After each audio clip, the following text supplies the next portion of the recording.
The news is we will be there. Signature TV. News in your pocket.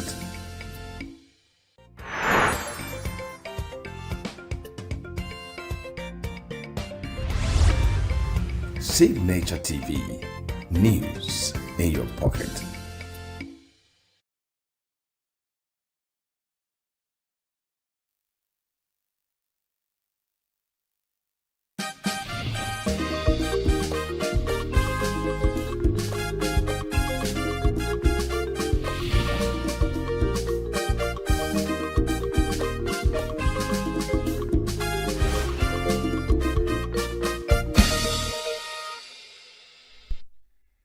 Welcome to Global News on Signature TV. I am Barry Kumo Ado.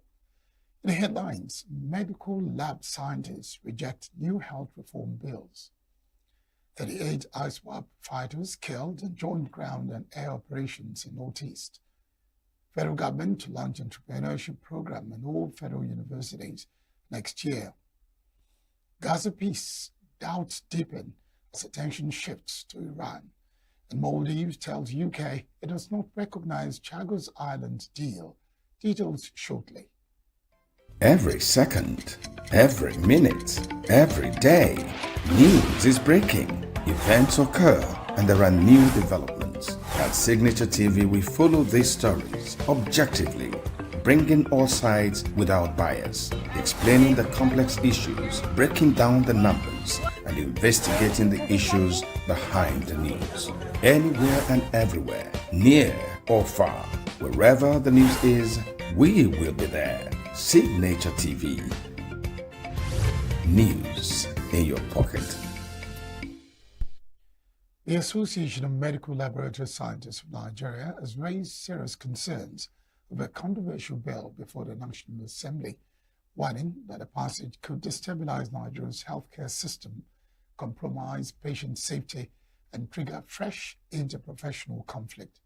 The bill, titled Executive Bill HB 2701, alongside a related Senate version, seeks to amend key provisions of the Medical Laboratory Science Council of Nigeria Act, particularly Section 3 and 29, which define the governance structure and scope of medical laboratory science practice in Nigeria.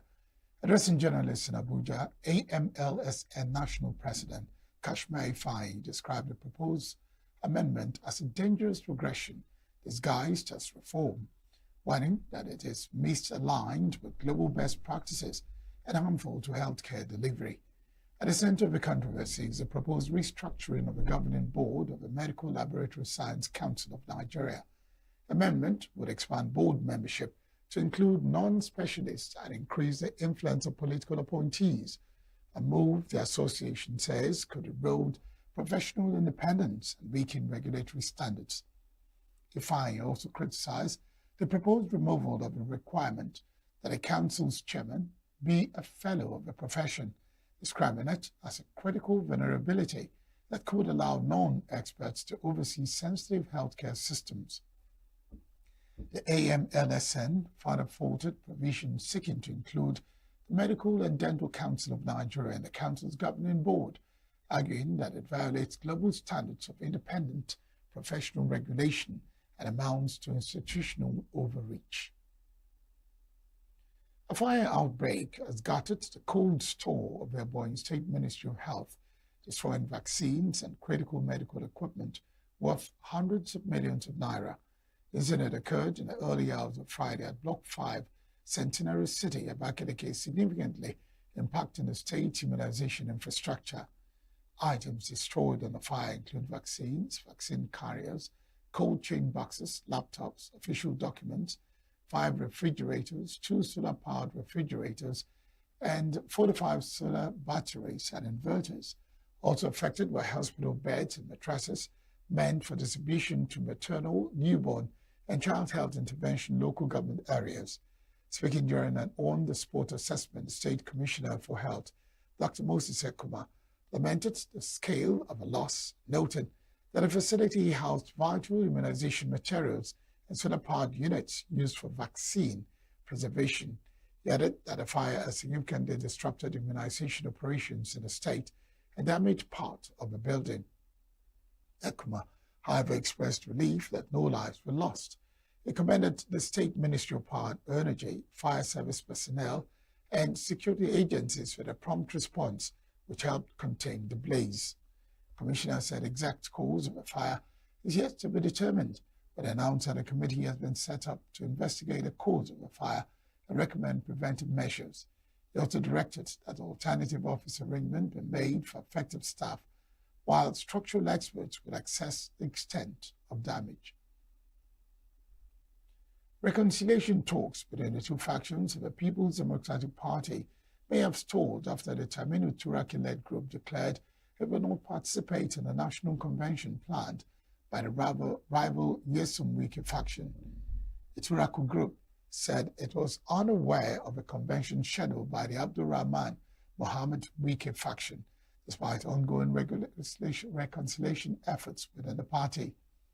Speaking after an emergency National Executive Committee meeting in Abuja, the faction's National Publicity Secretary, Inia Mebong, said the group has filed an appeal at the Supreme Court challenging the Court of Appeal judgment that voided the party's November 2025 National Convention in Ibadan. Despite the legal move, Mebong maintained that the faction remains open to reconciliation, stressing that the appeal will not hinder peace efforts within the party. Explained that the group's actions were taken in good faith and include pursuing reconciliation, appealing the court judgment, ensuring the success of ongoing e-registration, and securing the party's place on the ballot ahead of the 2027 elections. Meanwhile, the Minister of Federal Capital Territory, Nyesom Wike, insisted that a planned national convention will proceed as scheduled. No fewer than 38 Islamic State West African province fighters were killed in a coordinated operation involving ground troops and air component of Operation Hiding Kai in northeast Nigeria. Terrorists were neutralized in the early hours of Saturday while attempting to attack the forward operating base in Mandaragirao Sector 2, according to a statement by the Media Information Officer of the Joint Military Task Force, Lieutenant Colonel Sani Uba, explained that the troops engaged the terrorists through well-coordinated ambushes and a deliberate defensive response, forcing them into a disorderly withdrawal. The air component of Operation Hiding Kai provided close air support alongside intelligence, surveillance, and reconnaissance, enabling precision strikes and enhancing the effectiveness of the operation. Oba said further exploitation along the terrorist withdrawal routes inflicted additional heavy losses on the fleeing fighters. Troops recovered 7 AK-47 rifles, 8 magazines, 4 RPG bombs, and assorted ammunition from the scene after an engagement. The military recorded no fatalities among its personnel, though 1 soldier was injured, and a mine-resistant armored protective vehicle was damaged by a rocket-propelled grenade fired by the attackers. He noted that the scale of the enemy's losses has sparked jubilation among local communities and reflects the continued dominance of Operation Hiding Kai troops in restricting terrorist activities, while added to troops are continuing exploitation operations along the Garin-Malun and Garin-Kajere axis near the fringes of the Timbuktu Triangle to recover bodies of the terrorists and consolidate gains. Former Kaduna State Governor Nasir El-Rufai has been granted temporary bail from the custody of the Independent Corrupt Practices and Other Related Offences Commission. The release was approved on compassionate grounds to enable him to attend the funeral rites of his mother, Ajia Umman El-Rufai, who reportedly died in Cairo, Egypt on Friday. An aide to the former governor confirmed the development, while his son, Bashir El-Rufai, also disclosed the release in a post on X. As of the time of filing this report, the ICPC has not issued an official statement on the terms of a temporary bail or the next steps in its investigation. Nasser El-Rufai has been in ICPC custody since February 18 and is currently facing multiple legal challenges involving allegations of financial misconduct, money laundering, and national security breaches. On March 24, the ICPC arraigned them alongside co-defendant Joel Adoga at the Federal High Court in Kaduna on charges including alleged conversion and possession of public property, as well as money laundering He pleaded not guilty and the court adjourned ruling on his bail application to March 31st, 2026. The DSS case involves allegations of unlawful interception of phone communications belonging to National Security Advisor Noor Ribadu in violation of the Cybercrimes Act. His arraignment in that matter is scheduled for April 23, 2026. Meanwhile, El-Rufai has filed candidate suits against the authorities seeking $1 billion in damages over an alleged unlawful raid on his Abuja residence by the ICPC and 2 billion naira in a separate suit against the DSS challenging the legality of the wiretapping charges. Dangote Petroleum Refinery and Petrochemicals has denied reports suggesting plans for an initial public offering (IPO). In a statement, the company described the circulating report as unauthorized, unverified, and, in some cases, inaccurate. It cautioned the public and investors to disregard such speculation, stressing that any official update and a potential transaction will be communicated through its formal channels and appointed advisors. Clarification comes amid earlier remarks by Aliko Dangote, president of the Dangote Group, which had indicated that the refinery could eventually be listed on the stock market. Dangote had previously suggested plans to sell a minority stake in the refinery to attract investors, noting that shares could be offered gradually based on market conditions. Market stakeholders had also hinted at a possible listing, including leadership of the Nigerian Exchange Group. However, in its latest position, the refinery emphasized that no official IPO announcement has been made. The company reaffirmed its commitment to transparency, corporate governance, and market integrity, urging analysts and the media to rely only on verified information. It added that any future offer of securities will be conducted strictly in line with regulatory requirements and communicated through authorized disclosures.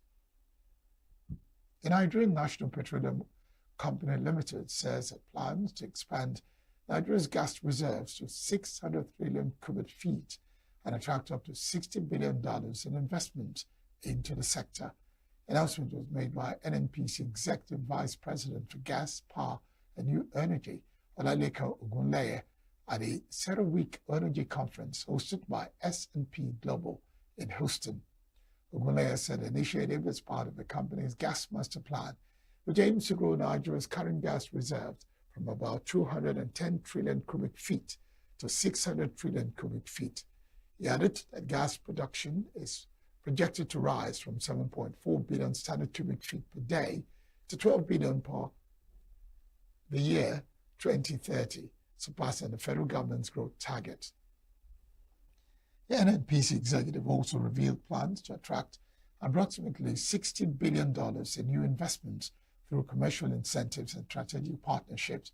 According to him, Nigeria is well positioned to play a bigger role in global gas market, especially amid supply disruptions linked to geopolitical tensions in the Middle East and constraints around the Straits of Hormuz.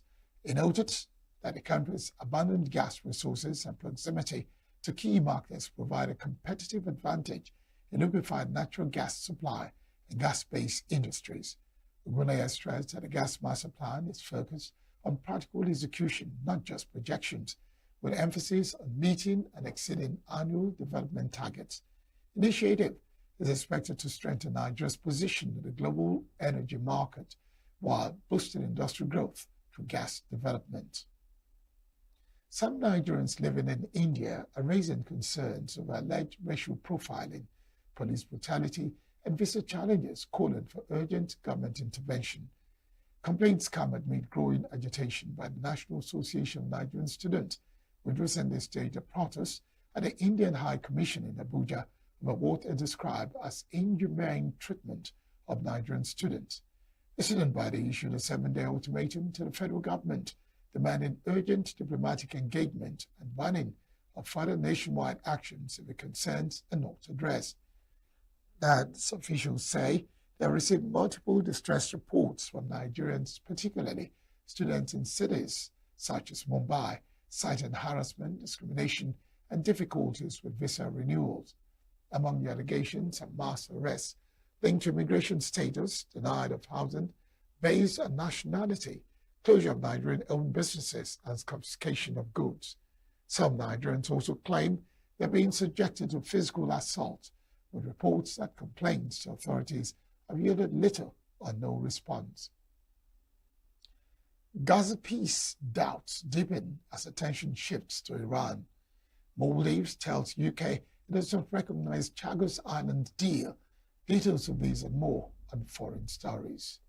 Nepal's police have arrested former Prime Minister KP Sharma Oli and ex-Home Affairs Minister Ramesh Lekhak over their alleged involvement in a deadly crackdown on protesters last year. The detentions on Saturday came a day after Prime Minister Balendra Shah and his cabinet were sworn in after the first elections since the 2025 uprising that toppled Oli's government. According to the Kathmandu Post, Oli, 74, was taken into custody from his residence in Bakakpu, a suburb of the capital, Kathmandu. Lekhak was also detained on Saturday from another area of Bakakpu. His personal secretary, Janak Bata, told the Post. Oli has yet to issue a statement regarding the arrest. At least 77 people were killed in the anti-corruption uprising on September 8th and 9th, 2029, which began over a brief social media ban but tapped into long-standing fury over economic hardship. At least 19 young people were killed in the crackdown on the first day of protests. Nearly 6 months after a fragile ceasefire came into force in Gaza, Palestinians in this war-torn territory are still struggling. In the markets, there are again shortages of some goods and rising prices, with merchants saying supplies brought in from Israel have been disrupted by the new war in the region. While world attention has turned to the Iran war, there is increasing uncertainty about what happens in Gaza at a crucial stage in President Trump's 20-point peace plan, which halted the fighting in October last year. In the past week at the UN Security Council, the High Representative for Gaza on the US-led Board of Peace, Nikolay Mladenov, laid out a detailed plan for Palestinian armed groups to decommission their weapons, linking compliance to the start of reconstruction. The president of the Maldives has formally told the UK that he does not recognize the deal to hand over the Chagos Island to Mauritius. President Mohamed Muizzu's office said the Maldives had experienced its opposition to the deeply concerning deal in 2 written objections and a phone call with Deputy Prime Minister David Lammy. The nation of tropical islands in the Indian Ocean is asserting sovereignty over the Chagos Islands and is threatening international legal action to press its claim. UK Foreign Office Minister Stephen Doherty has said the sovereignty of the Chagos Island is a matter for Britain and Mauritius, not the Maldives. A government source said international courts had already considered the question of sovereignty over the Chagos Island and found it in favor of Mauritius. The Chagos Island, officially known as the British Indian Ocean Territory, are located in the Indian Ocean, and the UK has controlled them since the early 19th century. Last year, the UK government agreed to transfer control of the territory to Mauritius, paying an average cost of £101 million a year to lease a joint UK-US military base on the largest island. A 26-year-old man has been arrested for allegedly planning to carry out a violent attack against a New York-based pro-Palestinian activist, authorities say. Activist Nerdine Kizwani said in a statement on X that federal authorities had informed her that a plot against her life was about to take place. Authorities said Alexander Hefle had been taken into custody in New Jersey and charged with the unlawful possession and making of destructive devices. Agents found 8 Molotov cocktails in his Hoboken, New Jersey home according to court documents. The charging documents did not specify a motive for the planned attack. Haefle, who is a U.S. citizen, has been described by police as an extremist with no criminal record with the New York Police Department.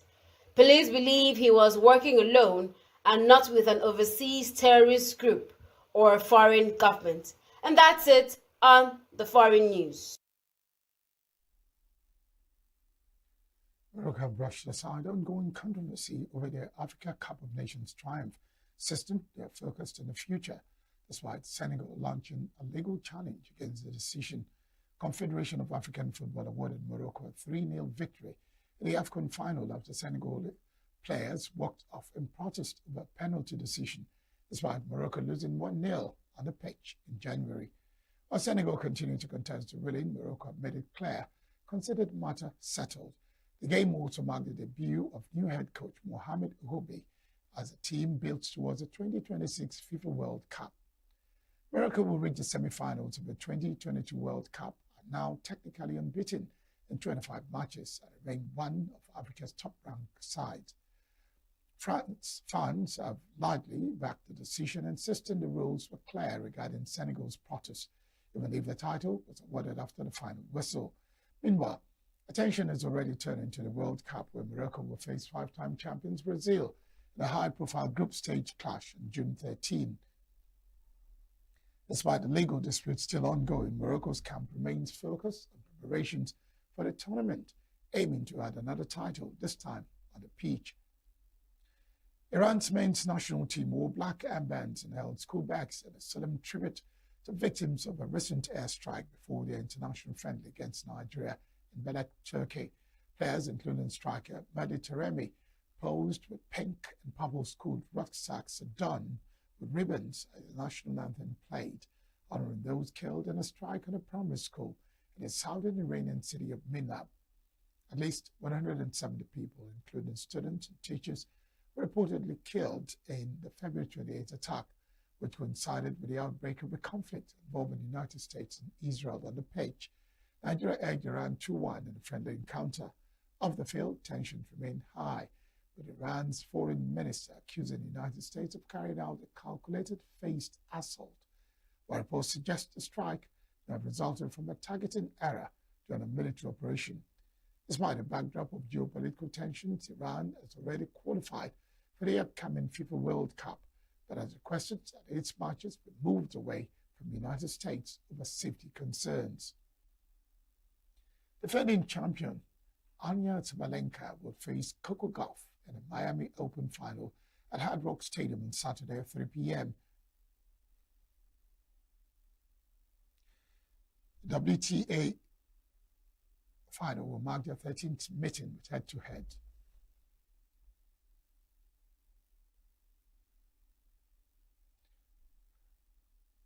Max Verstappen has described the Red Bull car as undrivable after qualifying 11th of Sunday's Japanese Grand Prix at Suzuka.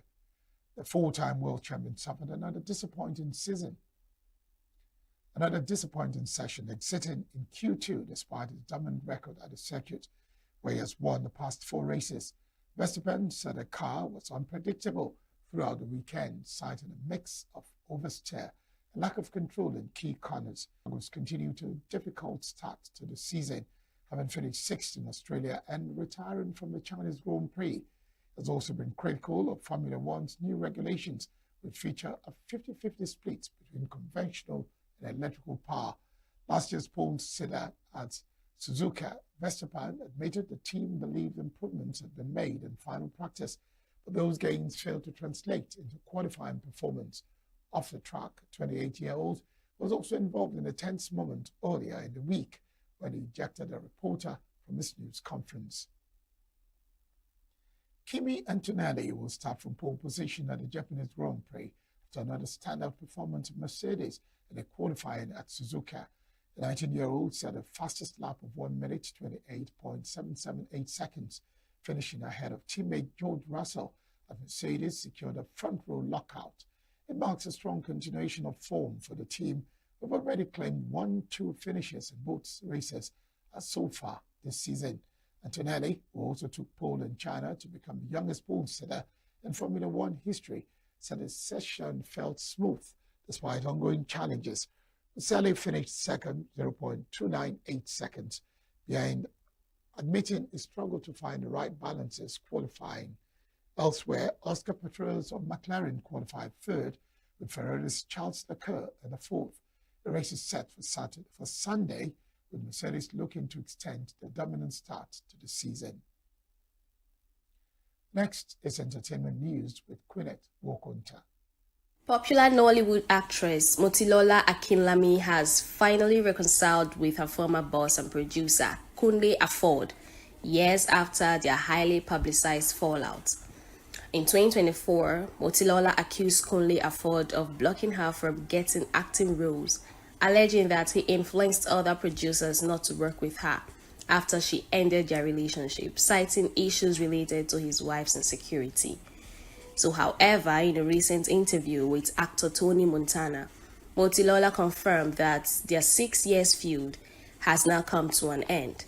She also expressed gratitude to Femi Adebayo and others who played a role in settling their differences. Nigerian gospel singer Ono's Brisibi has passed away at the age of 55. Her family confirmed the sad news in a statement released on Thursday, revealing that she died on Tuesday, March 23, 2026, after battling an illness. She is survived by her daughter, Sarah Brisibi, her mother, siblings, extended family, friends, and her church family at Love World Ministries. Now, veteran Nigerian singer Konga has expressed concerns over what he described as the lack of support from today's artists for industry legends. Speaking on a recent episode of the Hit Don't Lie podcast, the Kaba Kaba Krona stated that Davido should have directed the 200 million naira he received as birthday donations from friends and fans in 2021 towards supporting veteran musicians. Davido had added 50 million naira of his own money, bringing the total of 250 million naira, which he donated to 292 orphanages across Nigeria. However, Konga argued that channeling the funds to struggling music legends could have helped revive their careers and provided much-needed support within the industry. MultiChoice has announced that the 12th edition of the Africa Magic Viewers' Choice Awards will hold on May 9, 2026, with Joke Silva as head judge. Don Julio returns as headline sponsor, with a statement highlighting a focus on craftsmanship and behind-the-scenes creatives. Another statement from Atinuke Babatunde reaffirmed the award's commitment to celebrating African film and culture. Johnny Walker and the Singleton will also support the event. Nominees will be announced on March 29, 2026 on Africa Magic, hosted by Chimezie Imo. That's the entertainment news. Quineth Wokonta, Signature TV News. That's the news. I am Barry Kumo Ado. Thank you very much for watching.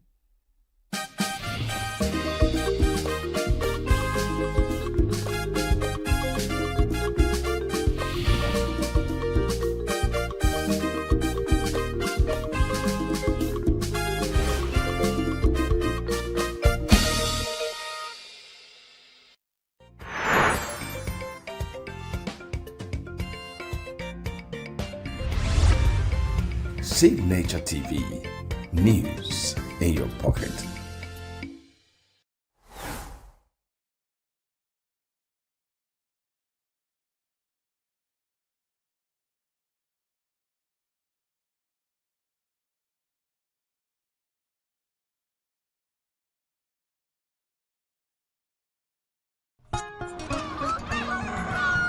New every morning on Signature TV, we open the day for you with needed energy, information, and required vibes to shape your day. From sizzling snippets of stories in various areas of life to intriguing conversations with net worth guests. When you have people who have no track record becoming your leaders, you have a problem.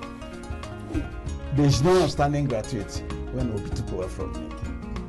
I left In all the accounts of Anambra State, 13.8 billion for them.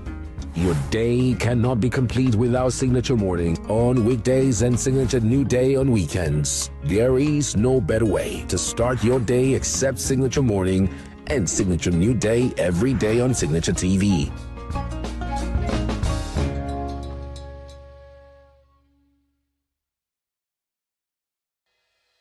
Health is more than a diagnosis. It's your lifestyle, your choices, and your future. Join us on Inside Health, your weekly deep dive into the stories, science, and solutions shaping your well-being. From expert interviews to real-life journeys of healing and hope, we cover it all. One of the complications of cancer management or treatment is they have some of them at one point in time, you see them having anemia. Okay, so you see them at times being transfused. But at the same time, you come in with the diet. Nutrition, mental health, innovations in medicine, fitness, and everyday wellness. Whether you're managing a condition, staying informed, or just living your best life, Inside Health is your trusted guide. I'm Tigiti Agorum, and I'll be with you every week on Inside Health, only on Signature TV.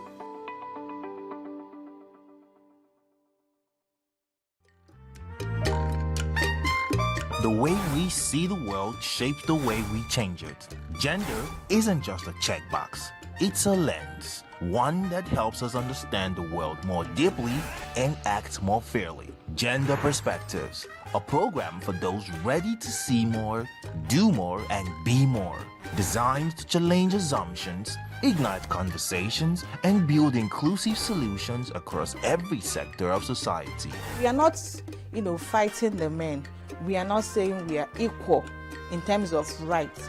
We're only asking they should recognize our existence. Join us on Gender Perspectives, showing every Saturday by 4 p.m. Repeat every Wednesdays by 5 p.m. and Thursdays by 3 p.m. Change begins with perspective. Let's widen yours.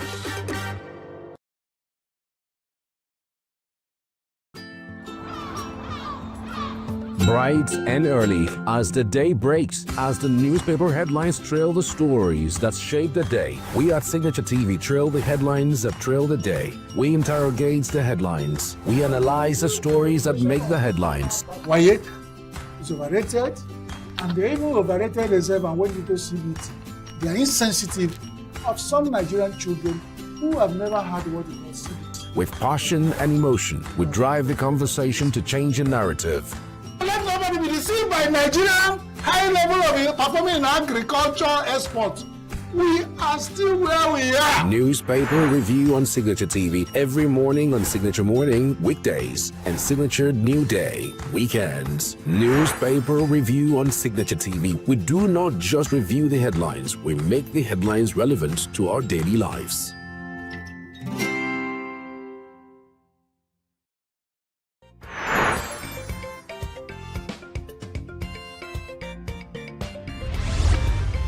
Signature TV, news in your pocket.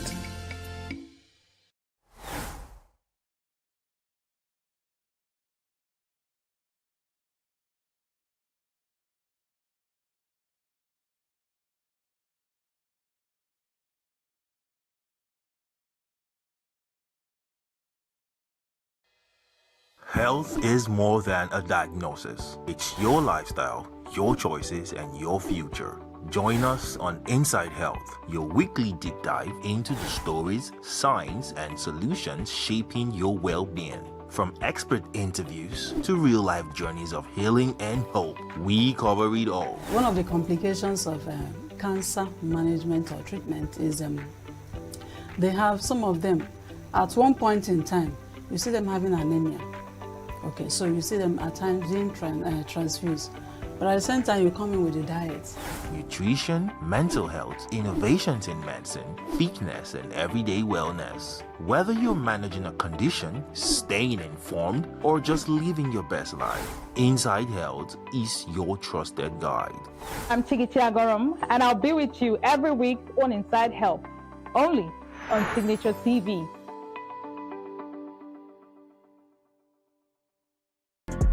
Get Plus plugged into the heartbeat of entertainment on The Hub, your ultimate show on E-Vibes. From trending stories and social media drama to top charting music, must-watch movies and exciting moments from the world of arts, we've got it all. Join us for unmissable conversations with your favorite entertainment personalities, plus fun segments every week. I should try harder, so... Okay, I don't know that one. Outfit of the day. Oh, I don't do that. That's some Gen Z stuff. Oh, now you say it's a Gen Z stuff. It's everything you love about entertainment, served fresh every week at 1 p.m. with weekend repeats just in case you missed it. The Hub's on E-Vibes, where the vibes never stop. Only on Signature TV.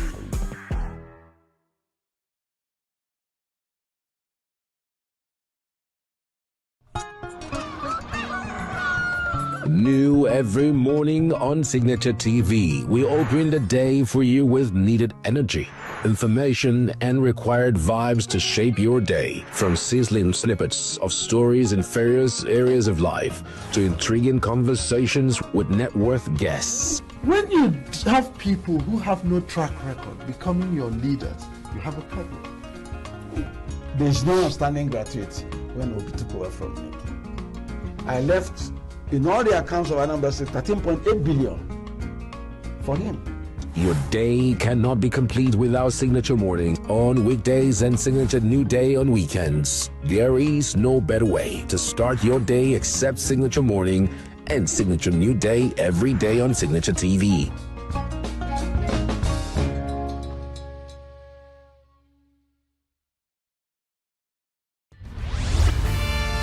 We are local. International communities observing Where the meat market is in chaos. People We are national. Those in support of this motion as amended, say aye. Aye. We have taken it by default. We are international. Israeli airstrikes. Donald Trump left us the worst unemployment.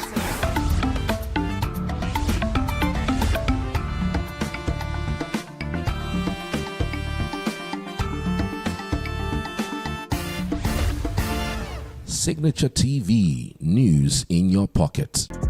get plugged into the heartbeat of entertainment on The Hub, your ultimate show on E-Vibes.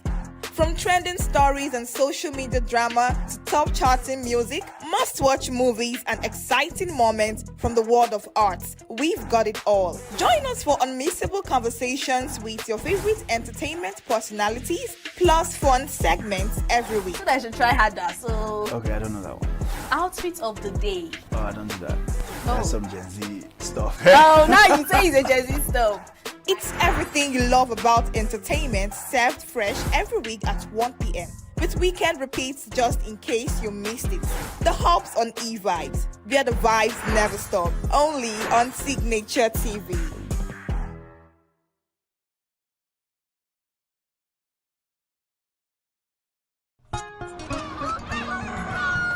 New every morning on Signature TV, we open the day for you with needed energy, information, and required vibes to shape your day. From sizzling snippets of stories in various areas of life to intriguing conversations with net worth guests. When you have people who have no track record becoming your leaders, you have a problem.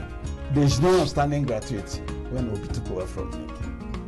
I left in all the accounts of Anambra State 13.8 billion for him. Your day cannot be complete without Signature Morning on weekdays and Signature New Day on weekends. There is no better way to start your day except Signature Morning and Signature New Day every day on Signature TV.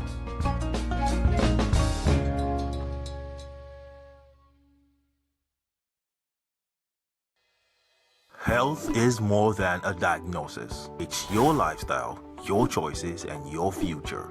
Join us on Inside Health, your weekly deep dive into the stories, science, and solutions shaping your well-being. From expert interviews to real-life journeys of healing and hope, we cover it all. One of the complications of cancer management or treatment is they have some of them at one point in time, you see them having anemia.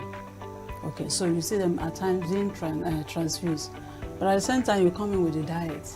Nutrition, mental health, innovations in medicine, fitness, and everyday wellness. Whether you're managing a condition, staying informed, or just living your best life, Inside Health is your trusted guide. I'm Tigiti Agorum, and I'll be with you every week on Inside Health, only on Signature TV.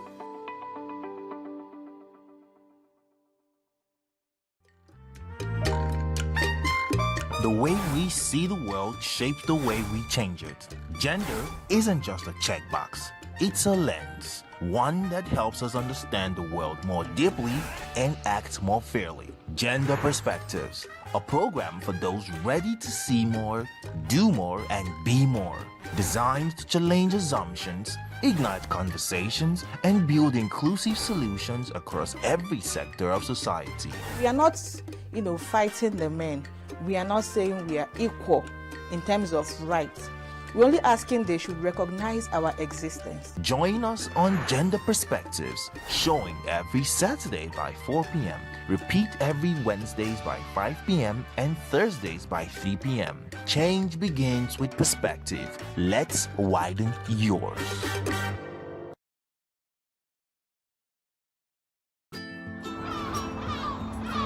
Bright and early as the day breaks, as the newspaper headlines trail the stories that shape the day. We at Signature TV trail the headlines that trail the day. We interrogate the headlines. We analyze the stories that make the headlines. Wayek is overrated, and they even overrated themselves, and when people see it, they are insensitive of some Nigerian children who have never had what it was CBT. With passion and emotion, we drive the conversation to change the narrative. Let nobody be deceived by Nigerian high level of performing in agriculture export. We are still where we are. Newspaper review on Signature TV every morning on Signature Morning, weekdays, and Signature New Day, weekends. Newspaper review on Signature TV. We do not just review the headlines, we make the headlines relevant to our daily lives.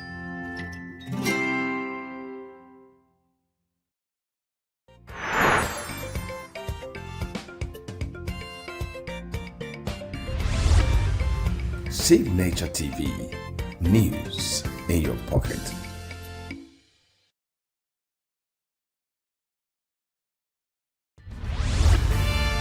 We are local.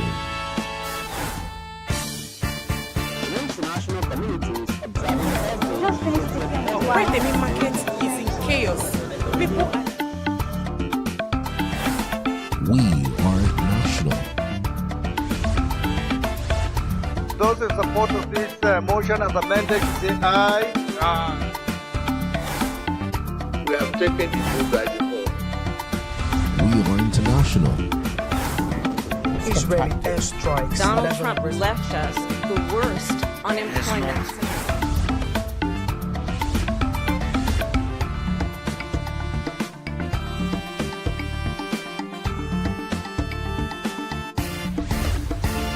Signature TV, news in your pocket.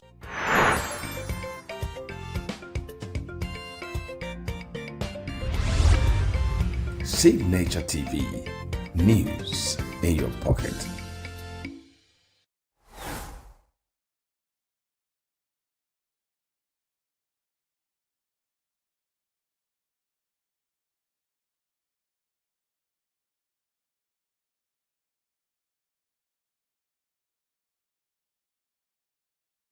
Every second, every minute, every day, news is breaking, events occur, and there are new developments. At Signature TV, we follow these stories objectively, bringing all sides without bias, explaining the complex issues, breaking down the numbers, and investigating the issues behind the news. Anywhere and everywhere, near or far, wherever the news is, we will be there. Signature TV, news in your pocket.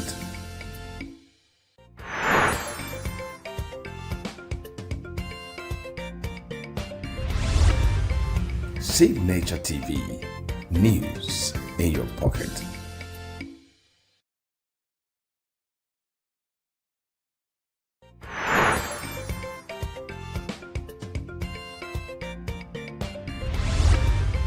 Signature TV. News in your pocket.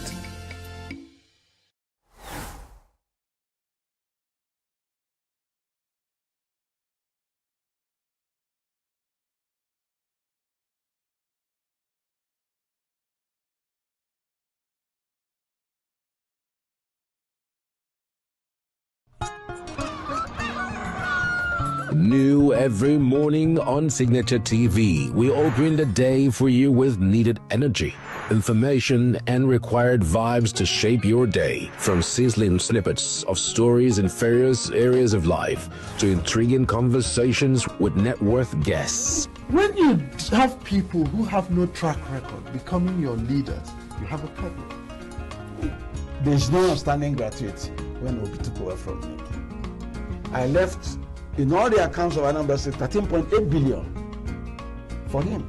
Your day cannot be complete without Signature Morning on weekdays and Signature New Day on weekends. There is no better way to start your day except Signature Morning and Signature New Day every day on Signature TV.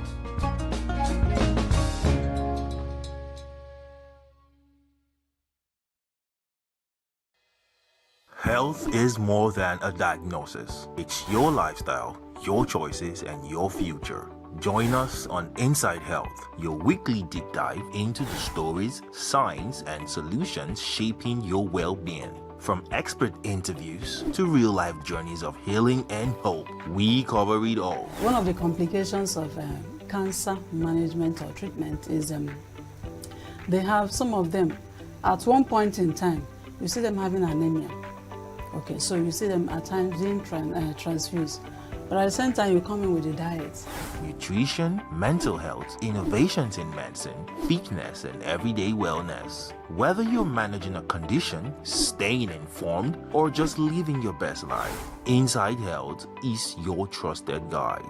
I'm Tigiti Agorum, and I'll be with you every week on Inside Health, only on Signature TV.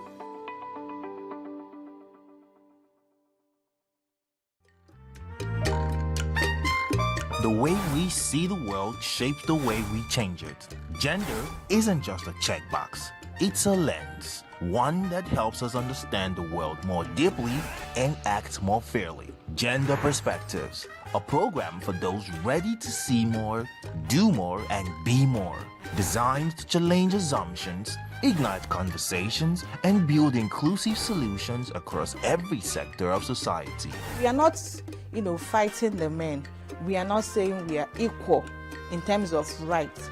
We're only asking they should recognize our existence. Join us on Gender Perspectives, showing every Saturday by 4 p.m. Repeat every Wednesdays by 5 p.m. and Thursdays by 3 p.m. Change begins with perspective. Let's widen yours.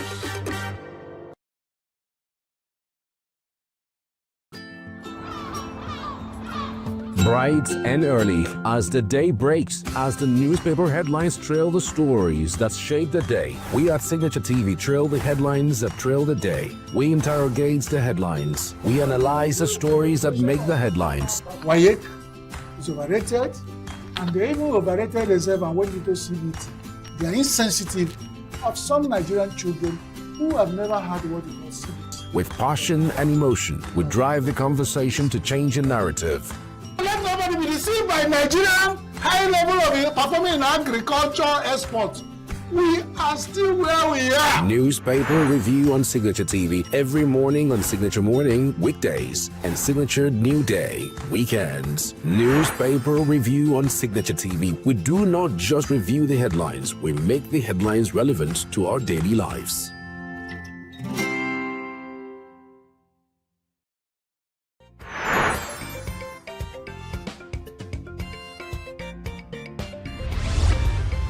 Signature TV.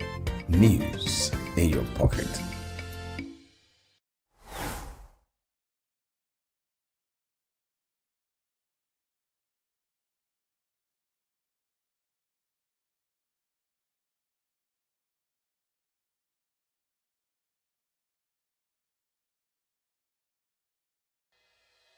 Health is more than a diagnosis. It's your lifestyle, your choices, and your future. Join us on Inside Health, your weekly deep dive into the stories, science, and solutions shaping your well-being. From expert interviews to real-life journeys of healing and hope, we cover it all. One of the complications of cancer management or treatment is they have some of them at one point in time, you see them having anemia. Okay, so you see them at times being transfused. But at the same time, you come in with a diet. Nutrition, mental health, innovations in medicine, fitness, and everyday wellness. Whether you're managing a condition, staying informed, or just living your best life, Inside Health is your trusted guide. I'm Tigiti Agorum, and I'll be with you every week on Inside Health, only on Signature TV.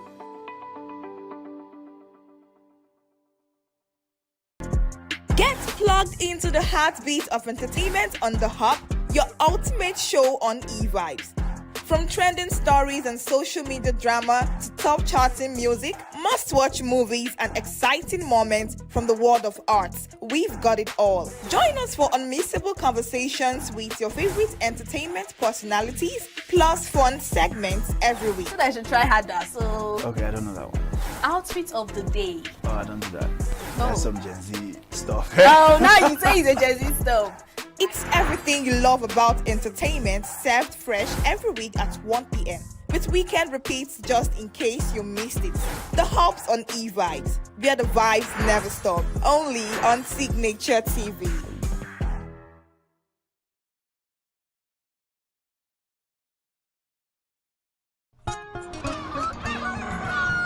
New every morning on Signature TV, we open the day for you with needed energy, information, and required vibes to shape your day. From sizzling snippets of stories in various areas of life to intriguing conversations with net worth guests. When you have people who have no track record becoming your leaders, you have a problem. There's no outstanding gratuity when Obi took over from me. I left in all the accounts of Anambra State 13.8 billion for him.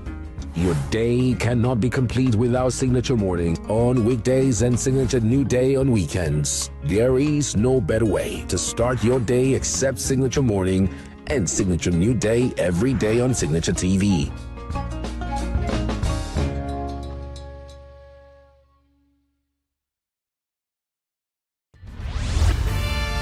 We are local. International communities observing every Why the main market is in chaos. People are... We are national. Those in support of this motion as amended, say aye. Aye. We have taken the vote by default. We are international. Israeli airstrikes. Donald Trump left us the worst unemployment.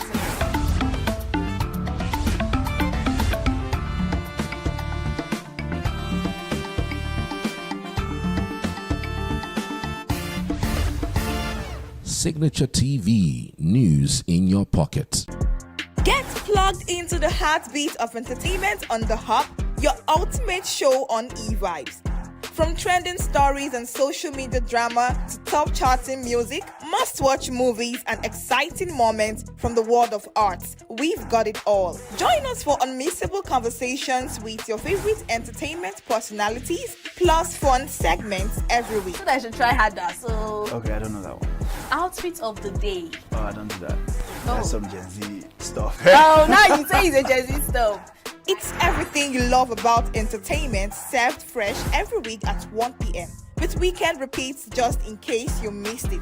The Hub's on eVibes, where the vibes never stop. Only on Signature TV.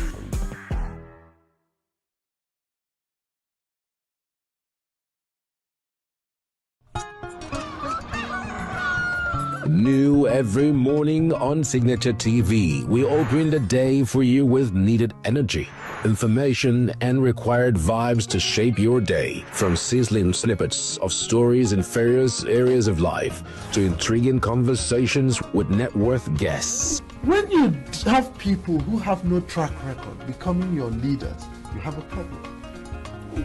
There's no outstanding gratuity when Obi took over from me. I left, in all the accounts of Anambra State, 13.8 billion for him. Your day cannot be complete without Signature Morning on weekdays and Signature New Day on weekends. There is no better way to start your day except Signature Morning and Signature New Day every day on Signature TV.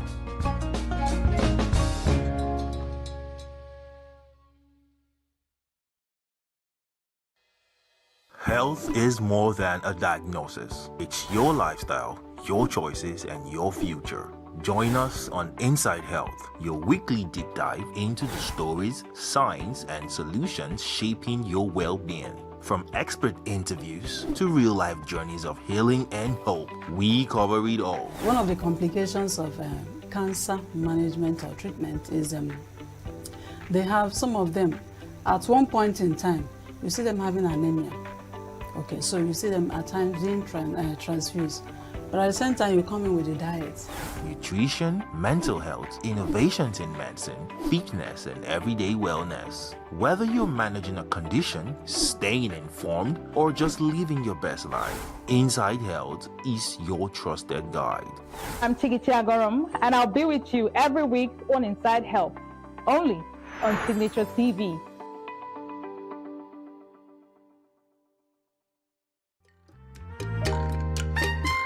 The way we see the world shapes the way we change it. Gender isn't just a checkbox, it's a lens, one that helps us understand the world more deeply and act more fairly. Gender Perspectives, a program for those ready to see more, do more, and be more. Designed to challenge assumptions, ignite conversations, and build inclusive solutions across every sector of society. We are not, fighting the men. We are not saying we are equal in terms of rights.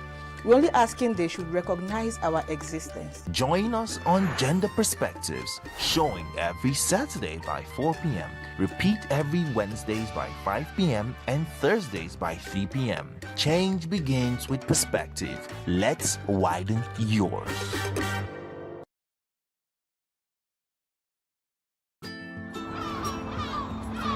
Bright and early as the day breaks, as the newspaper headlines trail the stories that shape the day. We at Signature TV trail the headlines that trail the day. We interrogate the headlines. We analyze the stories that make the headlines. Wyatt is overrated, and they even overrated themselves and went into CBT.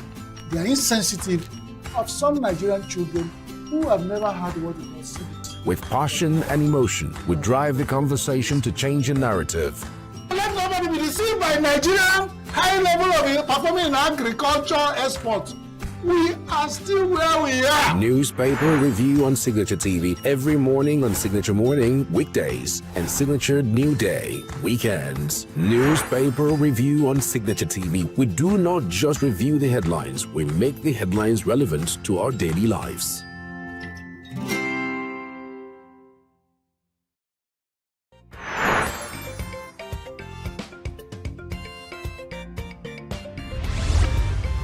Signature TV, news in your pocket.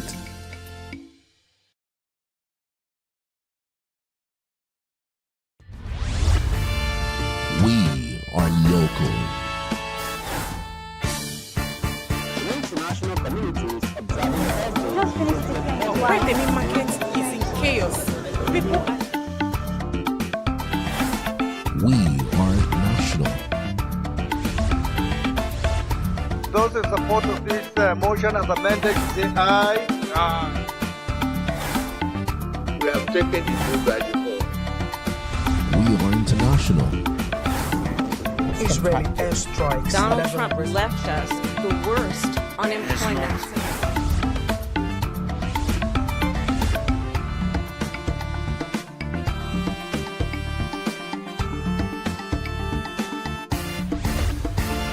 Signature TV, news in your pocket.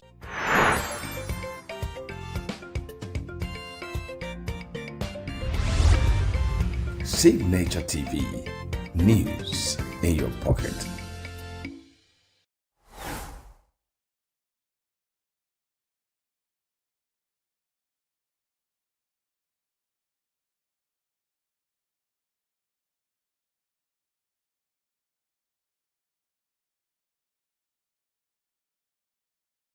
Every second, every minute, every day, news is breaking, events occur, and there are new developments. At Signature TV, we follow these stories objectively, bringing all sides without bias, explaining the complex issues, breaking down the numbers, and investigating the issues behind the news.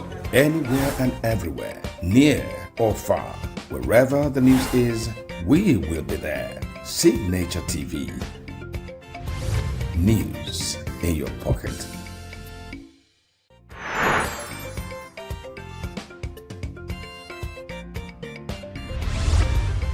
Signature TV. News in your pocket.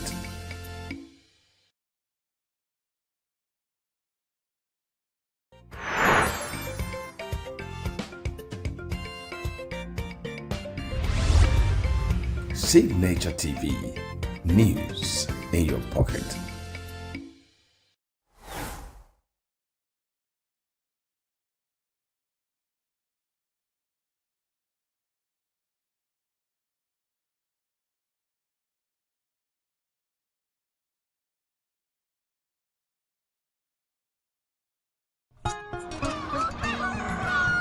New every morning on Signature TV, we open the day for you with needed energy, information, and required vibes to shape your day. From sizzling snippets of stories in various areas of life to intriguing conversations with net worth guests. When you have people who have no track record becoming your leaders, you have a problem.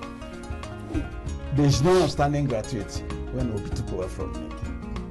I left in all the accounts of Anambra State 13.8 billion for him. Your day cannot be complete without Signature Morning on weekdays and Signature New Day on weekends. There is no better way to start your day except Signature Morning and Signature New Day every day on Signature TV.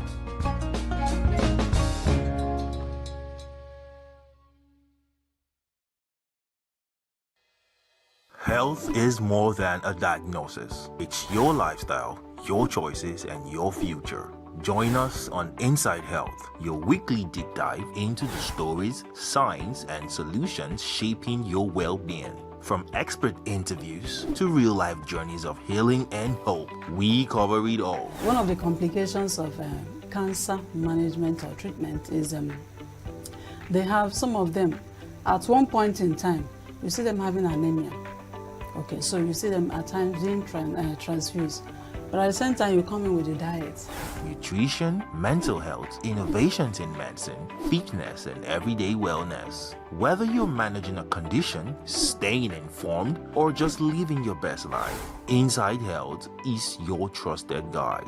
I'm Tigiti Agorum, and I'll be with you every week on Inside Health, only on Signature TV.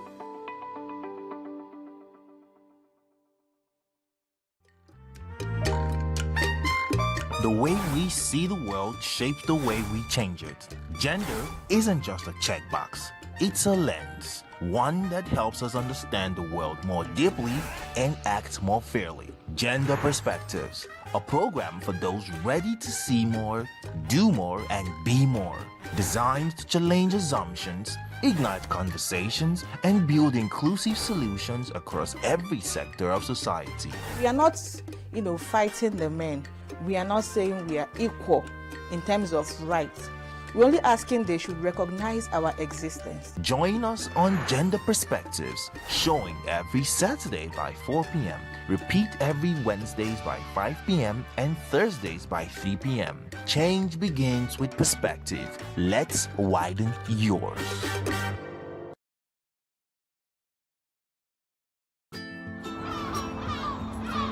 Bright and early, as the day breaks, as the newspaper headlines trail the stories that shape the day, we at Signature TV trail the headlines that trail the day. We interrogate the headlines. We analyze the stories that make the headlines. Why is overrated, and they even overrated themselves, and when you go see it, they are insensitive of some Nigerian children who have never had what they call CBT. With passion and emotion, we drive the conversation to change a narrative.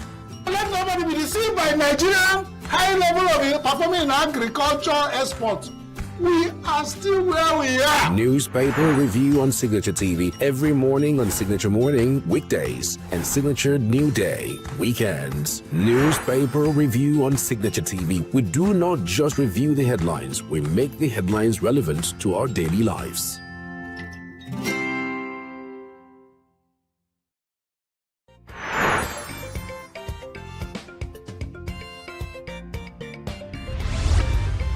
Signature TV, news in your pocket.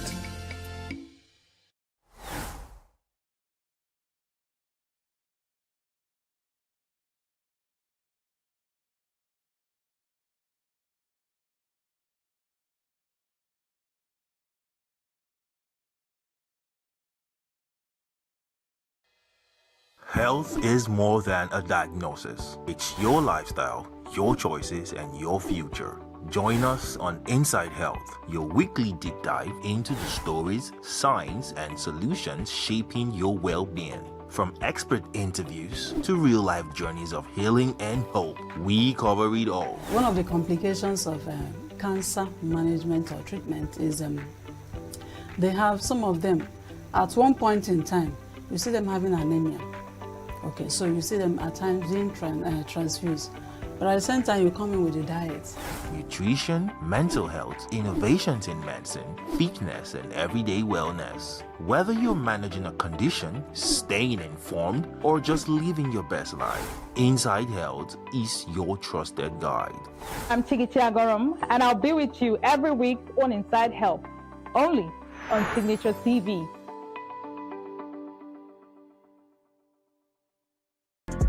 Get plugged into the heartbeat of entertainment on The Hub, your ultimate show on eVibes.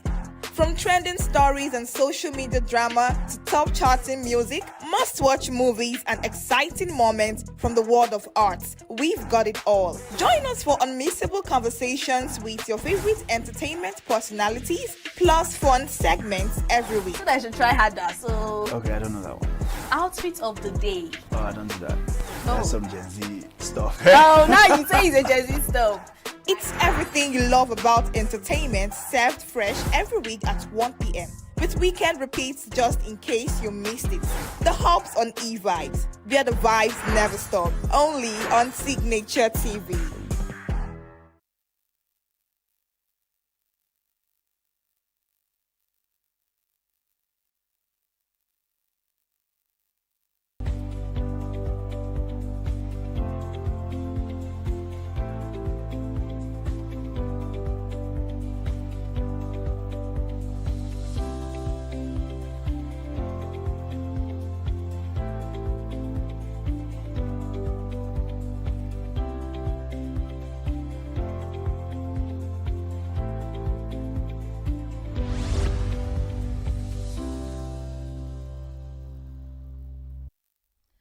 Good morning and welcome to your favorite weekend show on Signature TV New Day. Today is the 29th of March 2026. I'm your host, Chigi Chiagaram. I invite you to be a part of today's conversation by joining us via social media on YouTube and on Facebook at Signature TV Official. We want to hear from you, like, comment, and of course, share. We're also live 247 on SLTV, channel 265. Up next, newspaper headlines. Don't go anywhere. New Day will be back soon.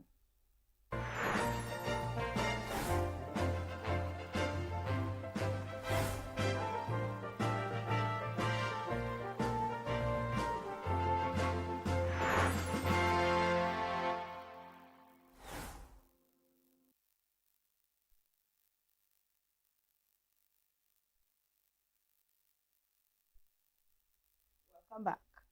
This is the newspaper headlines segment. And first up,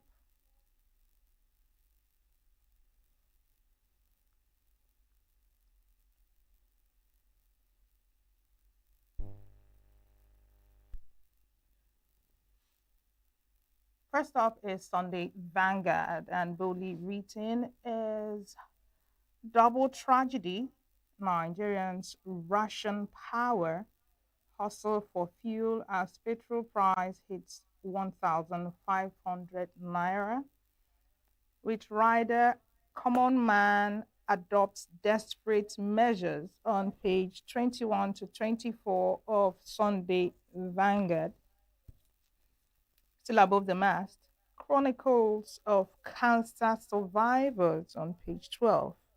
And on 2027, Obi Kwankwaso potential ticket inspires hope as Tinubu tightens grip on page 43.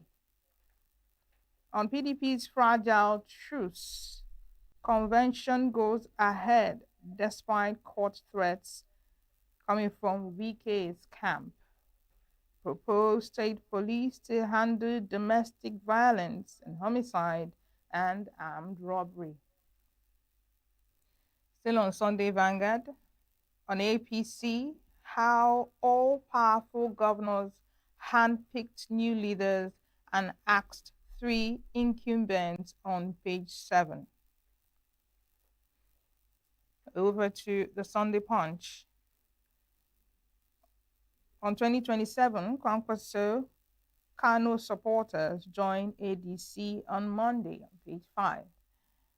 I peed on myself after kidnappers killed my colleague over ransom, coming from Ekiti farm manager on page 48. PDP convention holds amid crisis, with rather 2,500 delegates expected as state chairmen disagree. And finally, on Sunday Times, small-scale business ideas for young entrepreneurs in 2024, page 14. Outrage as female army officer alleges maltreatment by senior colleagues, with rather army promises thorough investigation. On AFCON 2023, Pozero tweaks formation ahead of Equatorial Guinea clash, page 4. Angst in CBN over plans to relocate key departments to Lagos, page 5. Wale Edu leads special presidential panel to NSIP, page 2. On entertainment, Carole King, passionate about her craft, on page 18. And how Supreme Court ruling on governorship election averted chaos in states, page 2.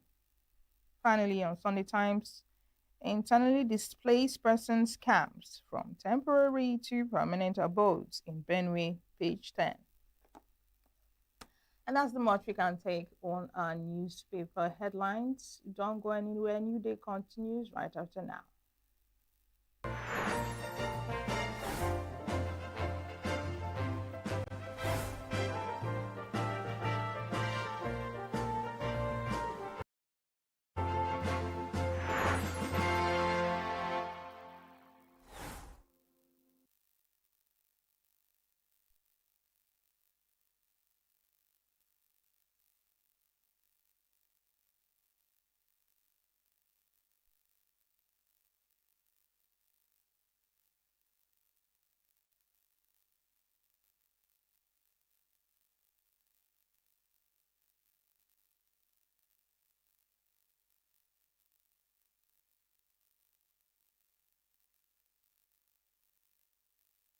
Get plugged into the heartbeat of entertainment on the Hub, your ultimate show on eVibes.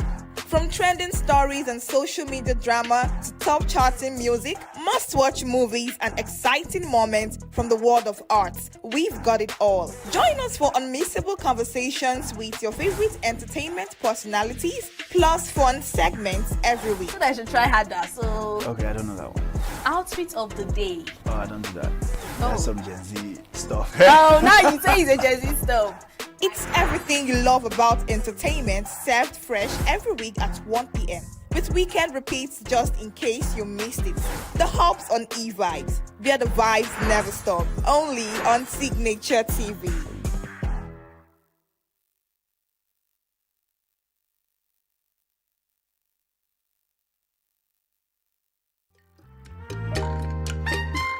The way we see the world shapes the way we change it.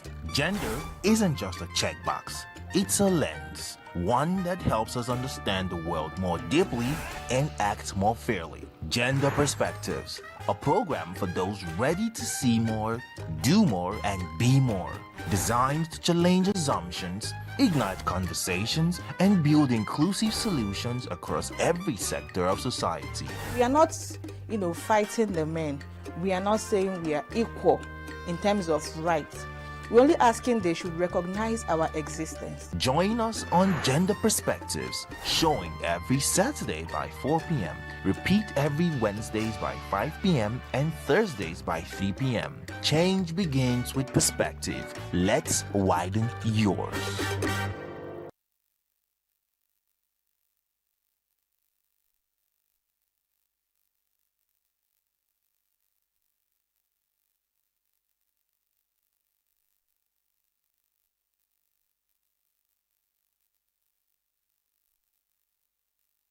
Every second, every minute, every day, news is breaking, events occur, and there are new developments. At Signature TV, we follow these stories objectively, bringing all sides without bias, explaining the complex issues, breaking down the numbers, and investigating the issues behind the news.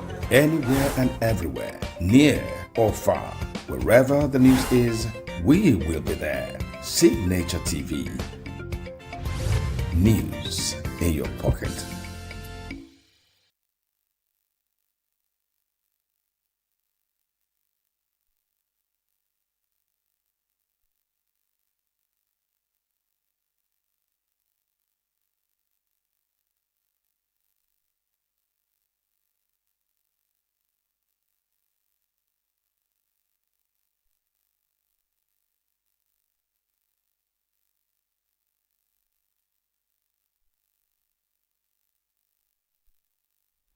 Many thanks for staying with us. We have an interesting interview to bring to you.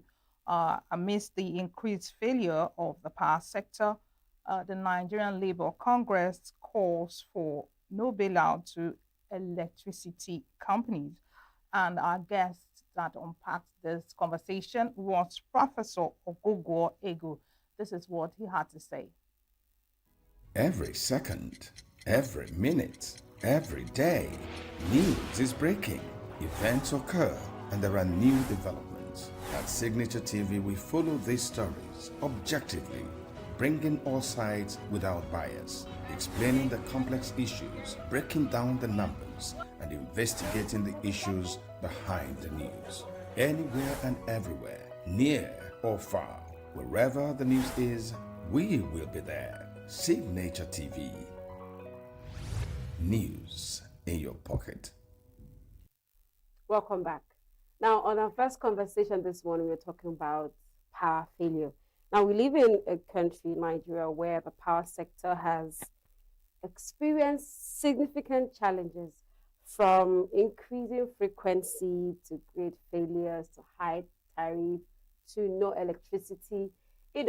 Some people pulling out, the federal government suddenly saying, oh, we're no longer part of the grid.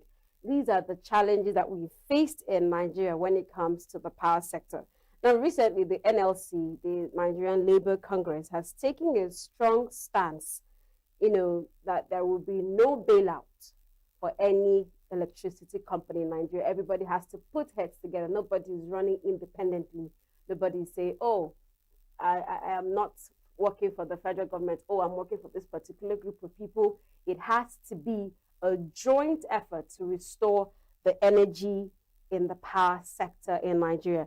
Now, we're discussing this morning with Professor Ogogo Egu.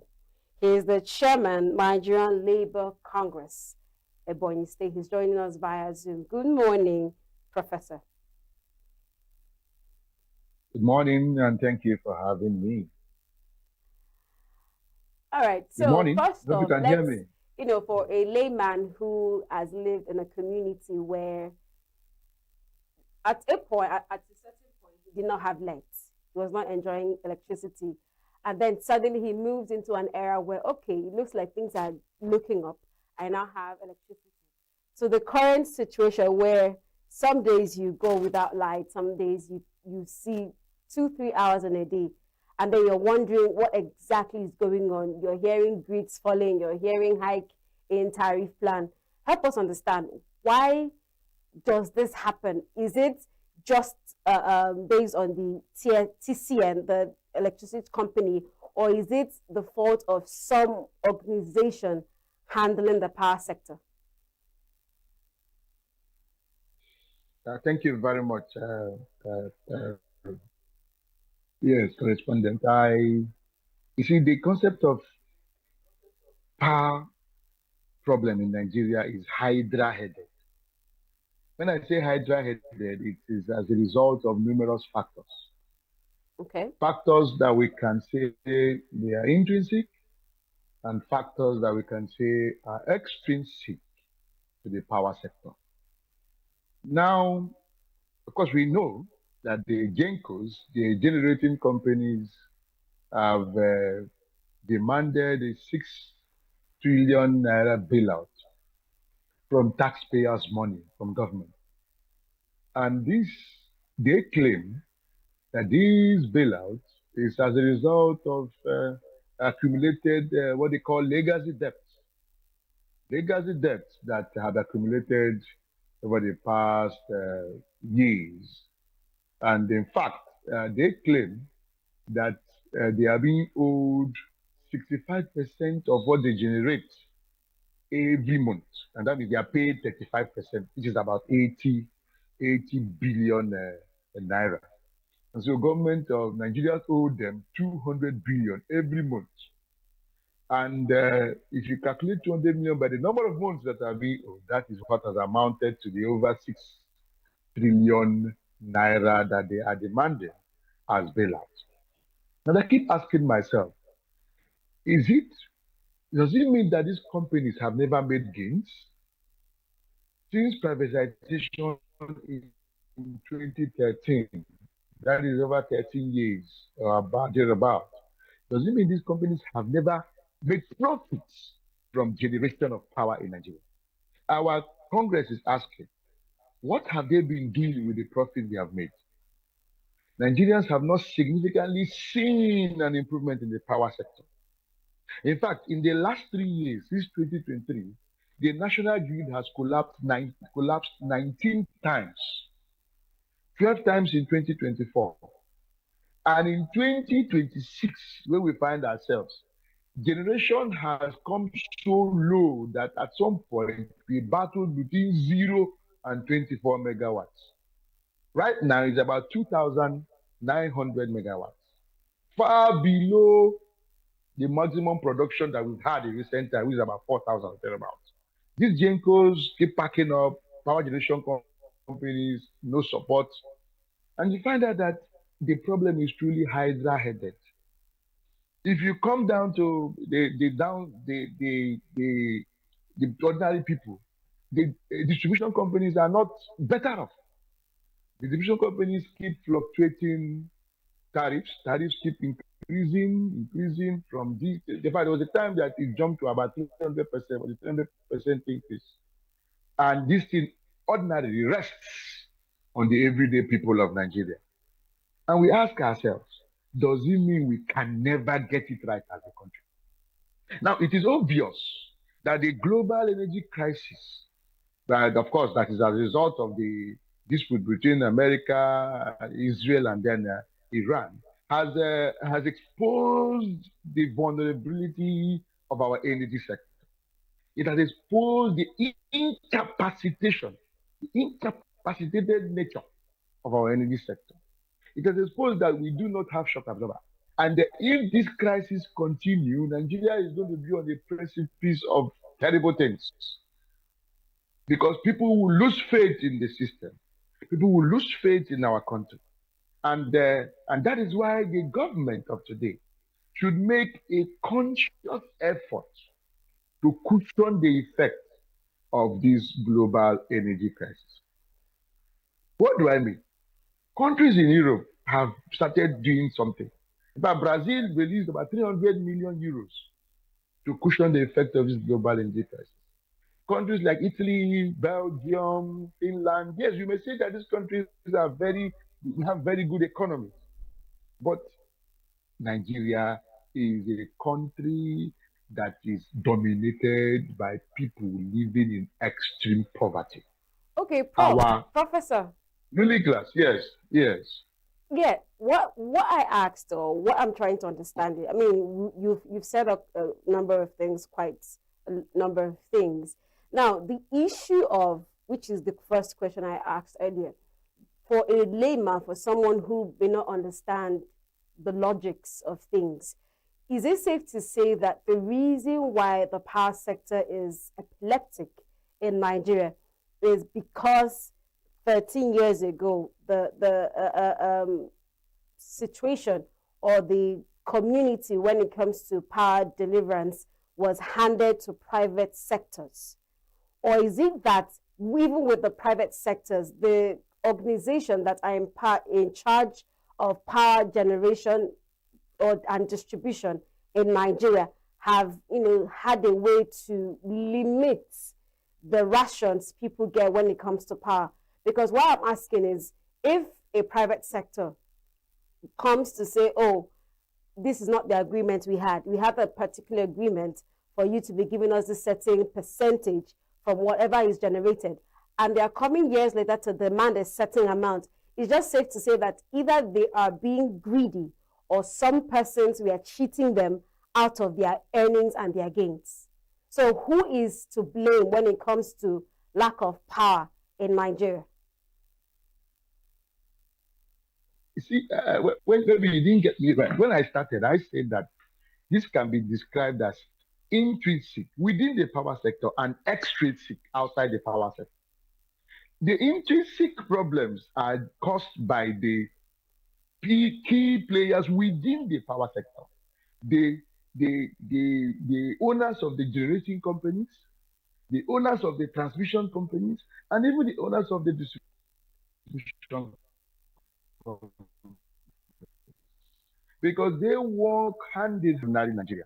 And so it is their fault. There is no conscious effort, there is no intentional effort to be effective and efficient in the distribution of power, in the generation of power, in the transmission of power. It is intrinsic within the power sector.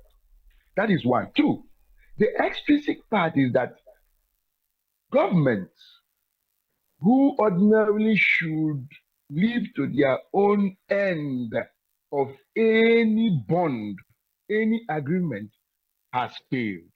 Now, if you listen to the chief executive officer of Association of Generation Companies, recently, I've forgotten the name, one Joy Ogaji, on the 19th of February, she said that the president of the Federal Republic of Nigeria met with them in July and assured them that 4 trillion naira will be released to take care of the accumulated debt over the years up to the end of 2024. But as we speak to you today, that amount has not gotten to the Gencos. What does that mean? It means that extrinsic factors outside the key power players have also contributed massively to the epileptic power supply. And that simply means that those with the Gencos are not completely efficient, they are not effective, the transmission companies are not effective, the distribution companies are effective. There is no level of efficiency within the power sector. And that is why the Nigerian Labour Congress had proposed that there should be a merger between the Petroleum Ministry and the Power Ministry. And if there's a merger, there will be a fuller understanding of the complementarity of the products of the petroleum industry and the generation of power. This merger should be called the Ministry of Energy or the Energy Ministry. Now, today, between January and March, we know that Nigeria has very low water levels. These low water levels cannot effectively power our hydro turbines. That is one. What are the alternatives? There are no alternatives. The alternatives are not there. Why? Because the gas industry is not effective in generating power in Nigeria. How many gas turbines are functional in Nigeria? Of course, you know that the current global energy crisis has further impeded the performance of the gas industries. Why? Because a great percentage of gas being imported into Nigeria does not come. And so, even the ones we generate, we are more interested in exporting them than in using them to solve our power problems. And so, you find out that there is a great percentage of extrinsic factors and a great percentage of intrinsic. Intrinsic factors are caused by key players within the power industry who are capitalists, who believe in making more money, who believe in ensuring that their capitalist cartel remains functional and, of course, afloat financially and economically. And then the extrinsic factors who are interested in the extrinsic contribution to the power sector. And that is why it appears the power sector in Nigeria has remained in coma very long time. In fact, it has gotten so worse that Nigerians are beginning to confess that they have never had this so bad. Why is it that bad? Because of the skyrocketed price of the premium motor spirit, the PMS. People who ordinarily can afford POS, little volumes of PMS, to power their generators, to survive and to stay afloat as ordinary Nigerians can no longer afford the PMS. And so the impact is more on the ordinary people. And this is a wake-up call for our politicians. This is a wake-up call for our leaders. This is a wake-up call for those who are in the ruling class. That, in fact, this hardship should be an avenue for them to show the love they claim to have for ordinary Nigerians. This hardship should be an opportunity for them to transmit the love they have for Nigerians. It's unfortunate that a lot of countries are doing things that will cushion the effect of this power or this energy crisis. Nigeria has not done anything. Nigeria has not even thought about it. Nigeria has not even brought it up to be at the center of national discourse. Why? It appears there's a disconnect between the ordinary people, the ordinary Nigerians, and the ruling class. And I hope that as they do their politics, nobody stops them from doing their politics. Let them be reawakened of the fact that they should, matter of urgency anyway, bring in policies, initiate policies that will cushion the effect of this global energy crisis. And that the other factor is the issue of bailout. The Nigerian Labour Congress resists this issue of bailout. You cannot tell me that from 2013 to 2025, you accumulated 6.5 trillion or thereabouts. Meanwhile, between as at 2020, it wasn't even up to 1 billion. So how did this skyrocket so much? And so we feel that there should be a conscious effort made by government to audit those the legacy debts that they claim we owe them by the entirety of Nigerians. Because this 6.5 trillion naira will come from the taxpayers' money. And the taxpayers themselves are not finding it funny in their survival mode in Nigeria. So we reject it and we call for a comprehensive audit of this legacy debt that they are claiming. That should be a bailout for them. And then it has also exposed, the global crisis have also exposed us that indeed, that Dangote refinery may not have had the capacity to sustain Nigeria. That is the truth. If Dangote refinery had the capacity to sustain Nigeria in less than 3-4 days when the Iran-America dispute started, this would have still been buying fuel at the normal 790, 800 per liter cost. But it didn't take up to 3 days or 4 days, and the prices skyrocketed. That means we do not have a shock absorber. And it's also a wake-up call for Nigeria as a government, as a people, to ensure that our refineries start to function. Now, they claim that the already existing refineries that Warri, Port Harcourt, Eleme, and Kaduna have gone beyond repair because they have tried so many times to repair those refineries, and only God knows what came out of it. Let us encourage modular refineries. Let us encourage modular refineries. There are a lot of young men, entrepreneurs, who are willing to invest in this refinery business. And the more the merrier.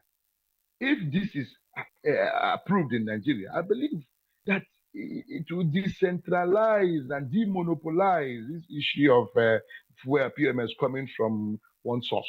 And the most important thing also is ensuring proper standardization of quality of these modular refineries. It will help Nigeria as a country. It will help Nigeria in PMS, it will help Nigeria in AGO, it will help Nigeria in DPK, it will also help Nigeria in even gas generation. There will always be a way to manage this.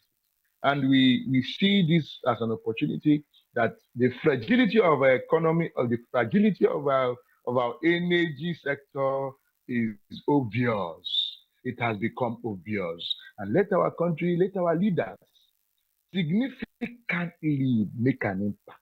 There should be an intentional, a conscious effort to make these sectors work. One, like NLC, we have always proposed, let there be synergy between the petroleum and the power sector. And that synergy will be maximally achieved if they are merged and an energy ministry formed. Two, let there be a comprehensive audit of the GENCO's claims of legacy debts. And this audit will open our eyes as a nation to see whether indeed that the distribution or the generation of 280 billion naira worth of power is indeed what they are giving us and what Nigerians are receiving. Because I try to match 280 billion naira worth of what we have. It's actually embarrassing if you pay 225 naira per kilowatt. Because of time, I have a couple of more things to clarify on. Now you've said a lot of things, of course, about how the NLC is pushing for the no bailout. How to minimize or find a way to re-strategize, which is what we need at a time as this. Now, speaking about the Iran-US-Israel war and how this affects, us and our economy, as the NLC is fighting for the power, what are they doing when it comes to this hike in price in fuel? How are they urging the government to intervene, to find solutions? Because it's not just to leave. If the NLC is actively fighting for the interest of the common Nigerian, and of course we can see what they're doing with the energy sector, what are they doing when it comes to this price hike that keeps fluctuating every single day? And secondly, this request or this call for no bailout, does it have anything to do with the increase in salary that the NLC demanded for?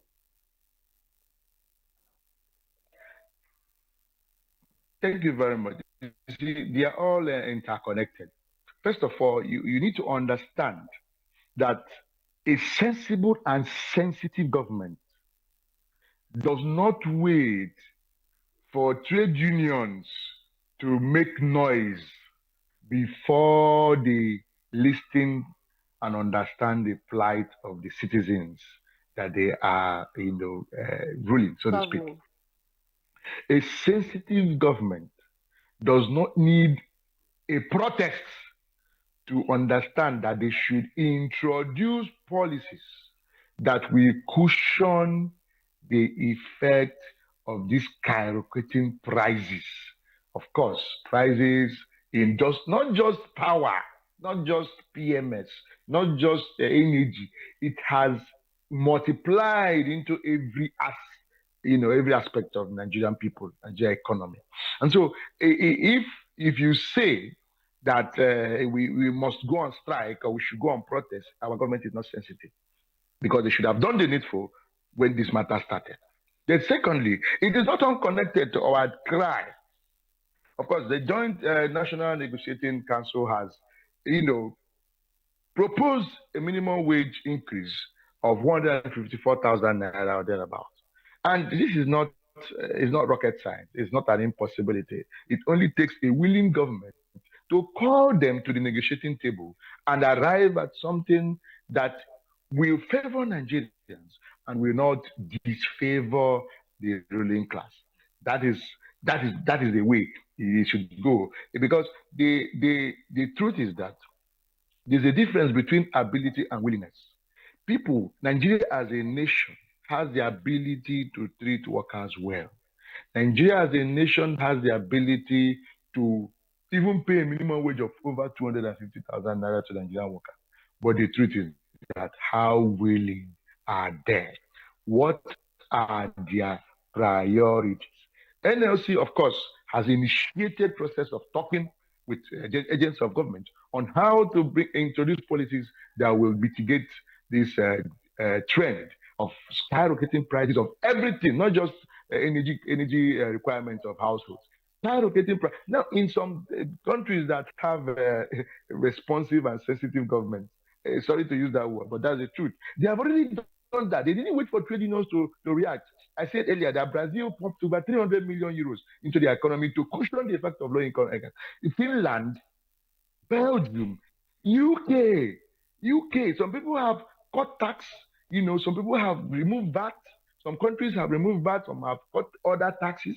Some have even increased their contribution to household utilities of their citizens, especially low-income earners. Why are Nigerian leaders too far away from the people? Why are they far away from the people? Yes, I know this is the time for them to do politics.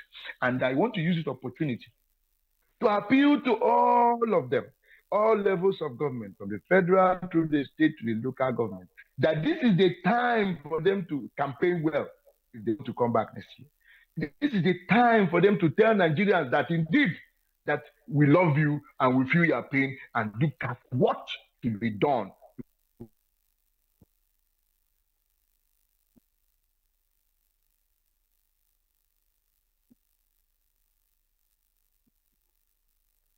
I think, Professor, can you hear me?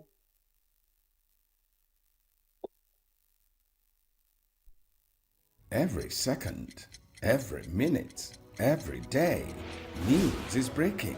Events occur and there are new developments. At Signature TV, we follow these stories objectively, bringing all sides without bias, explaining the complex issues, breaking down the numbers, and investigating the issues behind the news.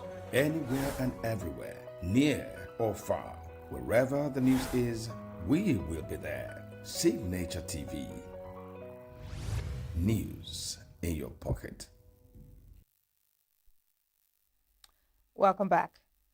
Well, we have a second interview, a very interesting topic. It's on access to water and the issue of gender and vulnerable groups.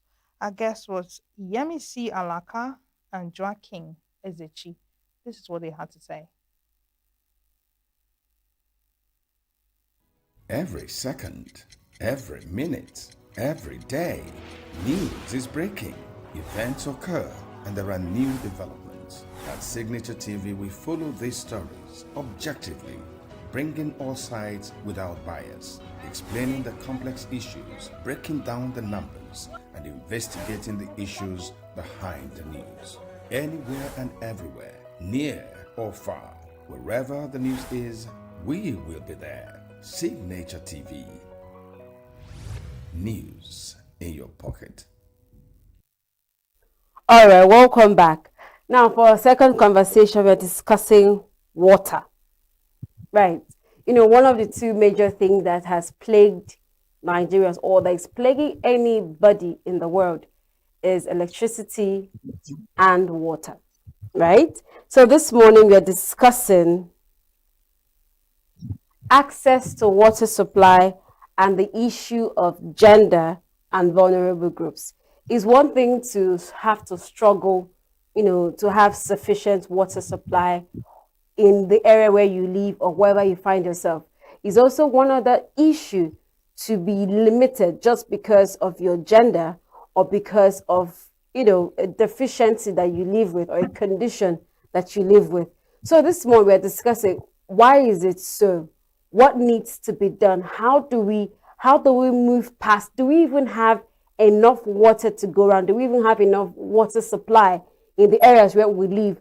Talk more of having to limit them just because certain persons are of the female gender, or they're living with, probably they're crippled, or they're in a wheelchair, or they're blind or something, just because they are disabled. Now we're joined online by Yemisi Alaka. She is the chairperson, Association of Women Town Planners in Nigeria, Lagos State chapter. Good morning, Yemisi. Thanks for joining me this morning.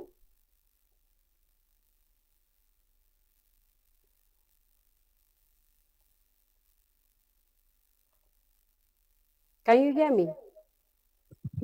Yes, I can hear you. Okay. Yes, I can hear you clearly. Okay, yeah. Nigeria and water. I mean, first off, I know Nigeria is, some parts of Nigeria are living in a place where we have sufficient water, and we have some persons living in an area where you don't even have water at all. Probably persons living in the north. Firstly, is there a way? I know this is rather a very broad question, but is there a way we can balance? Is there ever a way there would be a balance to the issue of water supply in Nigeria? Thank you very much, my host. Yes, the question you asked, you said already that it's very broad, but with adequate planning and implementation, we can have water supply, access to water everywhere. If it's happening in other parts of the world, then it can also happen here. We can have water supply to every area and access to the water. So with good governance, with adequate planning, and following the SDG 5 and 6, then there will be access to water to every gender and to everyone. Thank you. That's our topic at hand. Why? I just want to ask her, because I may not have experienced, a certain level of limitations when it comes to water, because where I've lived, you could easily fetch water. But we've heard of stories where, when you live in a home, you are sent off to fetch water as a lady. Let's talk about the female gender. There is this responsibility oftentimes when it's been relegated to ladies in the house, probably as a form of punishment, or just because you are a lady, and then it limits them in a certain type of way. Why is this so? First of all, we have to know that water itself is life. Water is life. Water is dignity to life.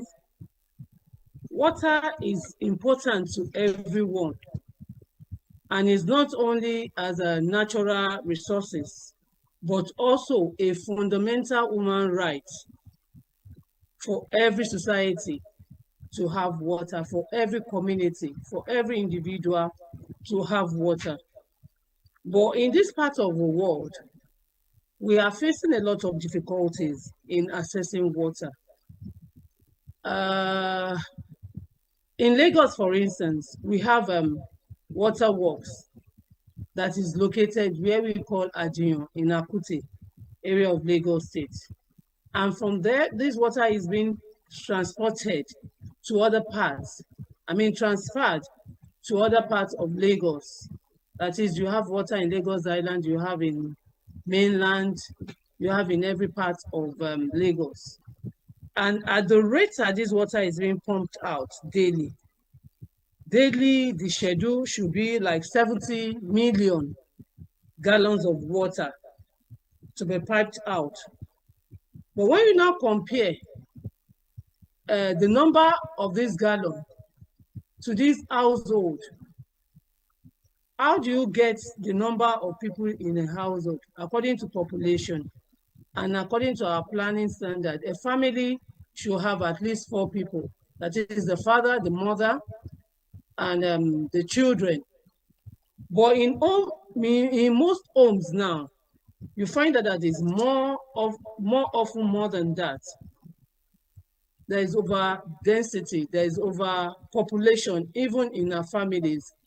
In Lagos, we are over 20 million. And more people are coming in every day. Like yesterday, I went to Ibadan. On my way back, I could see trailer loads of people coming in to Lagos.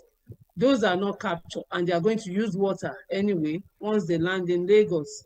So we are having problem with that, our daily consumption, because each family, each person is supposed to consume 20 to 50 liters of water, gallons of water per day.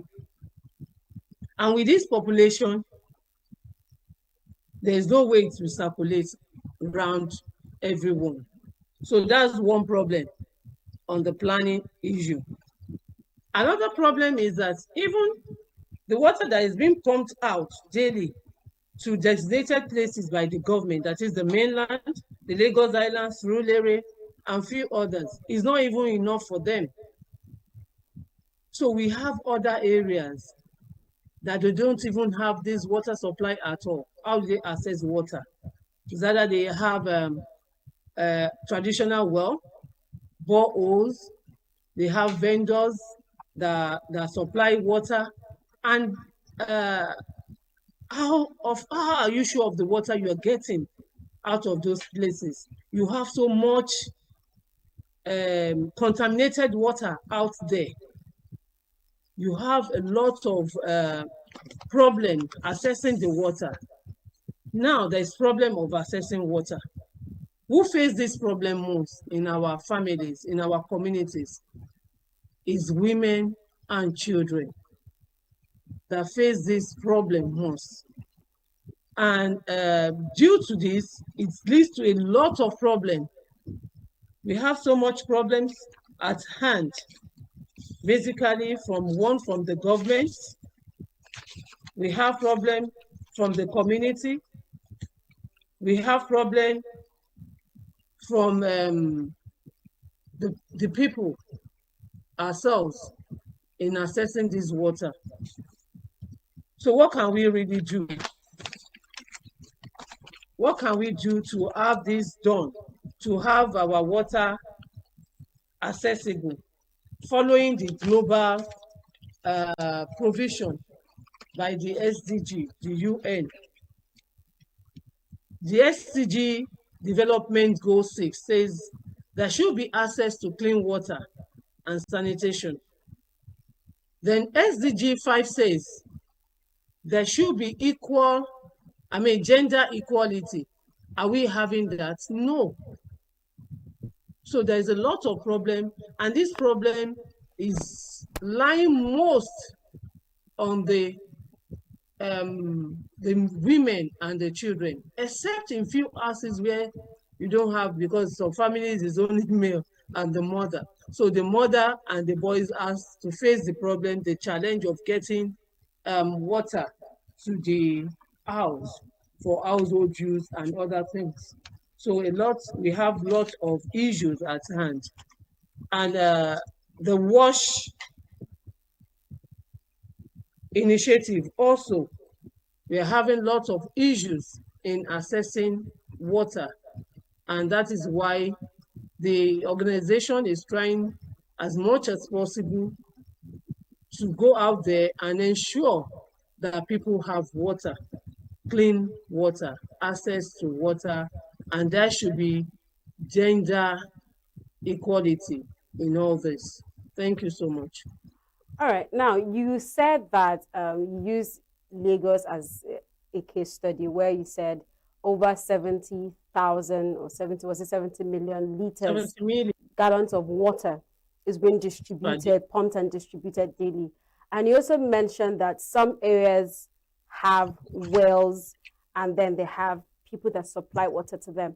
Now, my question is, it's safe to say that we rely mostly on this, or some regions rely mostly on this distributed water.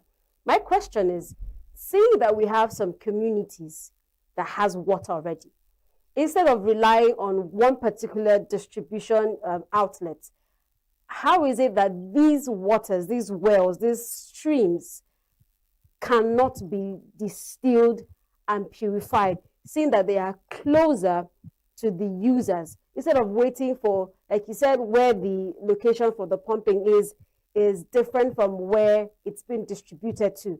So for these areas that have wells, that have probably streams or places that they could easily get water, since we are more concerned about clean water, right, because of the health purposes, and then of course to avoid emergencies, isn't there a way to distill and purify these waters for them? Also, isn't it an option to create water closer to them? Like one of the, you see, when you go to some communities, one of the major projects of politicians is to dig wells. So shouldn't that be a more viable option for these water corporations than to just distribute water and probably put in a tank and make people come to get them? Thirdly, another thing I want to ask, maybe when we will get to that in due time, is the sale of water. Is it safe to say that water is no longer a natural commodity, saying that we have to go through all these processes to get water? Let's start from the purification before we get to the digging of wells and then water payments. All right, thank you so much. You know, getting water, clean water, is not just on the surface. Okay. You can't just say, okay, because there's stream here, let's just tap into it and start distributing it. No. There's a level that you can get clean water, because you don't want to give people contaminated water, and it will be improper for any government to just say, okay, there is a stream here, oh yeah, start distributing it to the people around the world. No, you can't do that. There's a chemical composition. There's table level water, that is the aqua, that you can get to the depth, the aquifer, where you can get clean water to give to people. That is why it's you know, even Lagos is, you have water everywhere, but it's below water level. So if you just say because there's river or there's stream somewhere and you just tap into it and you start sending it to homes as a good water, no, you can't do that. Government have to look for where they can get the good level of table water before they can send it out to homes. But now, the alternative that people are doing is getting boreholes. That is why we have lots of contaminated water out there. So that is why government now in Lagos State, we are trying as much as possible to have some mini and micro water outlets in Lagos Island, in VI, and some parts of mainland as well.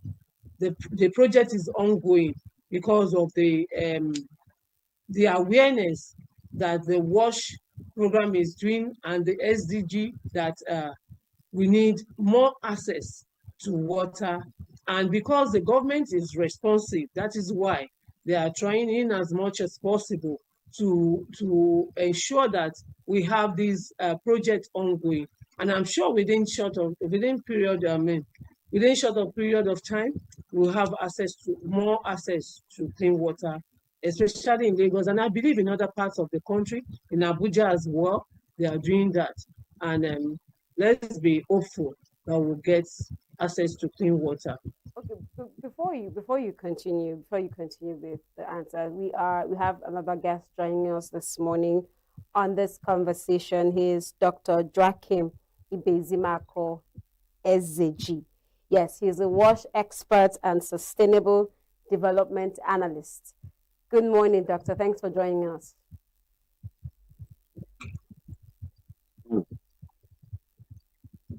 Hello, good morning. Dr. Joachim, can you hear me? Yes, good morning. Good morning. Good morning. Good morning, sir. It's morning over there. Good morning, madam. Yeah. Okay, so I'm having two guests this morning, so I would just, alternate between the two of you. But Dr. Joachim, thanks for joining once again. Thank you. Okay, now I'll return to Yemisi. I was trying to find out, we are still talking on, water provision and water cleansing. So you have spoken about the possibilities or what process it takes to purify a water before it's been distributed. Let's talk about the digging of wells to persons, for the sake of persons who are living with disabilities and persons who don't have to struggle to queue up to get water. Let's talk about that before we come to Dr. Joachim. Okay, that's the main problem now. That's why we are saying that the access to water is not that okay. It's not yet perfect. Is inequality. There's inequality in access to water, and we have vulnerable people. Even digging of the well or the borehole is still not sufficient enough for people to have access to clean, hygienic water, especially people with disability. There's so much problem for them in accessing water. In fact, you have a lot of hygienic problem, especially with ladies with disability. When they are in their menstrual period, they find it difficult either to go to school or to go to work. There's no water. So the digging of the well is not standard, if I may put it that way. It's not standard enough, but it's just an alternative rather than not having anything. And yet, even that is not yet enough for these people. For women, they have to travel long distance. Children, they have to, girl child, they have to travel long distance to get water. So it's just an alternative. And at times, even some area, like, I told you earlier that having stream or lagoon does not mean you have clean water. So even when they drop some well, we short you, maybe during the dry season, you find that there is no more water there for them, especially those people up north. They find it difficult to get water. So the well is not yet an alternative. It's just what people improvise for them to have. So a lot of informal sectors also, they have no water. And everybody, like I said, water is life. It's an access that everybody must have. It's human rights for them to have water, for everyone to have water. All right. Thank you. Dr. Joachim, can you hear me? Yes, I can. I do. Hello? Dr. Joachim, can you hear me? Yes, I can hear you very well. Are you hearing me yourself? All right. Let me see. Let's just continue. I think Dr. Joachim is. I can hear you from the internet. Now, one of the last question I had. I can hear you. Payment for Hello. Water. Now, I can hear you. In ENUGU, I'm currently in ENUGU, and I understand that there's some parts. I also understand that some parts of ENUGU. Okay, Dr. Joachim, thanks for joining.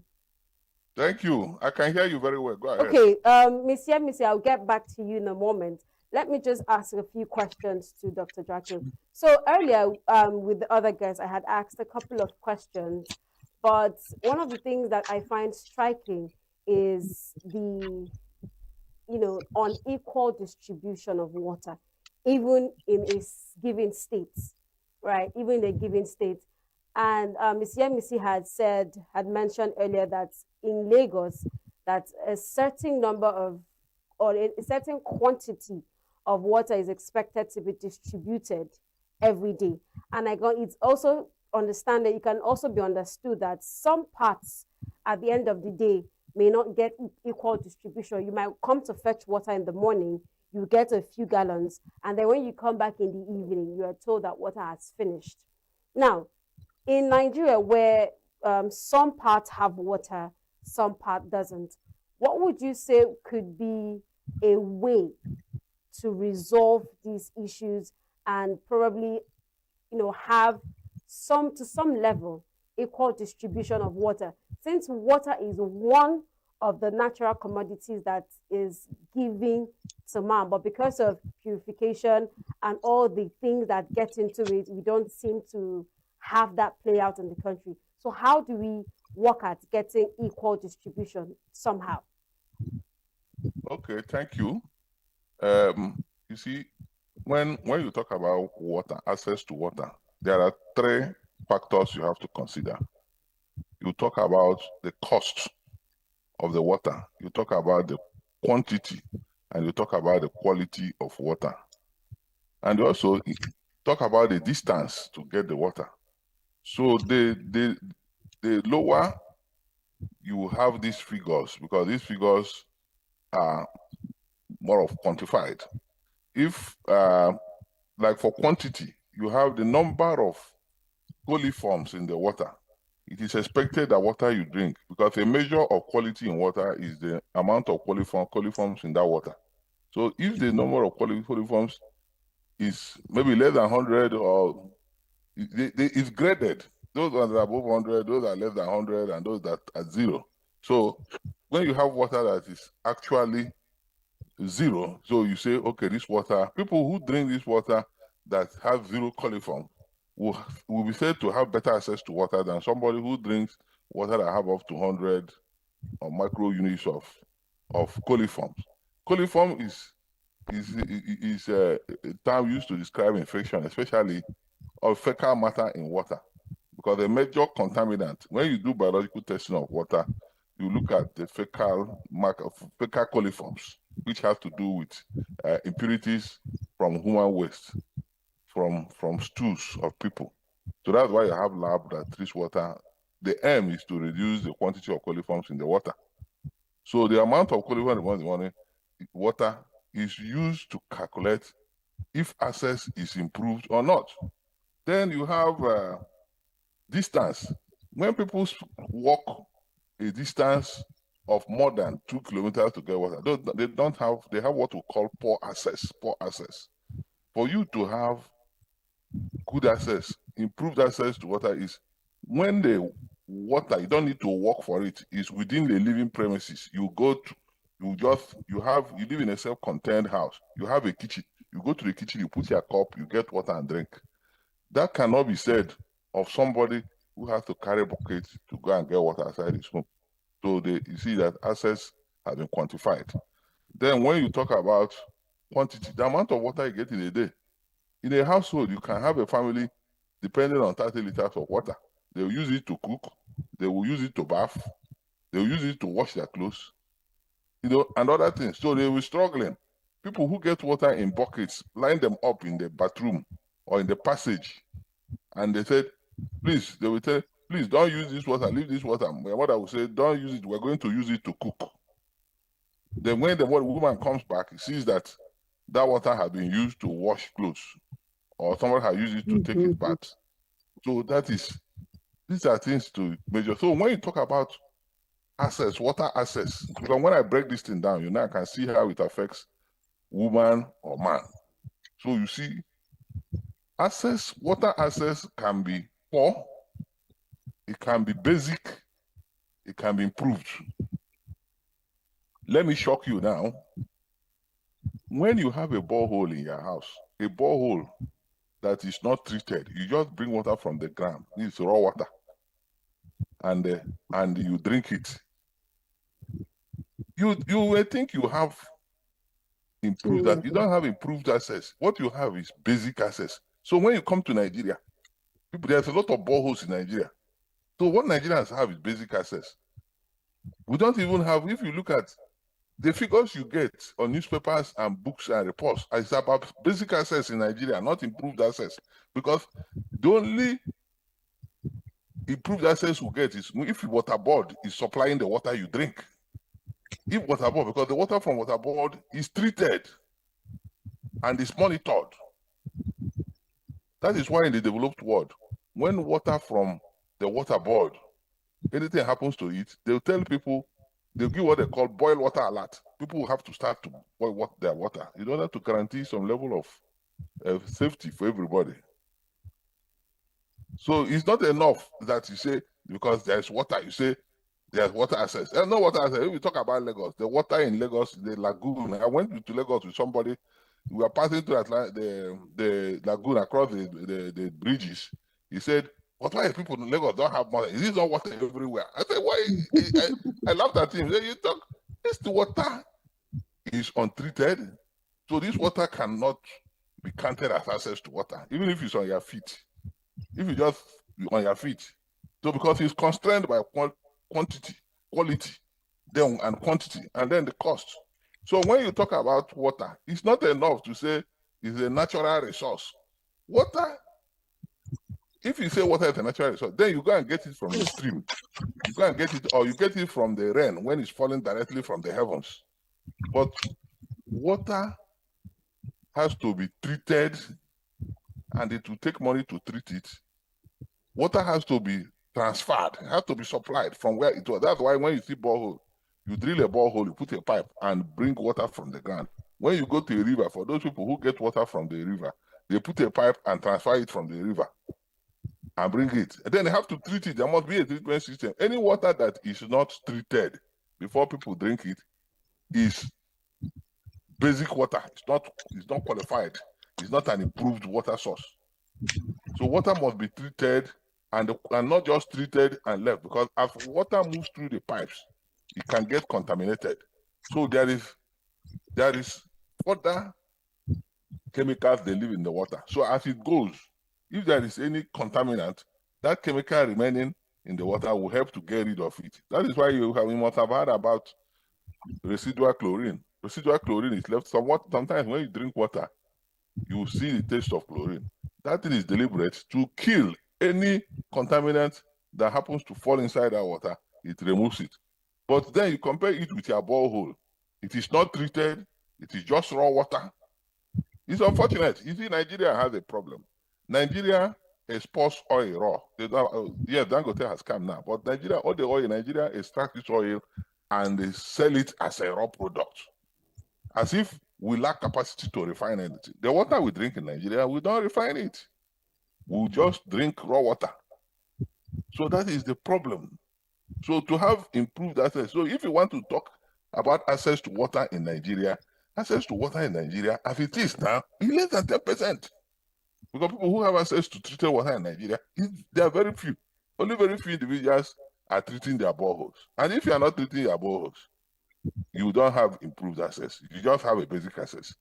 But it is worse if you have to go to a stream to get water, or you just collect water from the rain. Those ones are poor access. They have to be improved upon. Thank you. Now, Doctor, you mentioned something that is quite alien to me. You said most of the water that we drink, that when we buy water, when we drink them, those taste that we feel on our tongue when we drink this water, that they are deliberate. I just want to be sure that the chlorine, that's what I heard. Chlorine, yes, the chlorine you have in the water, yes. Okay. It's deliberately left in the water to maintain the quality of the water, the treated quality of the water, yes. So it's not entirely harmful. It's not harmful. No, it is. Most It is not harmful. buy it, and then when they taste it, there's this, oh, these people sold bad water to me. No, it is not. It is part of the water treatment process. It is what is the requirement. It's the requirement. They call it residual chlorine. It's deliberately left in the water to maintain quantity. With time, it moves, it goes out, it fizzles out, but it is a deliberate. You can Google it, how water is treated and quality maintained. Without that chlorine, the residual chlorine, you'll be drinking something else, not clean water. So is it not possible? I mean, I know Miss Yemisi had mentioned earlier, but I just want to, since we're talking about purification, these distances people go to these communities that have wells in their communities, isn't there a way to, purify them, or does it always have to come out of these wells in order to be purified? And when they're being purified and stored up in, say, a tank, it runs out. So what's the continuity objective for communities that already have water supplies within them? No, when you talk about, let's be clear, let's not miss things, issues up here. When you talk about community, there are community managed water sources, and then there are privately managed water sources. When you go to the maybe Lagos State Water Board, they have a lot of treatment plants. Madam said the government have a lot of mini water works. It's a way to get water, treated water, improve access to treated water for people. That's why government is putting water across the state in various places, So for a community water system, if the community is getting water from maybe a water board or water corporation, that water is already of higher quality. It's already of higher quality. But if the community is getting water from a river, a stream, or well, a dog borehole, when you talk, these things are broken down. You go to some communities, you see well online. They call them online wells because they are not protected. The water just comes. Your underground is, you see the walls of the earth. You see the walls of the earth. You get water from there. That water is a basic water. When you talk about basic is like you have people who are in primary school. You go primary school and then GSS 1 to 3. They say it's basic education. That means it's education you can have to live. Beyond that, you will struggle. It's education, the basic education you need, because it's important. So people who get this water that are basic is just for them to get by. But that is, it doesn't guarantee that everything will be fine. Because you have struggle. You may break down, you can have gastroenteritis, you can have other issues with your health, you can have typhoid because of the water you drink. But when the water board supplies you water, because the water has been treated, there are experts who have been employed to treat the water. So when you look at communal water schemes, some communities have boreholes that are lined. Boreholes that are lined are those boreholes, they have built walls on them, and the water is being moved with pipe, not just with buckets. You bring water on lined wells. Then it's an issue. Treatment and the type of water and the environment where you have the water will determine the type of quality treatment you use. The treatment is universal. It's not universal. That when you talk about purification, you know what purification is. You talk about distillation. Distillation is entirely a different level of water treatment.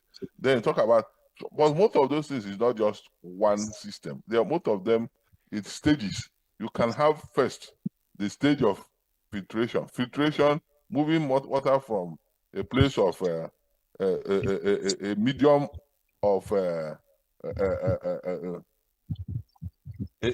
membrane that allows water, limited amount of water. Anything above a particular size will not go. That's physical filtration. Physical. But if you come, like, there's what they call sand. They use sand. And this is not a water treatment class, so I'll be careful so that the people don't get these things confused. So they use sand. Most places they use sand to filter water. Then before chemicals are introduced, and they go through other processes to get better quality water. So community treatment of water is not always possible unless if it is centrally managed by a utility. A utility, what I mean by utility, I mean a water board, where you have experts who are experts in water, treating the water. So you see, they do it very important. But when we look in our country now, the water boards are not working. We tend to forget that those guys are doing an important work for the society. Because all of us, we are all a community. So communal supply. The water from the water board is communal supply. I don't think there's any village or any local group in Nigeria where that are treating their water directly by themselves. All right. Mr. Miss Yamisi, pardon me. My next question is for you, but we'll take a short break. We'll be right back. Every second, every minute, every day, news is breaking. Events occur and there are new developments. At Signature TV, we follow these stories objectively, bringing all sides without bias, explaining the complex issues, breaking down the numbers, and investigating the issues behind the news. Anywhere and everywhere, near or far, wherever the news is, we will be there. Signature TV. News in your pocket.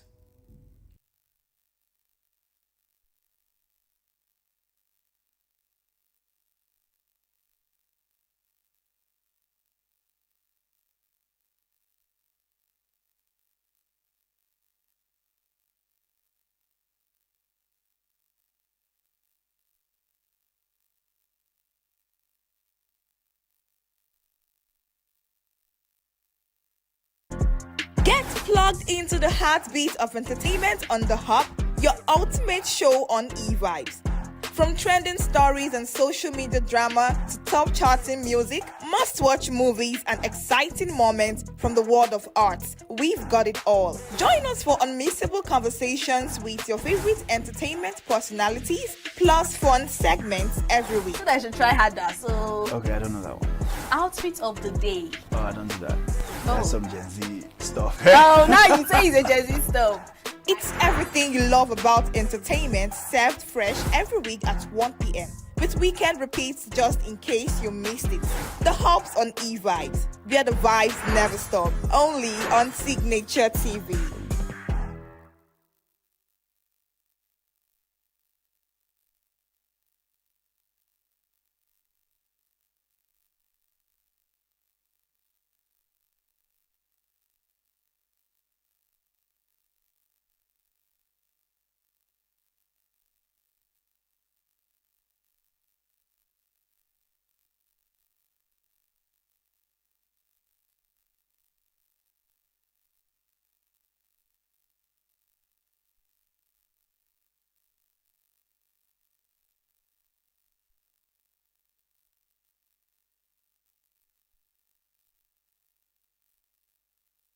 Every second, every minute, every day, news is breaking.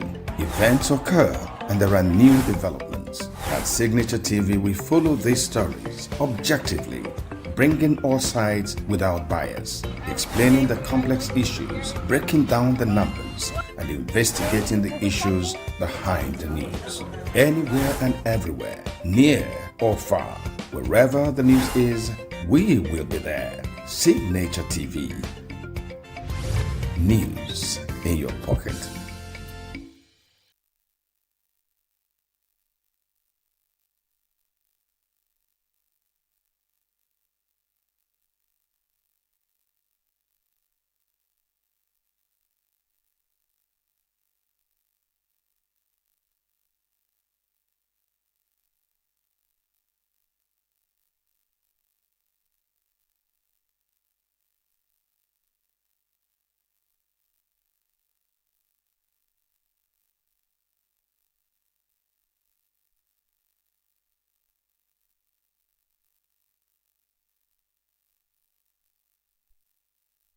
Thanks for staying with us. Up next is an interview about the controversial Akacham trend on social media a while back. Who is to blame? Our guest was Nemeka Anichukwu, and this is what he had to say. Do take a listen. Second, Every minute, every day, news is breaking. Events occur and there are new developments. At Signature TV, we follow these stories objectively, bringing all sides without bias, explaining the complex issues, breaking down the numbers, and investigating the issues behind the news. Anywhere and everywhere, near or far, wherever the news is, we will be there. Signature TV. News in your pocket.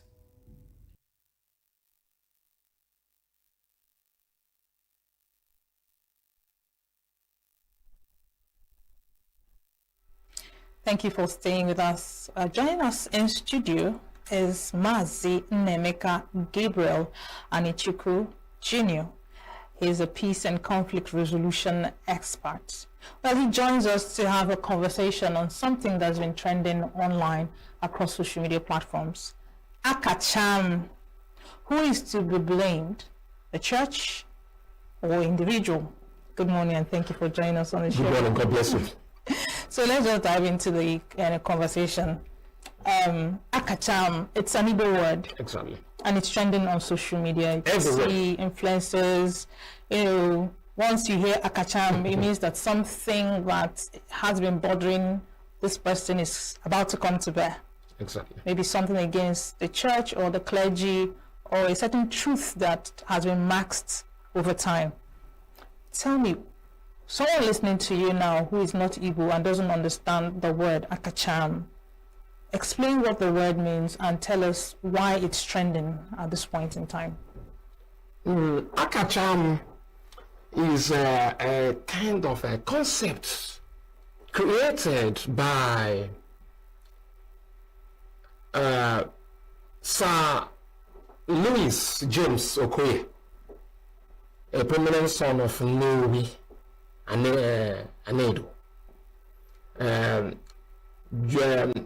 rooted in his dissatisfaction of the treatment or the shabby recognition or the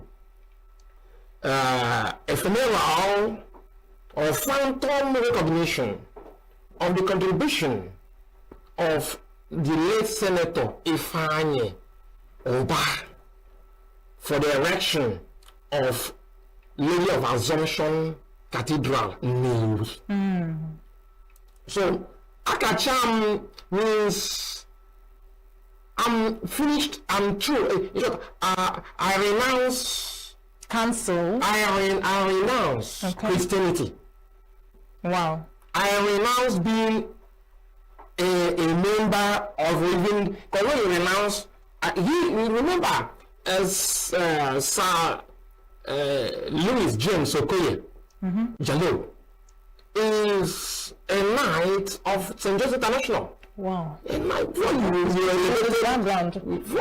elevated to the knight is a hierarchy. Yes.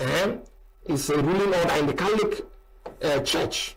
So he said, I'm not here, I'm not a talisman, neither am I a magician, or a prophet, to tell you that all he said is true. But in every smoke, there is a fire. Then he said, based on the experience, because he said that when the Lord Bishop Benson Okoye was speaking on those who made the dedication possible, because before you dedicate a cathedral, it must have been built. And building cathedral is not through your urine, not through water. Even water is bought. Then it is through financial contribution. As I heard authoritatively, and from other sources, even not from Sir James Louis Okoye, that the late Senator Ifeanyi Oba contributed up to 70 to 80% of the cost of erecting that Lady of Assumption Cathedral in Nnewi. Then I'm just giving you the background of what this concept of Akacham. Yes. Akacham means I'm I'm done with Christianity. I'm done with Catholic Church. I'm done with being a member of a Christian organization. That I'm done means I'm done. What he said, and I know is a witness to what he's saying. He said in Igbo language, if we for a job, I don't support Israel, no matter who committed it. He said it was a kind of ventilating his grievance that the Lord Bishop gave some queens who became the cream that were present at the church deputation. Recognition. So we are giving 3 minutes, 4 minutes recognition. Speaking of what they have done. But he could not contain. His grievance exploded when they said they could not observe that the Lord Bishop could not guide the church, even bring the wife of Senator Yoba, that Mrs. Yoba, and his children. He said they ought to be present, and they could not give him 3 or 4 minutes or 5 minutes to speak on who brought the major money for the erection of that cathedral, that he cannot sit in this kind of community. Then, because of it, he said, I cannot continue. He said, it means I can't continue with this abnormal, I cannot continue with this Israel. That he cannot be a part of those who institutionalize Israel. When man is made to man is Israel. He said he cannot continue. He's so, no, let me tell you the truth. It does not mean that he is the only person who observed what happened. But most of us, when things are going wrong, even in our families, in our communities, in our towns, nations, states, not that those who do not speak accepted that all thing that is going on, that Israel. But most of us are not assertive. And because of non-assertiveness, they become docile. And that is what is actually happening even in our society, in our families, villages, and even in the state and nation. Most of us don't like what is happening. We don't cherish it. We don't relish it. But majority of us don't have that boldness, that effrontery to confront Israel, to call Israel. But and sometimes due to denominational clannishness, because this person is from my place, this is my church, because it's my church, when we see this kind of Israel, we cover it so that the church will not be castigated. But truth will one day come out. So Akacham is a product of inability of Sir Louis James Okoye to swallow, to absorb what he perceived as evil, as injustice.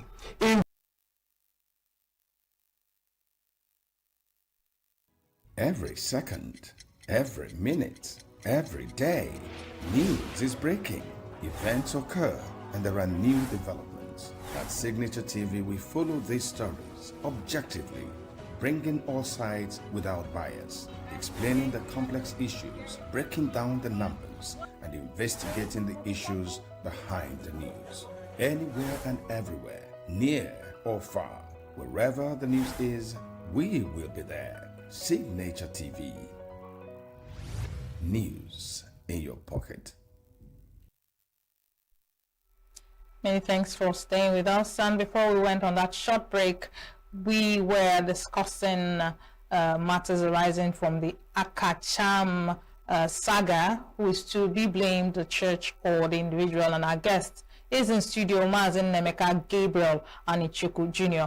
Mazin Nemeka, so we were saying something before we went off air, and I want you to elucidate on that question. And I was asking, was there any time that the story or the response of the Lord Bishop Benson was gotten over why there was this omission that some other person perceived as a huge evil? Was there a time they got maybe an apology or the reasons why he omitted the name of the late Ifeanyi?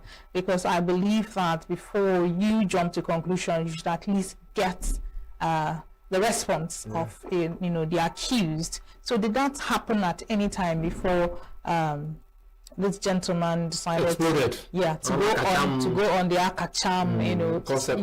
Yes. There was no time Sir James Lee Okoye initiated dialogue to find out why the Lord Bishop Benson Okoye did not could not give but his due recognition and recognition based on his contribution to the erection of the church.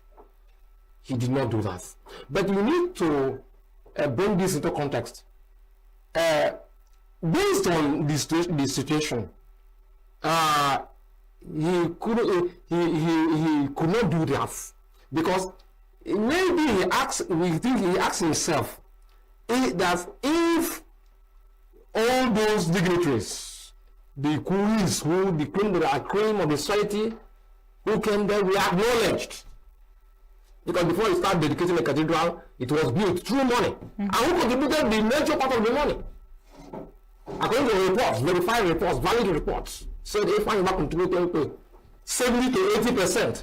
But if we could recognize, actually, if the Lord Bishop could, I'm saying what he might be going on in his mind before he could not initiate dialogue with the Lord Bishop. That he might be saying if the Lord Bishop could recognize those people, those big wigs there, then and remember that they are there and gave them 3-4 minutes or 2 minutes or 5 minutes or whatever to speak on how they backed the church to erect that cathedral. Why couldn't he give the recognize him, even invite the wife and children? Because whatever you said you sow, your wife and children will reap it, whether it's good or bad. So the wife and children ought to be invited for them to reap the seed, the fruit of his husband or their father's planting investment. Yes. So that I believe that was what he could not contain. But you know that dialogue is very important in resolving some crisis like that. But you know that in religion, most of these Lord Bishops are deified, even more than God. Some of us respect our GO more than God Almighty and Jesus Christ. GO say, Father say, Bishop say, Baba Ladila say. Most of us who are Christians, what the Lord Bishop said, what the GO said, what the pastor said, in higher esteem than what is written in the Torah and in the Bible. Because are we following the precepts of God Almighty? Are we following the precepts of man? Any human being, be the person Lord Bishop or Baba Ladura or GO, whoever, it's not above, it's not infallible. There are fallible human beings, we can err. And when something happens, some of these religious wins who they don't give you the opportunity to initiate dialogue.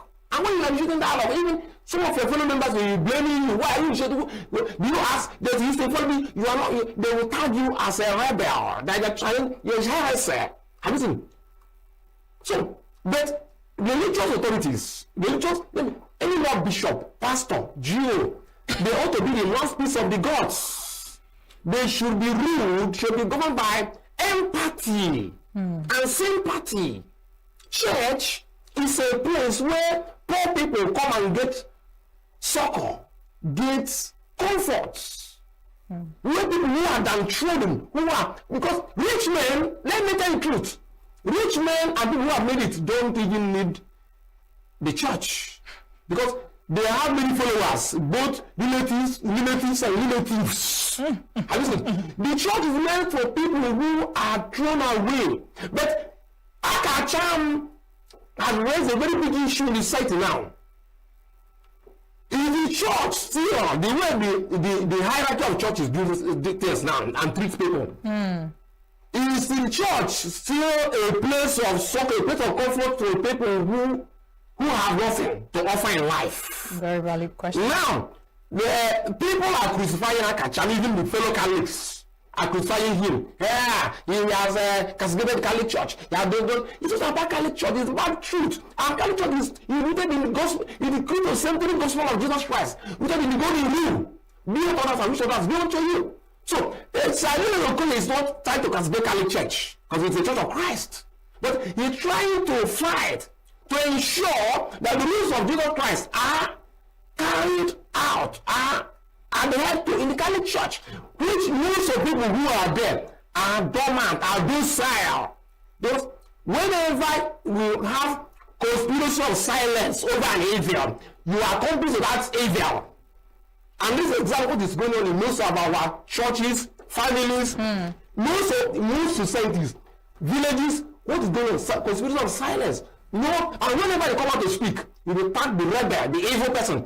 To me, I'm not saying that Elizabeth is perfect, but when they expect you from the night of St. John's International, I wrote on it in the media. I wrote on it. I said, expelling him is not the question. Instead of expelling him, you should have initiated dialogue. Yes. With the one bishop. The Akacham prodigy should be there. Salif Zoke should be there. The Lord Bishop should be there. The purpose of Christ is to bring the lost souls back. Then, when they initiate dialogue, the bishop should be allowed to speak, and you should be allowed to speak, and truth, I said truth prevails in dialogue, not in debate. But what happens now is we have much of debate and dialogue. So when truth prevails, then it might occasion an opportunity for the bishop to say, oh, I'm sorry for what I did. Even apologizing to you, they are apologizing to the church. And you might have to place when you should apologize. Yeah. And the Akacham can be called to become Akahotam. But then the church, because of religious, denominational clannishness, because they are this also church, they want to consider church. Most of people are throwing stones at Akacham.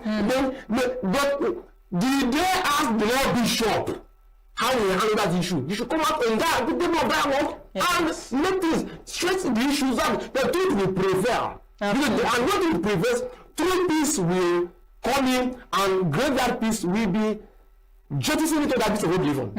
There is actually need, which was why I asked the question. And you have done justice to that.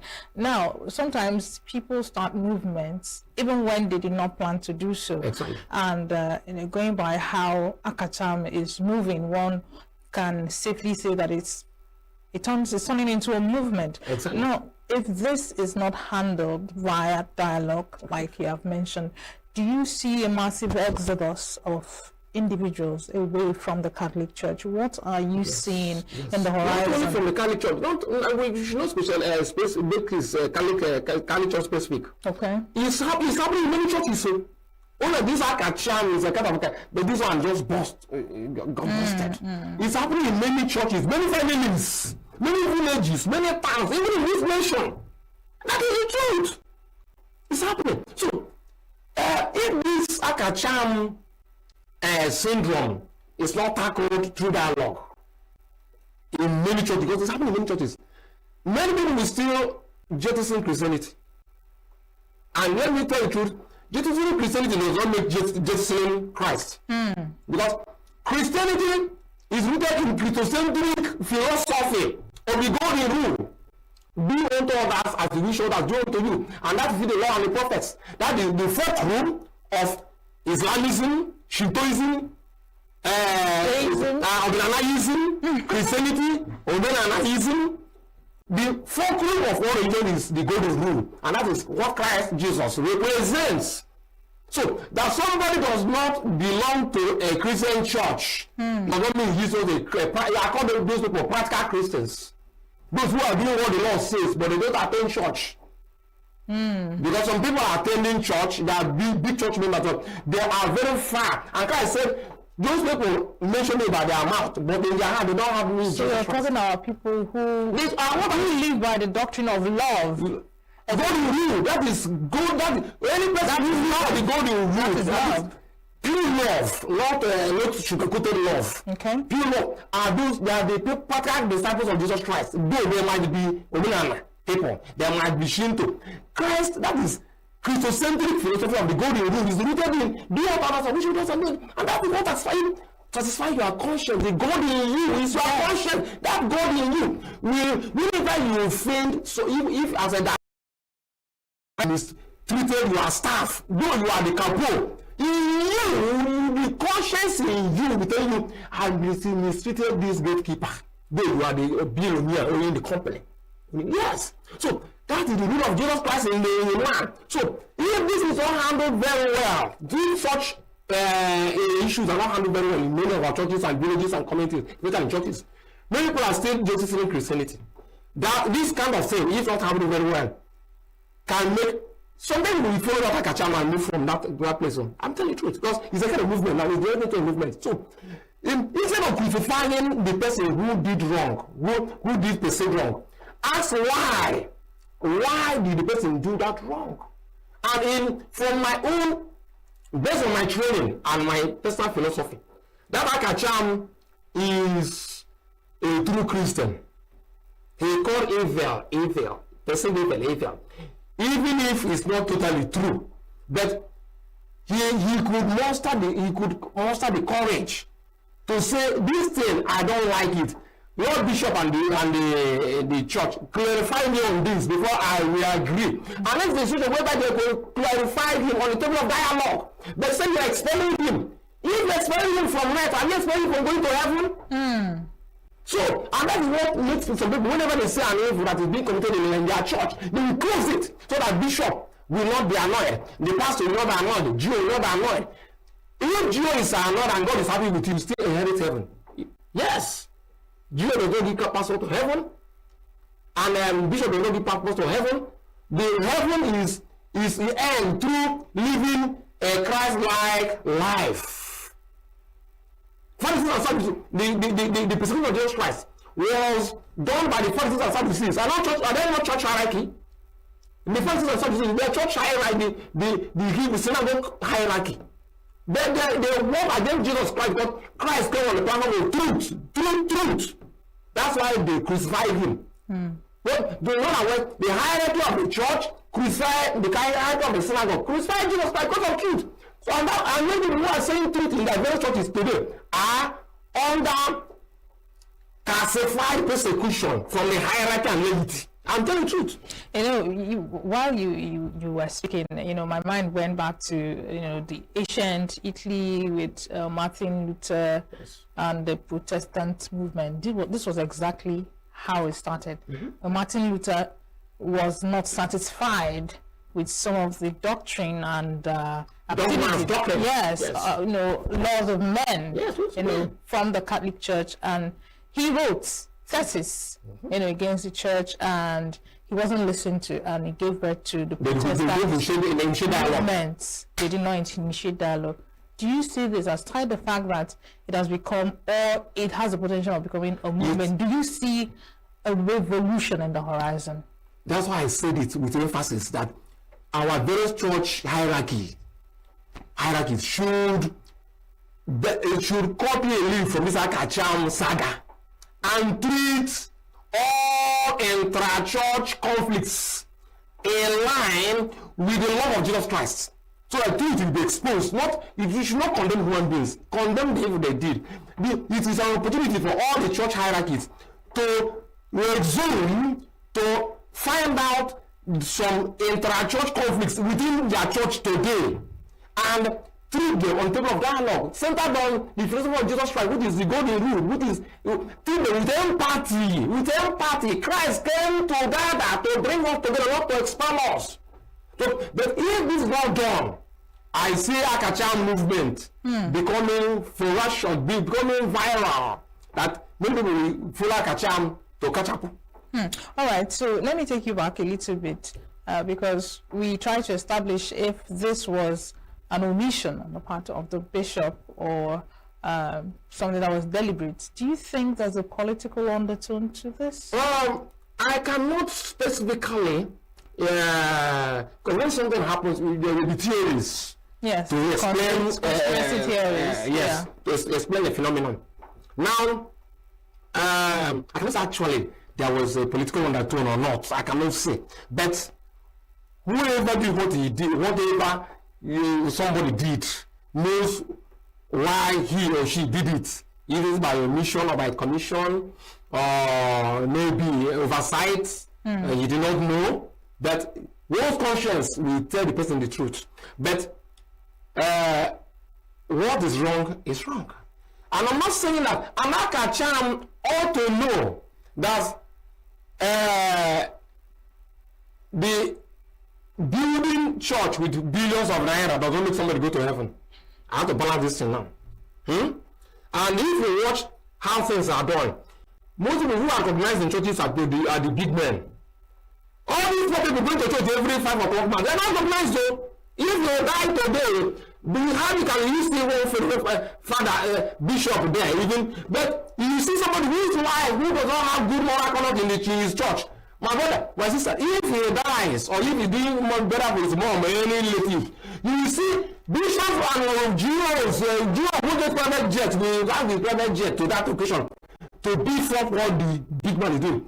Poor people, what I'm saying, this is my empirical. The poor people are not recognized, are not given due recognition. Let me tell you, church is, in fact, within part is meant for the poor. Because the rich already had great friends, relatives and relatives. So the poor people, the church ought to come back with humility, ought to come back to their personal role, for which God established them, to bring lost souls and poor people into the fold and nurture them and give them comfort. When you watch what is happening in most of the churches, poor people, most of them don't have comfort. Yes, they are not comforted by their fellow poor people and by the rich people and by the hierarchy of the church. And that's why people are saying religion is scam, Christianity is scam. Christianity is not scam, but the way the operators of Christianity are doing it has made it to look like scam. But it's not scam, because it's all about teaching you to do good, to become good, and we get it. So the church should come back with humility and make sure that they organize their folks with empathy. Empathy is the basis of Christianity. Nobody is a saint. But whenever someone has even heard, even he said, when Peter denied Jesus Christ 3 times, did he expel him? So I'm advocating that the bishop and the other clergy, other bigwigs should continue pressing the dialogue with Salim Okoye. And the bishop and the Jew of the other churches who have intra-church conflicts should drop their ego and see for those people who are not coming to their church again, who say that they have to church in Kepa. Have you seen? To bring them back. The purpose of church is to bring the lost souls back. But you see that the church now is highly rooted in what I call Pentecostal or ecumenical capitalism. It is wrong. Pentecostal or ecumenical capitalism over Christ Christocentric Christocentric communalism of the Pauline Church and Acts of the Apostles. That is trouble happening. Many people are in church. Yes, because when they run into the church with hope, they will get Christ-like love. They are running away. So the clergy, the clerics, and the hierarchy of our churches should look into it. They should not say nothing is happening. Something is happening. Akacham has become a movement. You know this. Akacham has become a concept. This singular Akacham concept or movement, as you please, I see it as an effect. There's a cause. Yes. So until we're able to tackle the cause, it can manifest in several other, multidimensional incidents. Now, do you think there should be a critical overview or review of the sermons that go out from pulpits? You think? What are your thoughts on that? Because it's not just for the lay people and the pew. You think that the sermon is already affecting the pulpits as well? Yes. You raise a very crucial issue, a very salient issue. The sermons that emanate from our pulpits should center on Christ-likeness, not on prosperity. Because most of our sermons are are rooted in prosperity. And you know that most people love change hearing sermons of prosperity instead of sermons of repentance. So the sermons of the churches should converge on the altar of repentance and not prosperity. I'm not saying prosperity is bad, because as I'm sitting here, this is a 45 studio, and it's true money. I'm not saying, but it should not be elevated over morality. The sermon of repentance should be reinforced in our churches. And listen, so when the sermon of repentance is elevated above the sermon of prosperity, I see the church crumbling, because the church is already crumbling. For this covering, the church is crumbling already. They are struggling.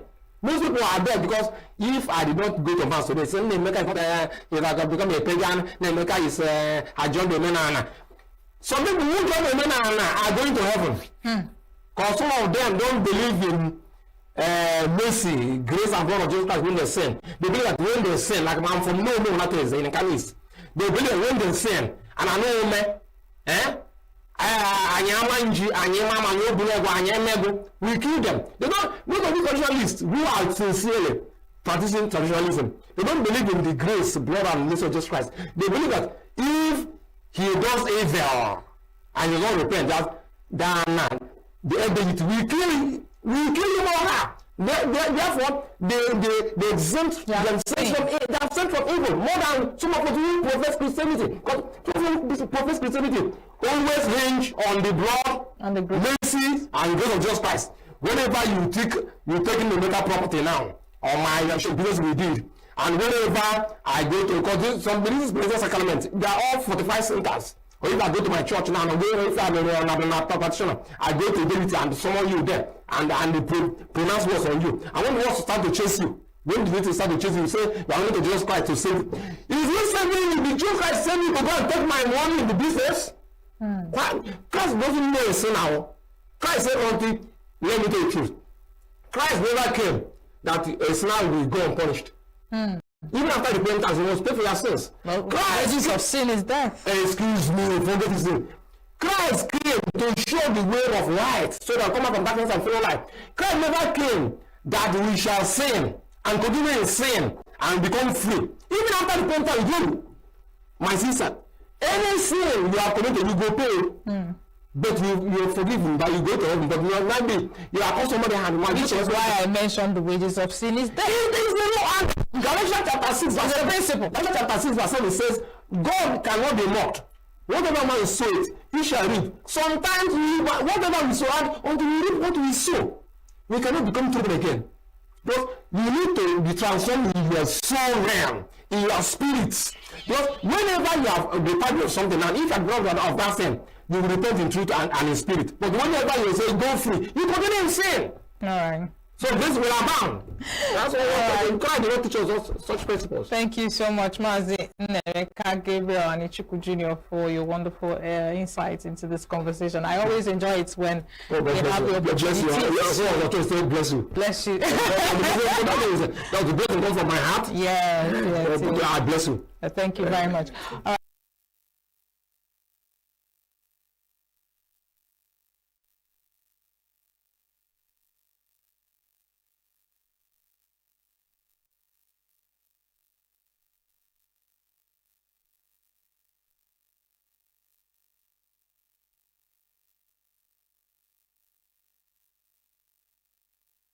Every second, every minute, every day, news is breaking, events occur, and there are new developments. At Signature TV, we follow these stories objectively, bringing all sides without bias, explaining the complex issues, breaking down the numbers, and investigating the issues behind the news.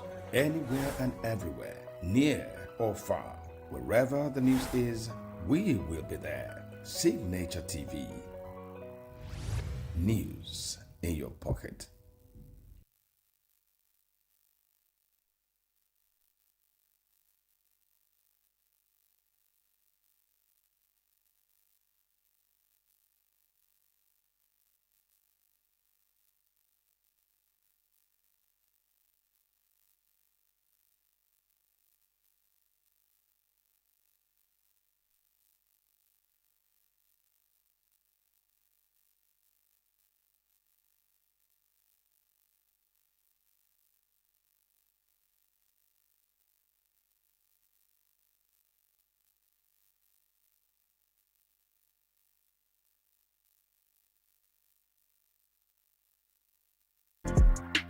Plugged into the heartbeat of entertainment on the Hub, your ultimate show on e-vibes.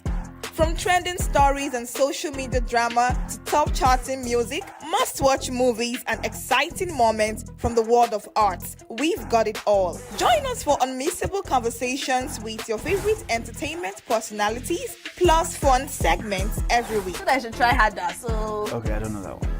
outfit of the day. Oh, I don't do that. That's some Gen Z stuff. Oh, now you say it's a Gen Z stuff. It's everything you love about entertainment served fresh every week at 1 p.m. with weekend repeats just in case you missed it. The Hubs on eVibes, where the vibes never stop. Only on Signature TV.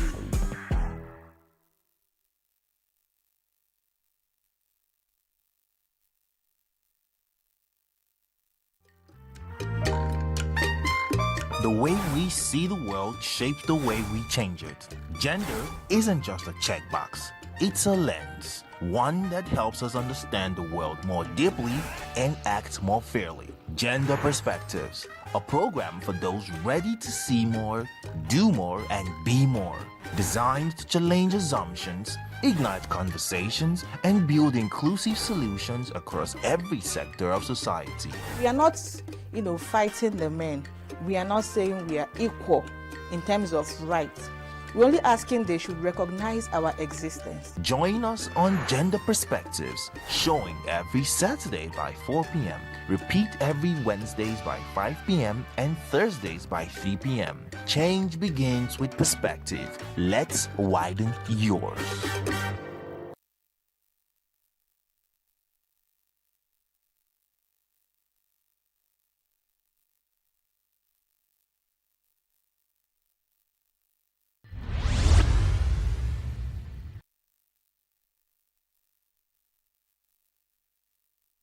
What we are doing in Nigeria is a lot of people are taking risks. And in business, yes, they say, don't fear, take risks so that you grow. But you don't see the risks there and you jump into it. So you have been told to take risks. It's when it is unimaginable. You don't imagine it.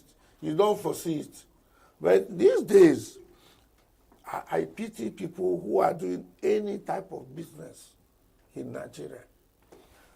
Is it, if you rely on energy, I think in one of the stations I was privileged to appear, one of the broadcast media, I was, the MD was, we were discussing informally. He was telling me, he said, Louis, to run this business is no longer for. What is he spends on diesel alone on weekly basis? On weekly basis, can pay his staff, all of them. So imagine that kind of, what kind of business are you running? Are you running a charity home? Apart from the issue of technology, energy, that government agents, you see somebody, a woman who is selling mango, fruits. They will come, you see another person standing, a man. Once it is 10, Madam will take go. That's Madam, bring money. What for? Some of them are agents of government. Some of them are friends of government, touts, used in the election. So they can look elsewhere. Security operatives will look elsewhere when you are undermining somebody's interest. So I wonder, when people do business, it's like, in Nigeria today, it's like, well, we have come out, we have started, there's nothing we can do.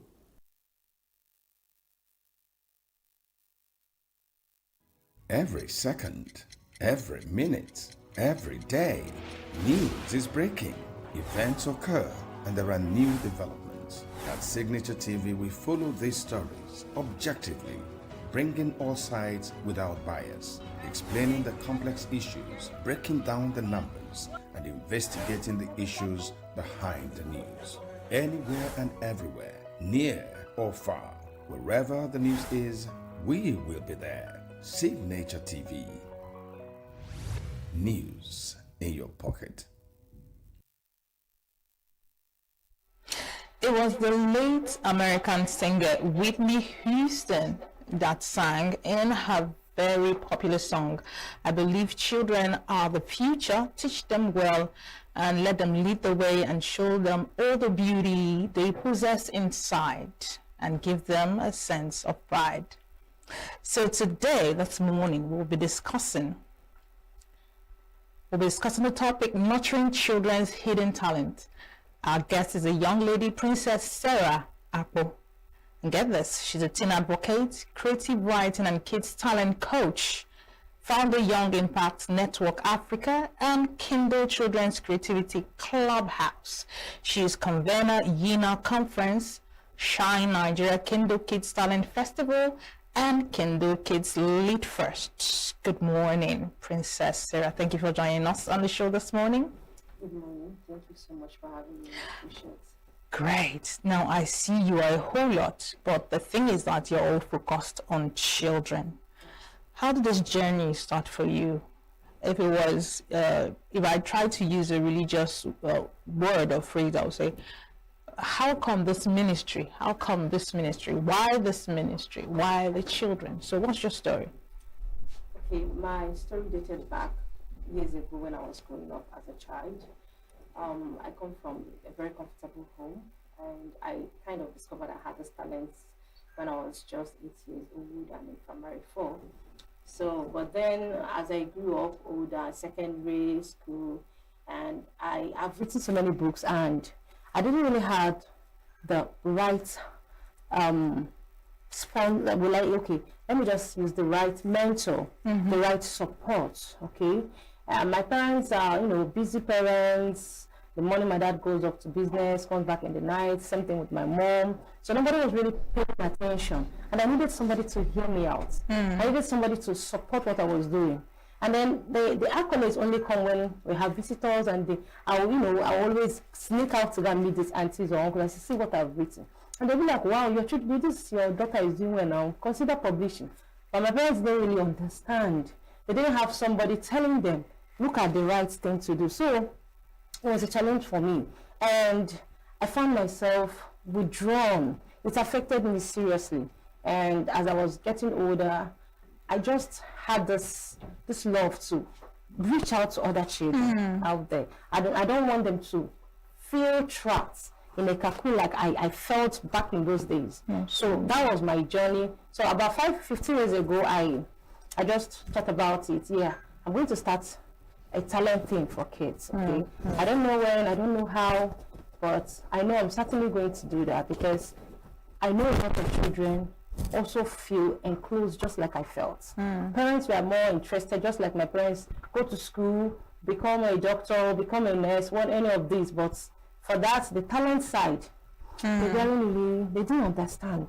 And most parents now is affecting them. Although I'm so happy now because as the world is going global, a lot of parents are becoming intentional. Unlike back in those days, they don't understand anything. Talent was talent. So that's how my journey started. It's very beautiful, listening to you talk about how you were able to convert a need into purpose.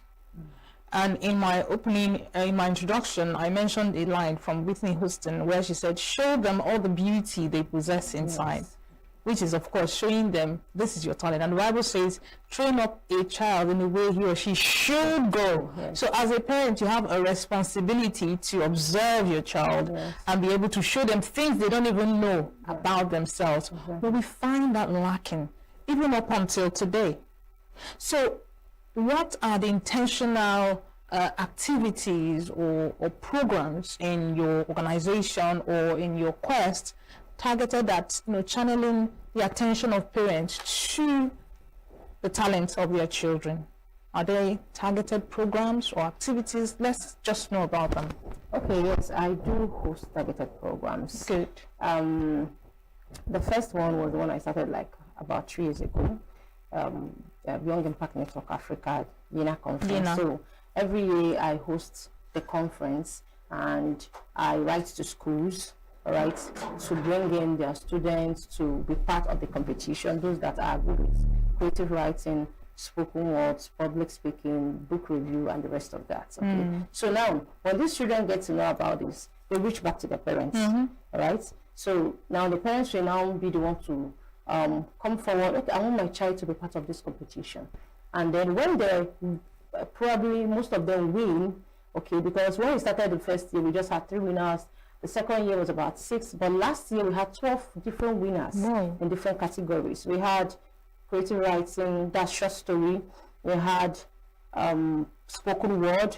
We had book review in honor of Justice George Nnamani. And then we had Justice Nnamani. Yes. Okay. And then we had Igbo Eloquence Challenge in honor of late Professor Nezokoro. So you find out that when these children go back home, tell their parents, and then they win in these competitions, and then go back with prizes. We've been doing cash prizes, but last year we did something more tangible, like camp gas, blenders, and table gas, so many laptops as well. So when they go back home with these things, it encourages the parents to say, okay, wow, so my daughter is really good at it, my son is good at this, and then they'll start looking out for a place, a hub, a learning where they can center, express where these children can express this talent. Yes, because they have actually seen it's actually part of them. I do encourage parents, hello, I don't mind whatever your child is interested in studying in school, all right? Or most times they even the one pushing their kids. I want you to be a doctor or a nurse. They feel like, wow, okay, this is something that is trendy, they will make money from it at the long run. But this particular thing in this child, do not let it die. And then when I was doing that, I was also reaching out to those in the primary, that's the basics. So that was where I started with the Kindle Children Creativity Clubhouse, and I was using it to reach out to schools, hosting events for children, talent events, where the kids can come and showcase their talents in dancing, singing, spoken word, everything that they are very good at, all right? And most times the parents bring them. So these parents see that, wow, these children are good. My kid is good. And then they are like, okay, is there a way that we can work on this, you know, to make this child to be very good at this? And then that's where I now come, okay, fine, I want a talent creativity clubhouse, and in ENUGU every Saturdays, and you are free to register your child, bring your child, and we'll continue from there. So last year when we hosted the Shine Nigeria Kindle Kids Got Talent Festival, we had about 6 kids from our clubhouse that published their first book, ranging from 5 years to 11 years. All right. So, and then we also had about a lot of children from different schools that participated in different competitions, got prizes like school bags and so many other things. This is so laudable, especially the fact that you've been able to sustain this for 3 years. But before we get to your sustainability plan and probably funding, I understand that schools these days, they run a very tight curriculum and schedule. How were you able to convince proprietors and owners of schools and head teachers to inculcate your activities into their already tight, you know, school schedule? How were you able to do that? Because I'm thinking in my head, schools are already busy. They have their curriculum to cover for the term. They have the exams. Most schools these days don't even do the usual inter-house sporting activities that they were known for, just to, especially after COVID. So how were you able to infuse these activities that are clearly extracurricular into the curricular activities? The truth was that when I started, it was really tough. I mean, I went to different schools and nobody was really paying attention. You know, at some point I was frustrated. But the drive to impact, that has always been my passion. That has always been my drive to impact. When I remember myself, I think about all the children out there that this could have given a direction in life in the near future. And I told myself that I'm going to keep pushing, okay? So I kept pushing. So the first school I worked with was Sohai International School. 10 million. When I came, I told the woman, she was so happy, and then she linked me up to talk to the brother who is abroad, and he was like, oh my God, you know what we do outside here, I love it. Okay, and it was not just the children being part of the program. I also had to come into the school to teach creative studies. It's something I had to develop on my own that has to do with talent. So I started to develop content for creative studies. Yes. For creative studies. So a curriculum for that. I started teaching it in the school. So I taught in that school for like 2 years, covering creative studies for children and learning talent, developing their talents and all that. So while I was there, it became a benchmark for me. So when I go to other schools, I tell them, look, I already have a school that is doing this, okay? And look at the reasons why your school has to be part of this. I know that schools are busy and all that, but most schools are intentional. I mean, most school owners, they want something different. You know, private schools is like a competition, like a business. Everybody wants to do something different that will make their school stand out from the other school. So sometimes those intentional proprietors or proprietresses, when you bring it to their table, they will love the idea. Like another school I started working with, Fresh Grace Montessori School. She attended my event with her children for like 2 years. Last year, they attended the children reading party during the International Children's Book Day at National Library. So after that, she called me and said, Sarah, please, I want you to bring this into my school. You know, I have a lot of children there that I know they're talented, and I want you to work with them. So can you teach this new subject in my school? I said, fine, no problem. So recently, I started working with Brightland schools, and the same thing, the man met me at Soro High. I told me, I want you to do this in my school. Right? So, but going forward, let's be a little bit conservative in sharing the names of the schools for your privacy issues. But go ahead, please. So, I started working with the school. So, the thing is that most of these schools, just like I mentioned, they want something different. Yes. Yeah, even though they are busy and all that, okay? Even though they are busy. They want a competitive edge. Yes, a competitive edge over other schools, and they see that area as something because it explores talents. I mean, which parent doesn't want to see their children excelling aside from academic? You know, it's not just always English and maths. There has to be something. But these are the things that actually make, you know, kids and young people stand out. Sports, entertainment, literature, poetry. You know, beautiful. Most times when I teach them, I use some people that are actually doing well in these areas as examples to them. I mention their names. I say, look at these people. Most of these people, they are graduates. But today, what is feeding them is spoken word. They are traveling. They are touring the world. Okay, some of them, like last year when I introduced dramatic storytelling to them, and then Venture, there was a competition that came out from ENUGU Literary Society on dramatic storytelling. And I told, look at, the winner goes home with 200,000. So you see that this talent you are developing, it is valuable to you. It's not something that tomorrow you start regretting, why did I learn how to do this, or why did I? No. You have an edge as you get older, as you are studying, becoming whoever you want to be. You can be a medical doctor and be an actor. You can be a medical doctor and be a spoken word artist. Why not? You can be a medical doctor and be a writer. Chimamanda is a writer. She's doing so well. So all you have to do is, now that you have the opportunity, now that you are growing, now that your brain is very active, develop it, harness that talent. All right? So that's why I encourage, most of the schools, I encourage them, okay, within the space I'll be there, you can work on bringing out some of the best stories or poems or anything from these children. You know, publish it so that till tomorrow as an anthology, they always look back at it. Yeah. Even the parents too. Even when you think that they are very proud. When they look at it, my daughter is an author or something like that. So it's that's how. And I'm intrigued by your story. But then again, I wanted to find out the scope of your impact so far. Is it just with private schools?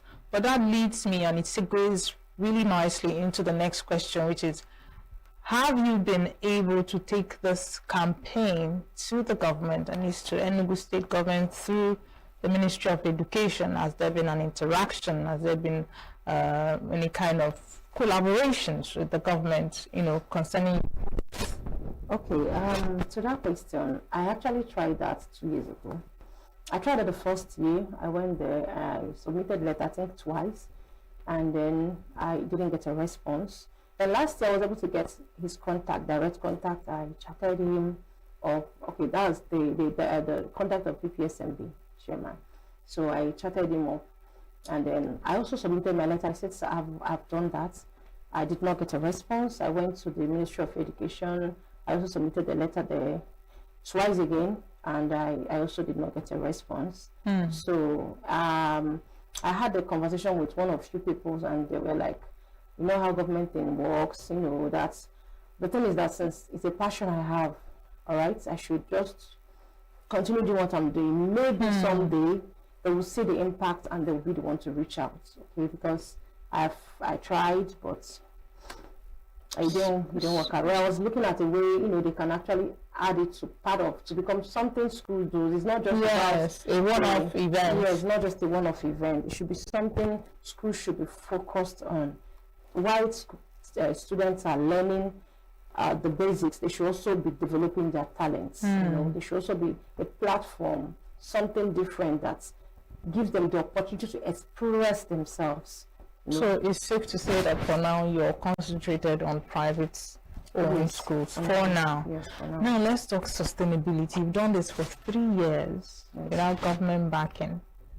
How have you been able to come up with the funding, the prize money, logistics? How have you been able to cope with the financial obligations of, running this sort of projects? Well, that's been a very tough one. Okay, I can imagine. That's been a very tough one. Like I said, I had this dream over 15 years ago, and that logistics, the money to start and all of that has actually been a problem until last 3 years when as a writer, I do ghostwriting for people. Okay. So I got this job from an international client based in Australia to ghostwrite a children's book for him. And then when I did, he paid me $700, and Wow. I just told myself, I can imagine my audience going, what? I just said to myself, now I'm officially going to do what I want to do, touch lives, So I had to put in that money, even though at the end of the day, my mom was like, putting all that money into this project. And there are really a lot of people, what are you gaining? It's a free event, so what are you gaining? I said, what I'm gaining is the fact that these children had the opportunity I never had to express themselves, to feel happy doing what they love doing. I love seeing the smiles on their faces when they do it, So I had to invest the money there, and I had 2 other persons that supported me, one of my publisher, and a friend of mine who stays abroad. They just gave me 50,000, so it was a total of 800,000 for the first year. So then last 2 years too, it was I had, when a lot of some people have seen what I was doing, so I had a few people that stepped in with a token, and then my younger sister also stepped in, then with my own savings. So it was strictly family and friends? Yeah, it was strictly family and friends, even till that of. So last year on, I actually thought I'm not going to do it, At some point, my husband was like, it's like, you just leave this year, maybe next year. I said, this is supposed to be an annual event. I cannot break it. I don't even know how I'll go about it, but I cannot break it. I have to. And one thing about me is that once I set my heart to something, I follow through. I always do it. So last year until now, how I was able to scale through, well, it was a miracle. But the family of Anezokoro, that they sponsored the competition. I hosted in honor of their dad, so it made it a little bit easier. And the Justice George Naman also sponsored the competition in his honor as well. So then the rest, then there's this the poetry, the spoken word, was sponsored by it was also sponsored. So I also, then the rest of the thing, logistics and every other thing, I It was over a 1 point something million naira to hold that of last year. It was the biggest so far. Wow. You know. So what about the proprietors and school owners? Don't they have something to bring to the table, or they just stand aloof and watch you? The proprietors, they don't have anything to bring. Well, shouldn't they have something to offer? Well, the thing is that most schools, you are actually reaching out, because till now most schools do not understand the impact of this on the students. So it's as if you are begging them. Apart from those schools that are intentional and have been part of it, most of them, when you come, it's as if you want to take away their students or what. I don't even know how they see the whole thing. You are calling, you are begging them, come, let these children be part of this. And at some point, you know, so reaching out to them to even support financially, I don't know. I don't know. Okay, I get where you are at this point in time, but maybe in future you look into it. There should be some sort of value exchange, well, monetary or otherwise, but there should be. People have actually spoken to me about that. Yeah. And I told them, hey, it's supposed to be a free thing. But the one angle about it is just that they are right, you know, they are right. It's not like I have a government backing or a special kind of support or grants or any or something like that, you know. At the end of the day, you finish up and you don't have anything left, but because of just the drive and the love of it. So probably it's something I will actually look into, because I'm looking at taking to making it bigger, you know, going scaling it nationally. Scaling it nationally, yes. All right. So very quickly, there's something you mentioned that I'm sure my audience will not forgive me if I don't get you to elucidate. You said you're a ghostwriter. Okay, yes. So who is a ghostwriter? And I noticed ghostwriting is a skill. It's not much of a talent. So do you also nurture skills? Do you teach skills, or you just nurture talent? And then if it's both skills and talent, then how did you start with ghostwriting, and how were you able to get that gig that paid you $700? Okay, firstly, you said it's a skill. But firstly, it's a talent before it becomes a skill. Okay, really? Talent in the sense that you have to be a writer, all right? And it's not the ChatGPT type of writing. Okay, okay. You have to be a born writer, all right? So I was a born writer, and I've been writing. In fact, if I knew what I knew now, I think I would have been making more money. But I was so tight with my skill. Like, how can I put somebody's own name in my book? So ghostwriting is when you are the ghost writing for someone. At the end of the day, the book becomes somebody else's book with their name. So you have no rights to it. No. They just pay you off. So you have no business there. You can't even say I wrote the book. It's just between you and your clients that knows that you wrote the book. So most books out there, when you see them, you think it's written by this person. It was written by a ghostwriter. You know, most of these names you might even be hearing might not even be them that sat down to write it. They don't have that time. So they just pay someone, and the person writes the book for them, and they put their name there, launch it, all the big men and women come, you know, and they're just there, they're crazy. Oh my goodness. So it's okay, so how did you begin to make profit out of this? Was there a website, or someone recommended you? How did it work out? How did you transform it to income?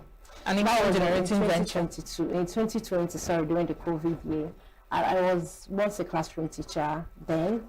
And when the COVID came, no school and all that. So there was actually someone that came up to me and told me, Sarah, you are very good at this, creative writing and so much more.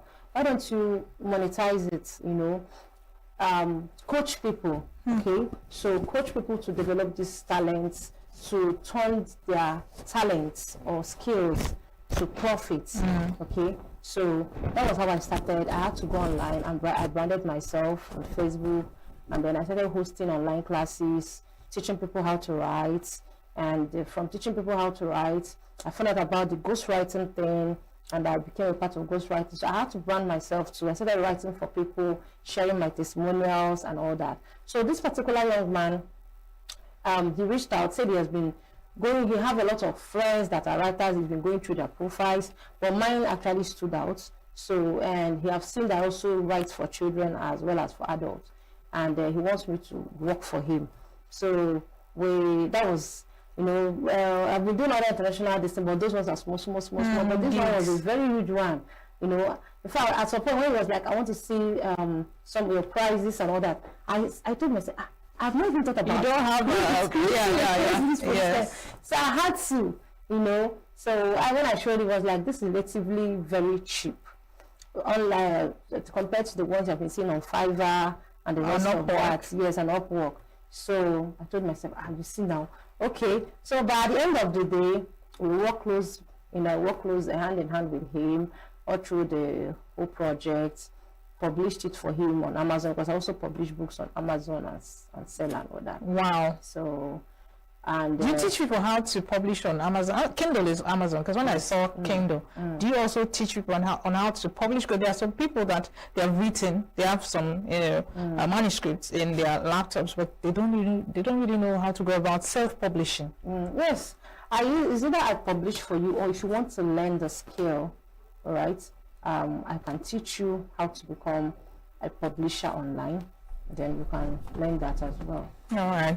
Thank you so very much. I wish I had you here longer, because I'm enjoying myself thoroughly. Well, we're going to still have you back. Okay. All right. Hopefully to elucidate more on the conference, the ENUGU conference. But for now, we have to go. Thank you so much, Princess Sarah, talking about nurturing children's hidden talent. Please don't. Every second, every minute, every day, news is breaking, events occur, and there are new developments. At Signature TV, we follow these stories objectively, bringing all sides without bias, explaining the complex issues, breaking down the numbers, and investigating the issues behind the news. Anywhere and everywhere, near or far, wherever the news is, we will be there. Signature TV. News in your pocket.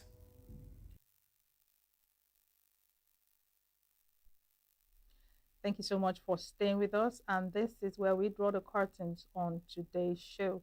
Don't forget, you can catch up on our programs on social media at Signature TV Official. Like, comment, share, and of course, subscribe. I've been your host, Chigichi Agoram.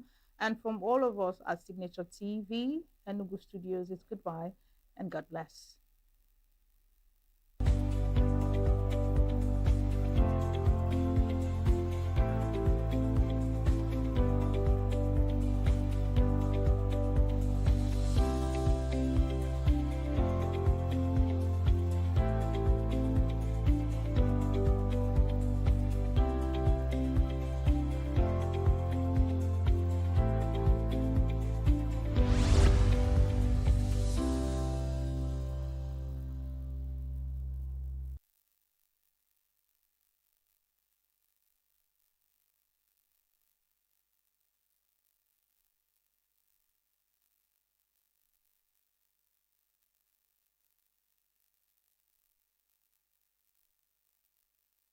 Every second, every minute, every day, news is breaking, events occur, and there are new developments. At Signature TV, we follow these stories objectively, bringing all sides without bias, explaining the complex issues, breaking down the numbers, and investigating the issues behind the news.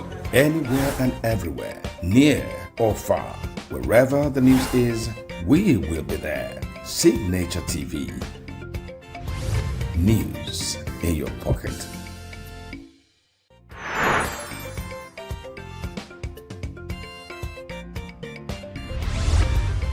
Signature TV.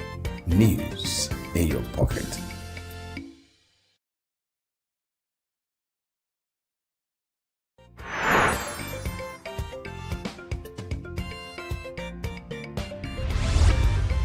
Signature TV. News in your pocket.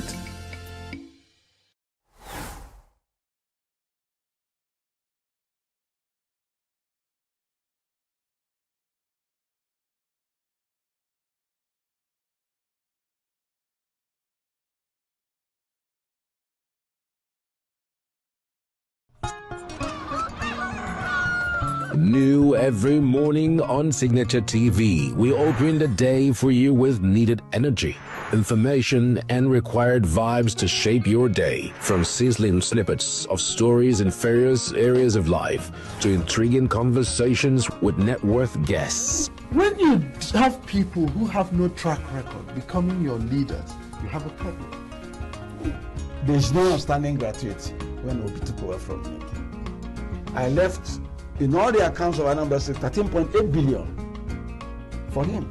Your day cannot be complete without Signature Morning on weekdays and Signature New Day on weekends. There is no better way to start your day except Signature Morning and Signature New Day every day on Signature TV.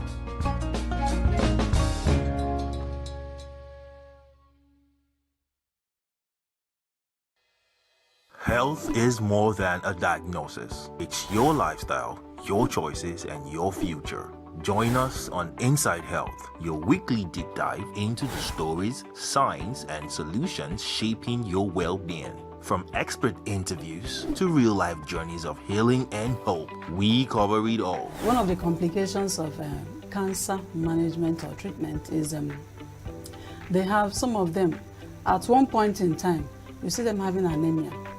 Okay, so you see them at times being transfused. But at the same time, you come in with a diet. Nutrition, mental health, innovations in medicine, fitness, and everyday wellness. Whether you're managing a condition, staying informed, or just living your best life, Inside Health is your trusted guide. I'm Chigichi Agorum, and I'll be with you every week on Inside Health, only on Signature TV.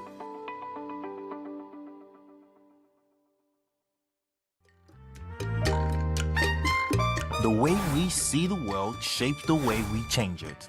Gender isn't just a checkbox, it's a lens, one that helps us understand the world more deeply and act more fairly. Gender Perspectives, a program for those ready to see more, do more, and be more. Designed to challenge assumptions, ignite conversations, and build inclusive solutions across every sector of society. We are not, fighting the men.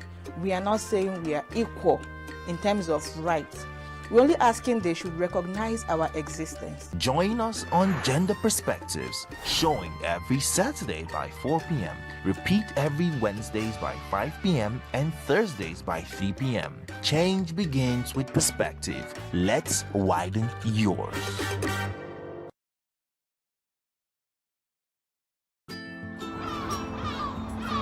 Bright and early as the day breaks, as the newspaper headlines trail the stories that shape the day. We at Signature TV trail the headlines that trail the day. We interrogate the headlines. We analyze the stories that make the headlines. Why is overrated, and they even overrated themselves, and when people see it, they are insensitive of some Nigerian children who have never had what they call CBT. With passion and emotion, we drive the conversation to change the narrative.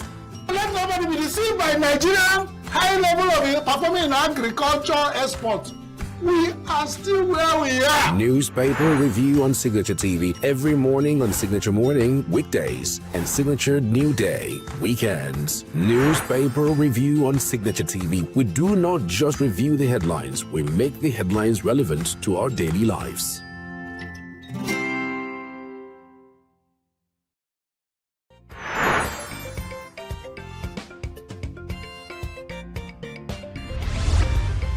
Signature TV, news in your pocket.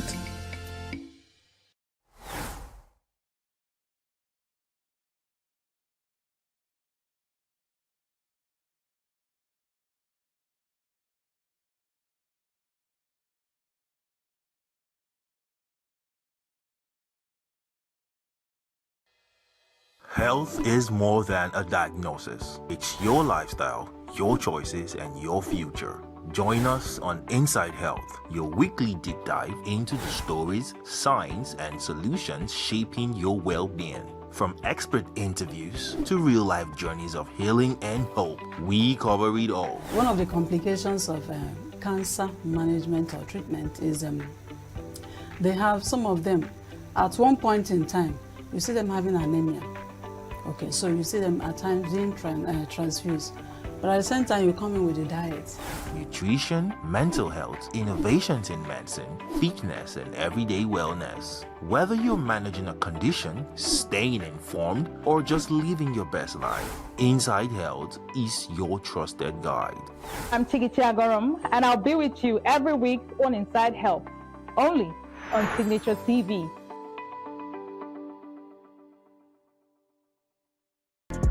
Get plugged into the heartbeat of entertainment on The Hub, your ultimate show on e-vibes. From trending stories and social media drama to top charting music, must-watch movies and exciting moments from the world of arts, we've got it all. Join us for unmissable conversations with your favorite entertainment personalities, plus fun segments every week. I should try harder, so... Okay, I don't know that one. Outfit of the day. Oh, I don't do that. That's some Gen Z stuff. Oh, now you say it's a Gen Z stuff. It's everything you love about entertainment, served fresh every week at 1 p.m. with weekend repeats just in case you missed it. The Hub's on e-vibes, where the vibes never stop. Only on Signature TV.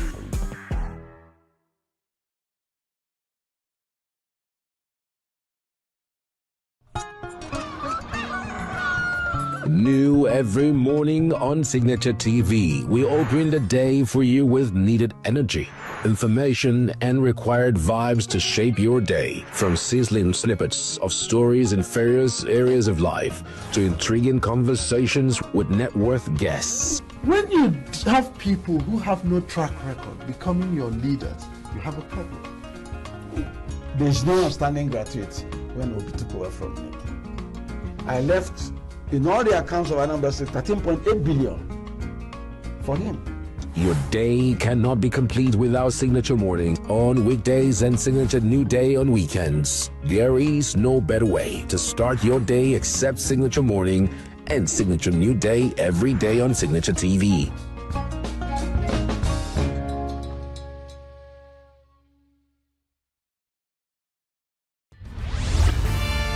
We are local. International communities why the main market is in chaos. People We are national. Those in support of this motion as amended say aye. Aye. We have taken the vote by default. We are international. Israeli airstrikes. Donald Trump left us the worst unemployment.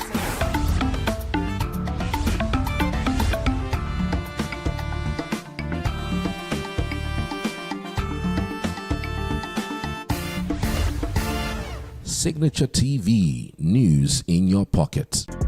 Get plugged into the heartbeat of entertainment on The Hub, your ultimate show on e-vibes. From trending stories and social media drama to top charting music, must-watch movies and exciting moments from the world of arts, we've got it all. Join us for unmissable conversations with your favorite entertainment personalities, plus fun segments every week. I should try harder, so... Okay, I don't know that one. Outfit of the day. Oh, I don't do that. That's some Gen Z stuff. Oh, now you say it's a Gen Z stuff.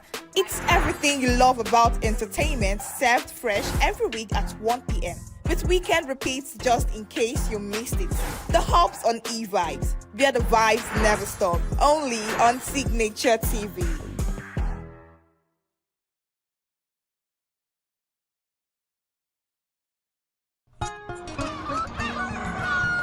New every morning on Signature TV, we open the day for you with needed energy, information, and required vibes to shape your day. From sizzling snippets of stories in various areas of life to intriguing conversations with net worth guests. When you have people who have no track record becoming your leaders, you have a problem. There's no outstanding gratuity when Obi took over from me. I left, in all the accounts of Anambra State, 13.8 billion for him. Your day cannot be complete without Signature Morning on weekdays and Signature New Day on weekends. There is no better way to start your day except Signature Morning and Signature New Day every day on Signature TV.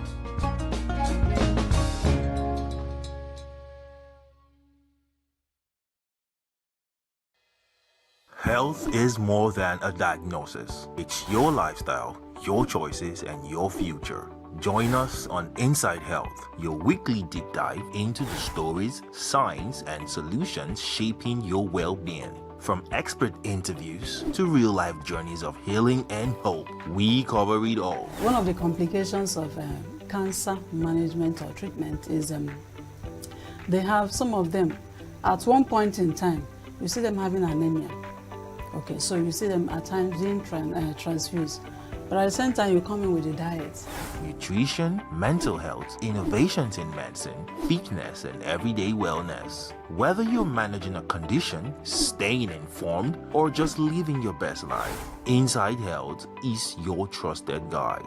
I'm Chigichi Agorum, and I'll be with you every week on Inside Health, only on Signature TV.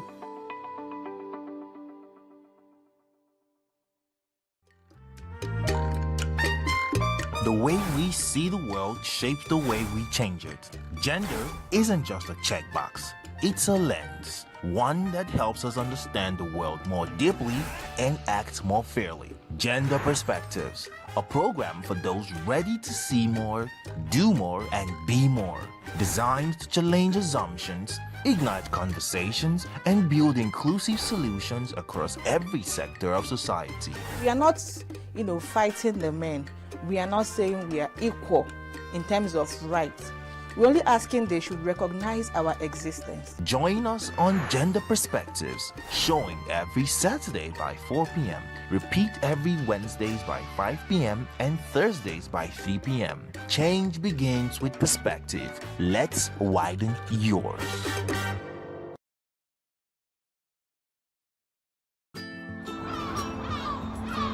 Bright and early as the day breaks, as the newspaper headlines trail the stories that shape the day. We at Signature TV trail the headlines that trail the day. We interrogate the headlines. We analyze the stories that make the headlines. Why is overrated, and they even overrated themselves and went into CBT.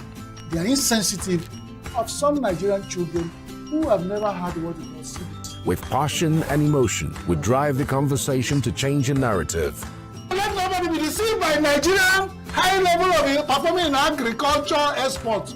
We are still where we are. Newspaper review on Signature TV every morning on Signature Morning, weekdays, and Signature New Day, weekends. Newspaper review on Signature TV. We do not just review the headlines, we make the headlines relevant to our daily lives.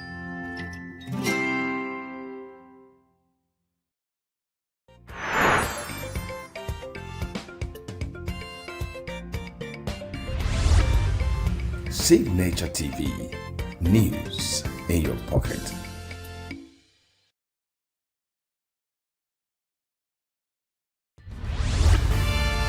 We are local. International communities observing Why the main market is in chaos. People are... We are national. Those in support of this motion as amended say aye. We have taken the vote by default. We are international. Israeli airstrikes. Donald Trump left us the worst unemployment.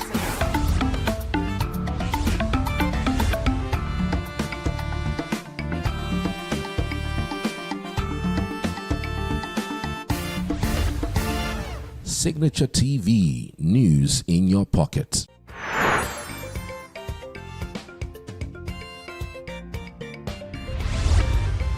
Signature TV, news in your pocket.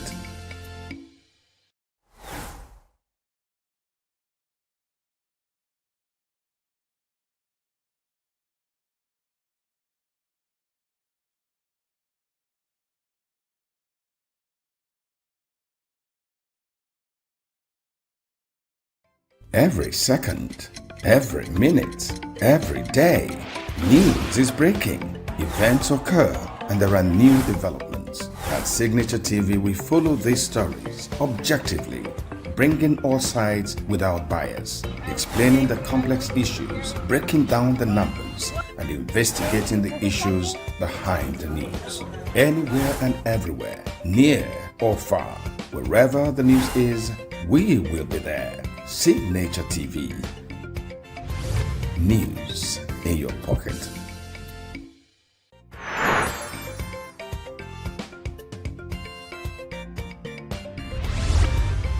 Signature TV.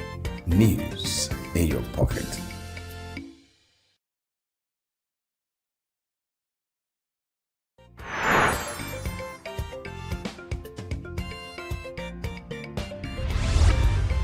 Signature TV.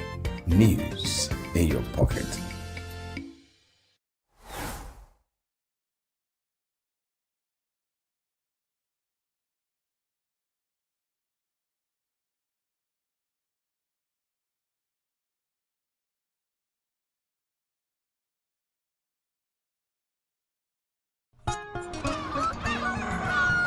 New every morning on Signature TV, we open the day for you with needed energy, information, and required vibes to shape your day. From sizzling snippets of stories in various areas of life to intriguing conversations with net worth guests. When you have people who have no track record becoming your leaders, you have a problem.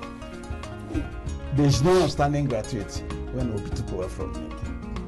I left, in all the accounts of Anambra State, 13.8 billion for him.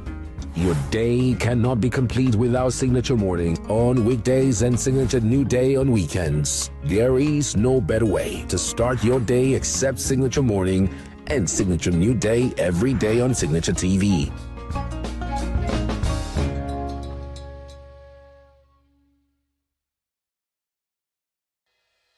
Health is more than a diagnosis. It's your lifestyle, your choices, and your future. Join us on Inside Health, your weekly deep dive into the stories, science, and solutions shaping your well-being. From expert interviews to real-life journeys of healing and hope, we cover it all. One of the complications of cancer management or treatment is they have, some of them, at one point in time, you see them having anemia. Okay, so you see them at times being transfused. But at the same time, you come in with a diet. Nutrition, mental health, innovations in medicine, fitness, and everyday wellness. Whether you're managing a condition, staying informed, or just living your best life, Inside Health is your trusted guide. I'm Chigichi Agorum, and I'll be with you every week on Inside Health, only on Signature TV.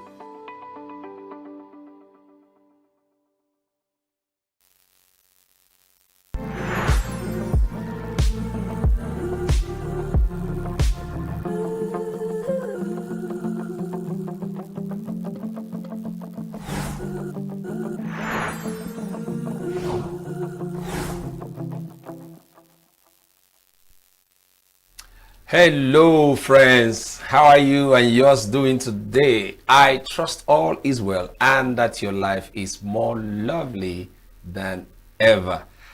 I have so much great joy in my heart and I welcome you to today's episode on Gospel Lounge. It is going to be educative and informative.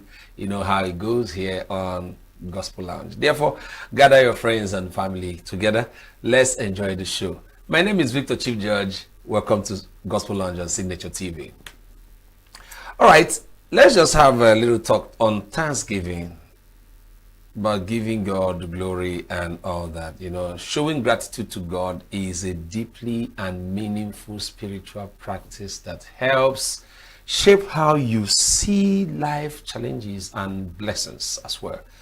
When we thank God, we truly express our loyalty and trust in what and who He is, even though there are disheartening events that are everywhere, very visible in our environment. But we know that all things work together for good to them that love the Lord, even to them who are called according to His purpose. So however you choose to thank God, whether you want to sing, you want to dance, however you want to do it, all right? For all His mercies in your life, all the things He has done for you and everything that concerns you. Do it with all your heart and with all your might. And together I join you to say to God who has been so faithful, to God who has been so loving to us, to his name alone be glory, honor, and majesty forever and ever. In the name of Jesus Christ. Amen and amen. Oh, wow, wow, wow, wow. I'm so glad to be here today. We are going to go to our next segment, which is a segment of reflection. And I want you to prepare your heart as we go to that very segment. You know, reflection is the act of taking time to think deeply about your experiences, actions, and beliefs, all right? This practice has several benefits, both physically and spiritually. Reflection gives you a better self-awareness, right? Better decision making, better personal growth, emotional balance, and all that. So in this segment, please pay rapt attention. I bet you something different will happen to you, all for good.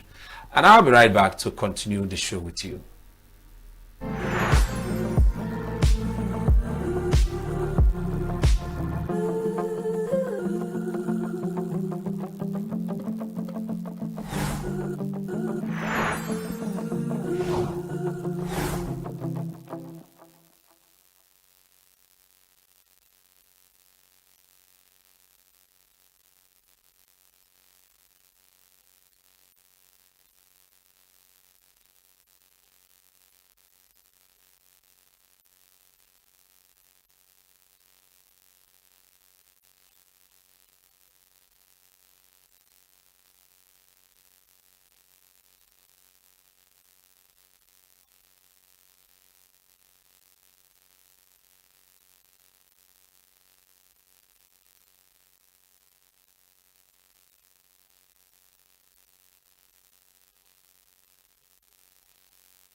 All right, thank you very much for being there with us. This is Gospel Lounge on Signature TV. I believe you were blessed mightily by that segment of reflection.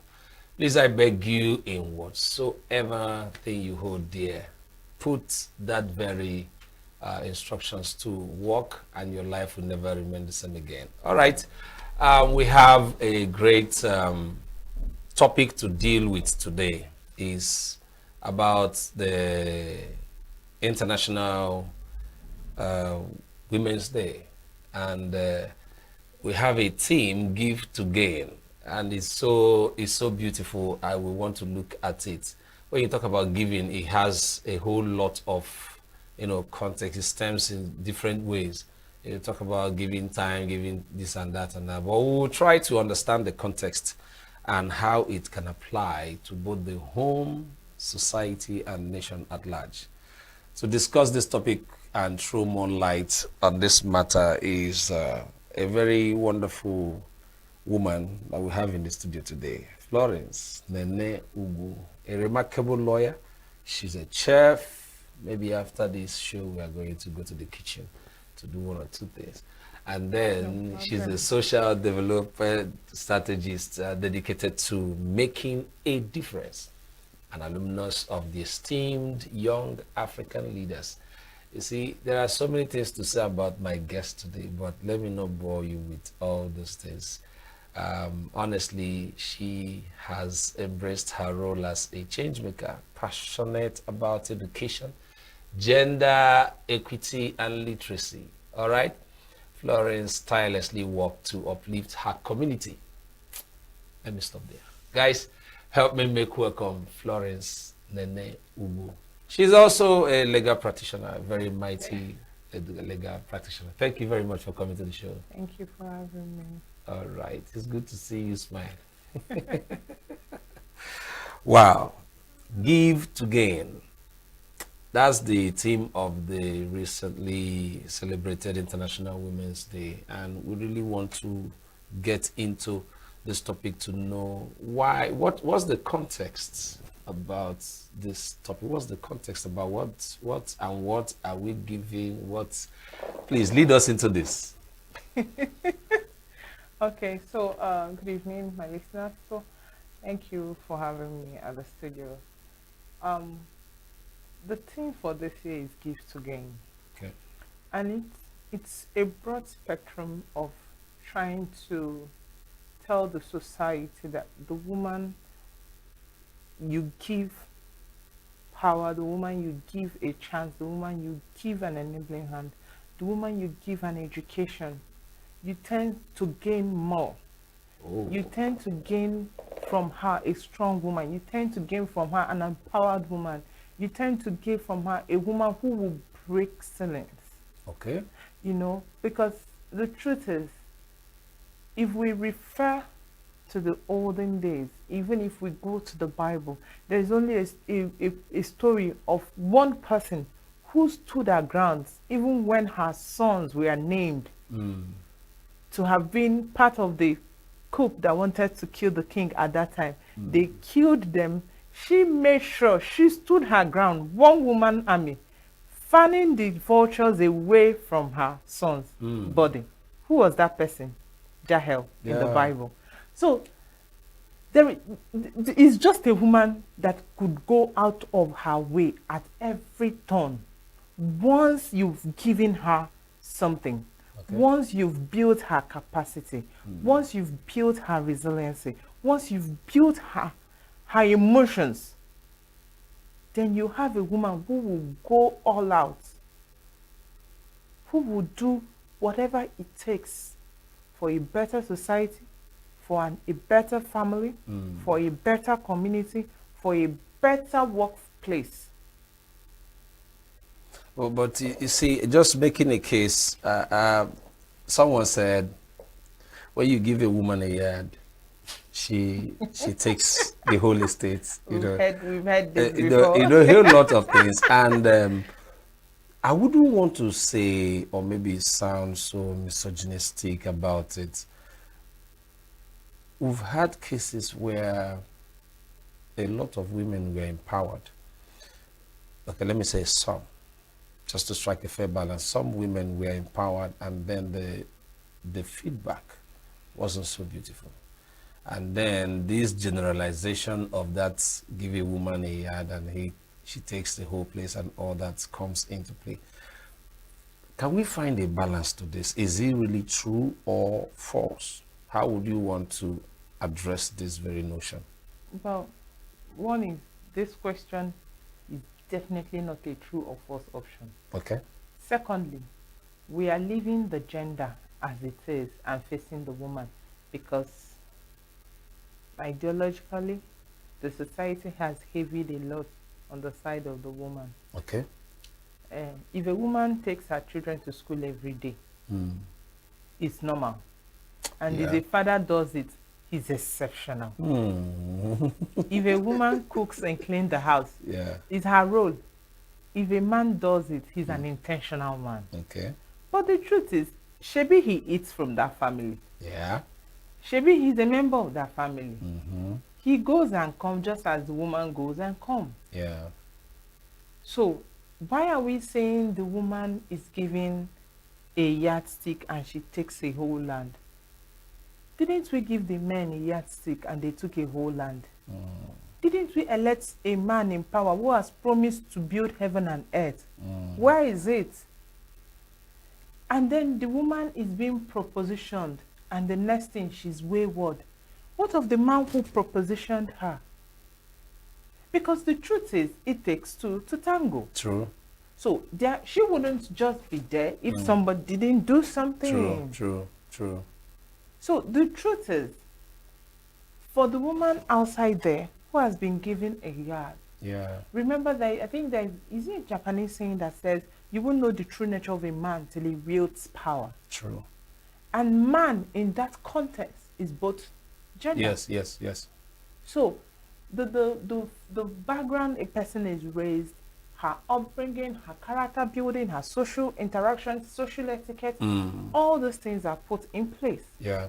So we won't know who is who. The same thing this woman who has taken a plot, who was just given a yard, is the same thing a man with low character building, social interaction, and etc. will do. Because it's not about the gender this time. It is the personality of that person. Okay. It is the character component of this person. Yeah. So it's not about a woman or a man.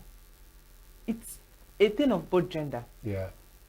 It is now about the character, the formation, the upbringing, the values, the goals, a lot of things. Yes. A man could have as well done what this woman who took a plot did. That's right. That's the truth.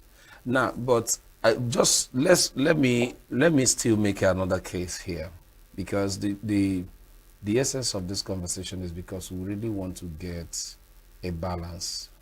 We love our women, we love our mothers, and we love our men too. Yes, we wouldn't want to have these unnecessary tags on all these people. But let's single out the women now. Okay. Talking about the International Women's Day is just to celebrate the woman, to see how the woman will be better, both for the family, the society, and wherever she finds herself. My question now will be, what do you think will be given to a woman? I mean, not really trying to place boundaries, but what do you think should be given to a woman so that she can live, up to the standard that God has made her on earth? What do you think should be given to a woman? In all respects. Wow. Okay, this is a very interesting question, because the truth is, to the woman God has made, there is a purpose, and for the fulfillment and lifelong purpose, it's not a one-day discovery. Yeah. the woman I discovered myself to be in my 20s is not the woman that is functioning today. Okay. There has been some level of, what will I call it? Change, you know, let's say metamorphosis. I've metamorphosized into something else. So, but the truth is, I've also been empowered. I've had around me women who encouraged me to be all I want to be, you know, to fully reach out, you know, my potential. For example, I'm going to start with my mom. Okay. She's someone that I've never for one day hear her say, I'm tired. In fact, till she clocked 73, my mom has never been to a hospital. Wow. Wow. That's a very beautiful one. She was widowed on time. She lost her husband quite early. Wow. And this woman single-handedly raised 4 boys. Yes, I call myself a boy sometimes. I had 3 brothers and myself. So, and she would always say, you were a handful. Sometimes I wish you were just a boy, so I would beat you like a boy. But that's the truth. And until recently, when she comes around to visit me, she'll be like, I remember the days they will refuse to do this because I'm a woman. I said, that really happened? She said, yes. She said, oh, do you remember that place we lived at so place? I said, I was one of the tenants that came there early. The lawyer said he wouldn't give me a house because I'm a woman. I can't afford to pay a house. Oh my. Oh yes. So these are some of the barriers our mothers, the women before us, faced. So now they've made it easy. Nobody questions you if you can pay house rent because of your gender anymore. Yeah. They give you the house because you either have a business or you're working. Yeah. So if the woman of today is empowered, it's shown that, you know, giving that mentorship that she can blossom into whatever it is she wishes to be. Yeah. Shown love. Let her know that growth is in stages. Okay. Today you could be wishing to be a chef. Tomorrow you can decide to be an entrepreneur, selling, marketing everything you can market. Yeah. So don't limit yourself. An English word says life begins at 40. And believe you me, I am waiting for the 40. Because I feel like, oh, I'm going to blossom. Like I've not blossomed enough. That's what I'm feeling like. Yeah. So for the woman of today, for the woman that is waiting, you know, she's waiting to not to be told, but to be enabled. Okay. She's waiting to let someone else just encourage her and say, you can do it. Pick up the step. Oh, let me show you how I did it. Yeah. Pick up the step. I can help you get to where you want to get to. Pick up the step. So if the woman is given the opportunity, you know, it's funny because even in organized settings, businesses, there are women who still earn 15-20% lower income on the same level of work with the other gender. So you can see a man who is a manager in the same office, in the same institution, being paid 500 or 600,000, and you are receiving 350 or 400. Why? Wow. Wow. And sometimes you have better qualifications. Yeah. And at some point, better ideas. Exactly. I was on a show this morning. I was speaking with someone, and the person said, please, I noticed the reduction of the percentage of male students, especially in our institution. I was like, no. He introduced himself. I said, oh, wow, you will have a better data than I do. He said, so where are the male now that the females are in school reading? And then tomorrow they want to marry those girls who have strived to go to school. Maybe they come out better, ambitious. Then they want to marry them and put them in the house or relegate them to the kitchen. Are you not thinking that... And I'm wondering too, what happened? Because I wanted to ask you, are you not thinking that our culture or maybe the situation around us here is forcing the guys, the men now, not to go to school? Because the other time I was talking with somebody and then a question was asked, what's your level of education. Like I said, whose could help? He was so blunt because he had the business he was doing. He said it's better doing this business than wasting my time in school. That was a very strong thing to say.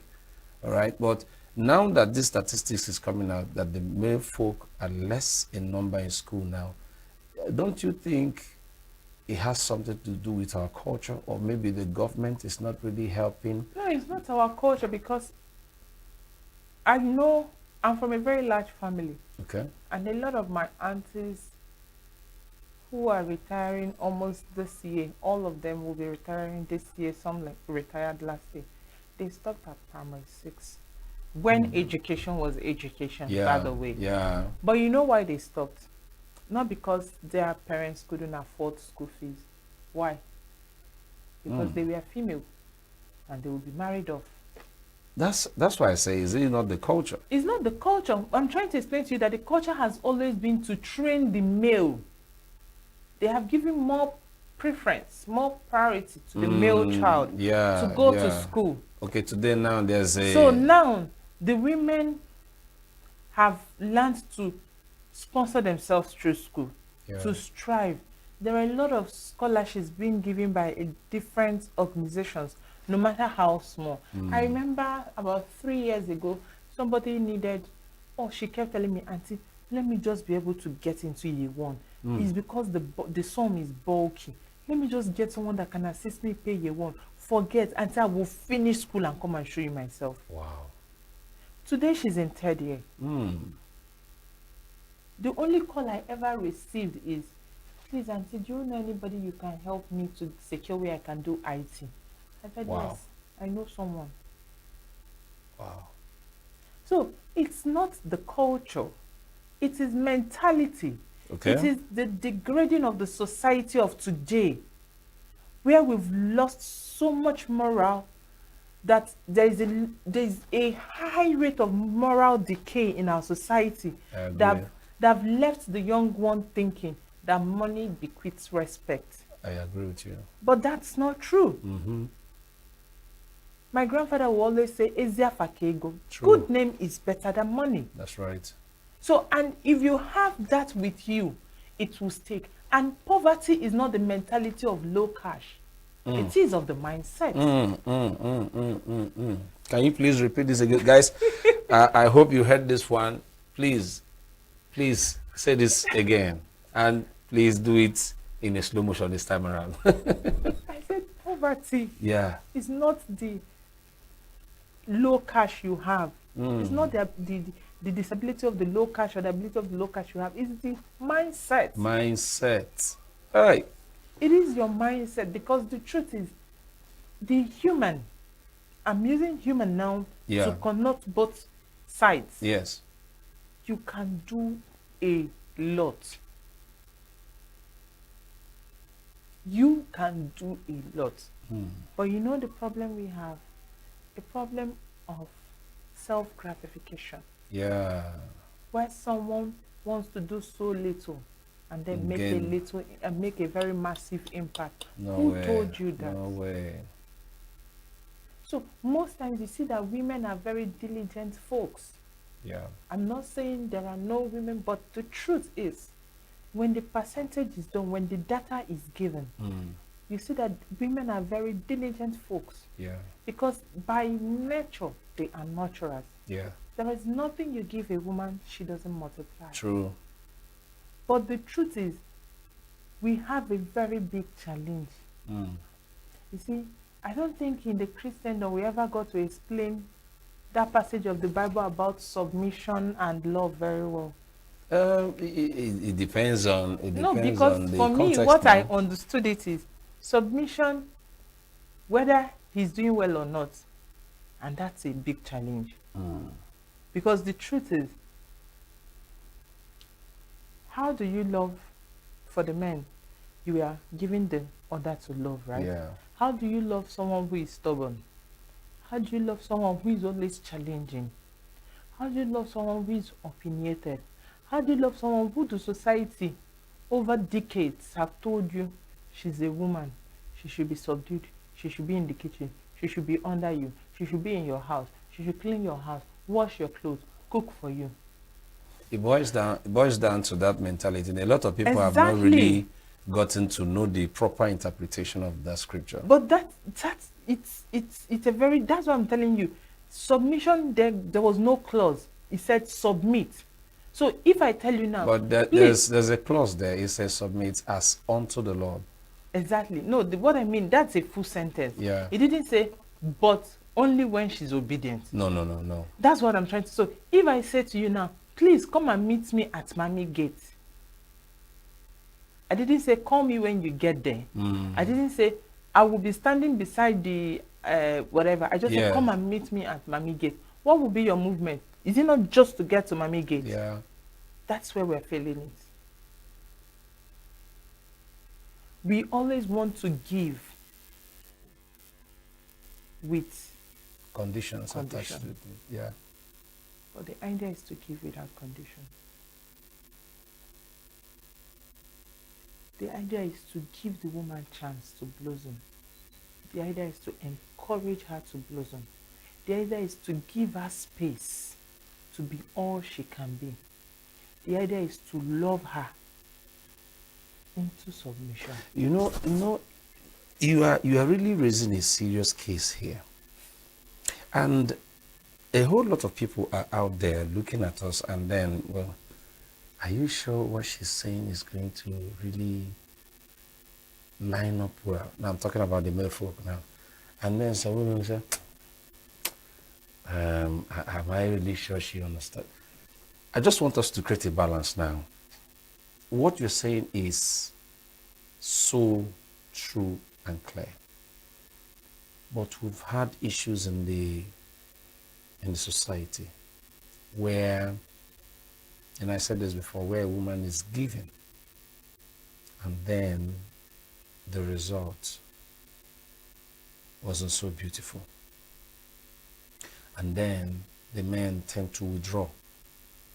And then because of this withdrawal, some of them now goes into it fighting for themselves, standing for themselves. And because the capacity they have to do has given them some strong edge. When you're talking about the male folk, excuse me, because in their life and their experiences, when they calculate their journey, there's no male folk there. They see it that this is what I have achieved for myself without these people. So nobody would tell me anything that I'm supposed to listen to because they didn't give me what they're expecting from me. Looking at all this scenario, how do we help our people out there, both the male folk and the female folk, that while we give to our women, the women should also understand, it says something very striking here, that the nature of a woman is to nurture. And there is nothing you give to her that she doesn't multiply. There are women out there now looking at us saying, this thing you're saying now, how is it going to be possible? A lot of people are waiting for the ones that will give to them. A lot of people are trying to find a way to give to themselves. And whether you are giving or you give to yourself, there will be results. And these results, how they are handled, will be very different. Exactly. What do you have to tell? Okay. So for me, you give without condition. Okay. I live by that principle too. Yeah. I give without condition. There are people in my life that when they call me, I give. And there are people that over the years I have given and it has not been a fertile land. Because even in the Bible, it was there. Yeah. The parable of the talents. Yeah. The ungrateful talenter was the one that went to bury his one talent. That's an ungrateful man. That's an ingratitude. So, for the woman out there, I know it's difficult. Some is this this thing I'm about to say applies to the both gender. Yeah. We could be a whole lot. Some men would want to sit on you just because of the fact they were able to help your parents train you in higher education. Yeah. And then you come into their home, you become the breadwinner, the fighter, the everything. As someone who is working with the Ministry of Gender in ENUGU here on a special task force, okay, we see cases like this. All right. So, but for my fellow women who have been poured into, please genuinely pour back. There is nothing that multiplies feelings like gratitude. Yeah. And for the men, if your wife is working, don't go and collect her whole salary. She's a human being. Please say it again. Say it again. You know why I wanted to say this? Because currently, there's a case. guys, this is serious. This is so serious. Please say that again. For the man, if your wife is working, please don't collect her whole salary. Oh my. Honestly, don't. Number one is we can't come to you for every chewing gum and True. sweet that True. we want to eat. I can't come to you because I was in the office and some women are picking this jewelry. I want to pick too. Because sometimes you will collect it. You will not even be touched to buy things for me. So I need to also look good as a woman. And then I have my parents, if they are still alive, or an uncle who has contributed so much in me. That is, I have gained from this uncle or this auntie. I need to give back too. That's right. So there are a lot of things in play, but sincerely, the outcome of every human, it is out of your character. What was your input towards life? What did you value? What were your set goals? What were your understanding about life growing up? That's how you get to meet a human.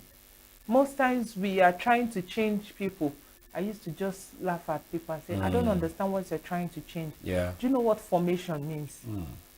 This person has finished forming you. There's no formation age. That's right. You can't get, if you get 50%, please manage it, hold it.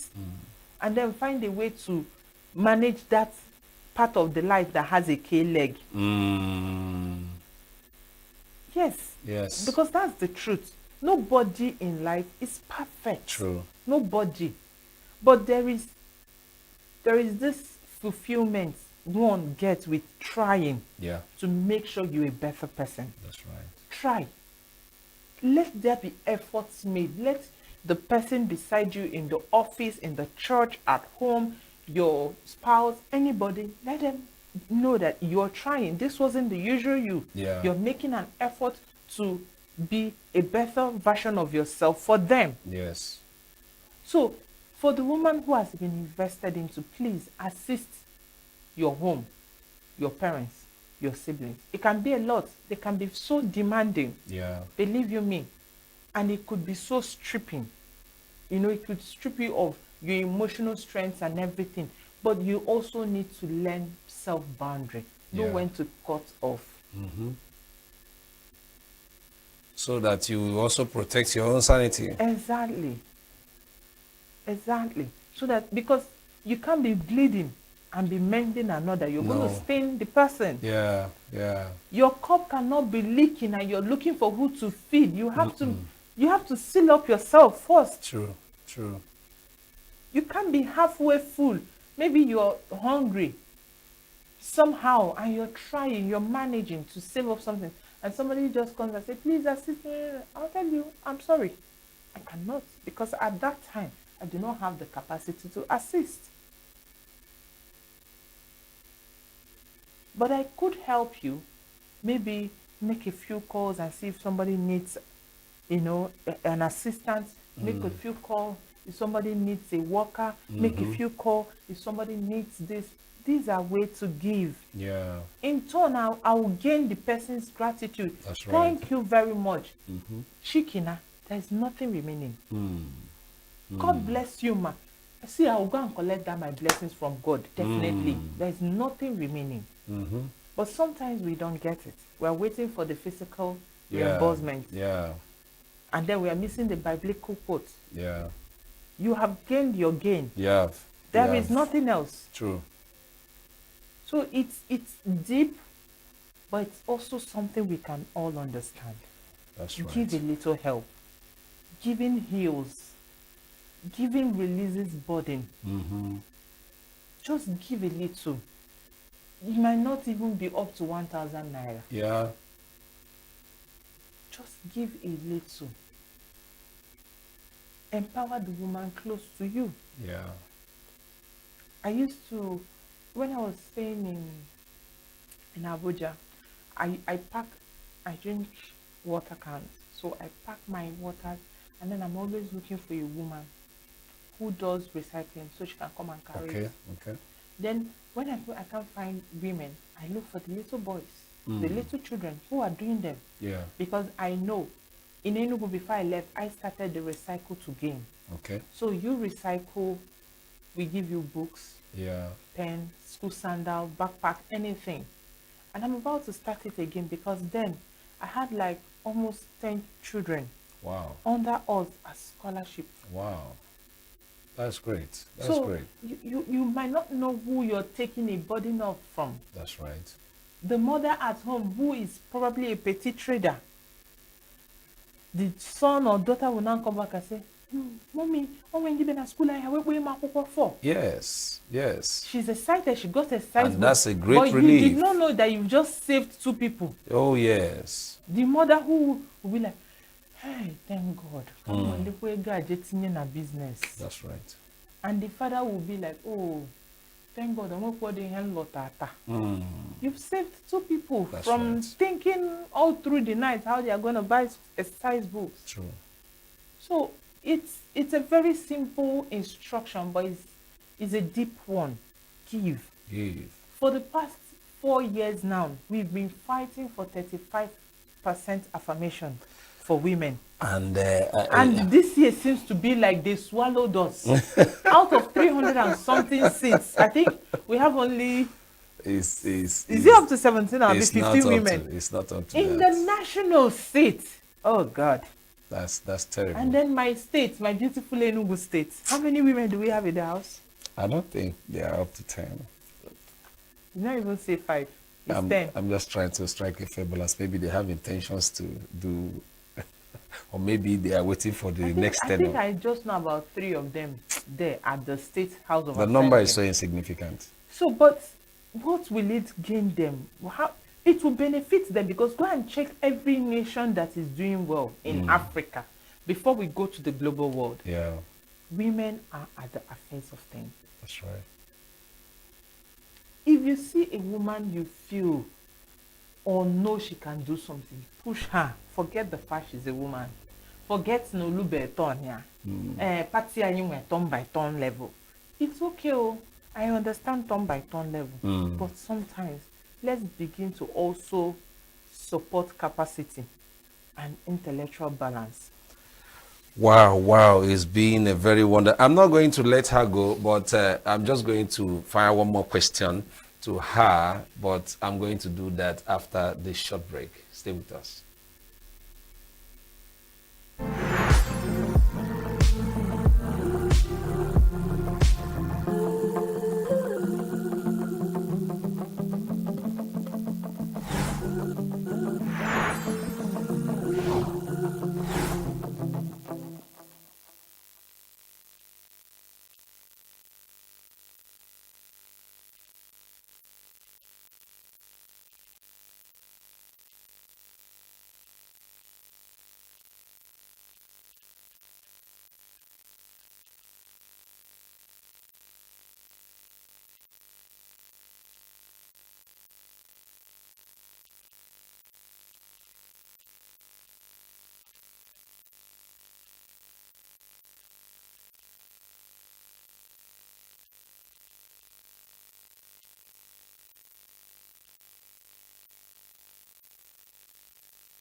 All right, it's been a very wonderful time talking with a great woman in the studio. Today we are discussing the theme of the celebrated International Women's Day, Give to Gain. And I've been talking with Barrister Florence ENUGU, and she's been giving us a whole lot of insight into the context of this very topic.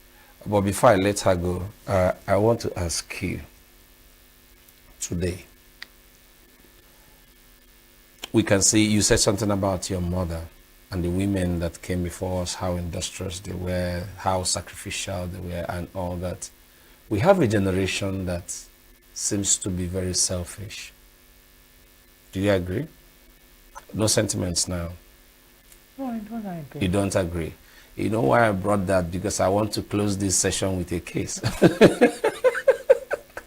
We have a generation that has become very selfish. Now, I know this also applies to the male folk, but I want us to face the women now, because there is something very significant and very beautiful about women that if we don't get it right, it's going to affect a whole lot of things. So let's start with them. You know, the Bible says a wise woman builds her home. I've been trying to see where the Bible referred to the man as it concerns the home, but that the man is the priest of that. His assignment is different, but now building the home is on the shoulders of a woman. And now we have a whole lot of people that don't even care. It's so unfortunate, but it's real. What would you tell the women out there, just like an encouragement, a passing word before we draw the curtain on this show? What would you tell them as it concerns their personality, both in the life of the men, the society, and the nation? You know, there's no time. There's something I want to talk. You know, women are gates. That's why I said I want to face the women. There's something very significant about them. If we don't get it right, it's going to affect a whole lot of things. What would be your advice to the women out there looking at us now, knowing that if they do well, the family unit, the society, and the nation at large will be very, very beautiful? What will you tell them to do going forward? This is a very interesting question, and I wouldn't want to make it. I wouldn't want to make it into an argument. Yeah. But when you quoted that passage of the Bible, I've also quoted the fact that the man in that Proverb 31 allowed the woman of the Proverb 31 be all she needed to be. That's right. And at the ending verse, they said, he was proud at the gate. Yeah. So it means the man in question is a leader and a Yeah. gatekeeper. That's right. That's right. So that's to tell you the first thing. For a woman to blossom, you need to allow her. That's right. You need to also lead her. Mm-hmm. So how are you leading her? How are you leading her? Okay. It's important. You want the best version of me. Yeah. You have to lead by example. That's right. You have to show me love. Show it to me by action that it's possible to love. Show it to me by action that it's possible to show empathy. Show it to me by action that it's possible to how will I say it? Like, to live life and to be fulfilled out of life and to be all you need to be with life. These are things you have to live out. Don't talk about it. You have to be actionable about it. Okay. Because the woman will follow your footsteps. Okay. And selfishness is a trait in both gender. Yeah. It is not peculiar to the woman. Oh, yeah. So if the woman is selfish, I can't help it. It doesn't mean I'm selfish. It doesn't mean the 25 other women before me are selfish. But the truth is a trait that we cannot say it is known to the woman alone. No, it is both gender. Yeah. So it's us showing a little kindness every step of life.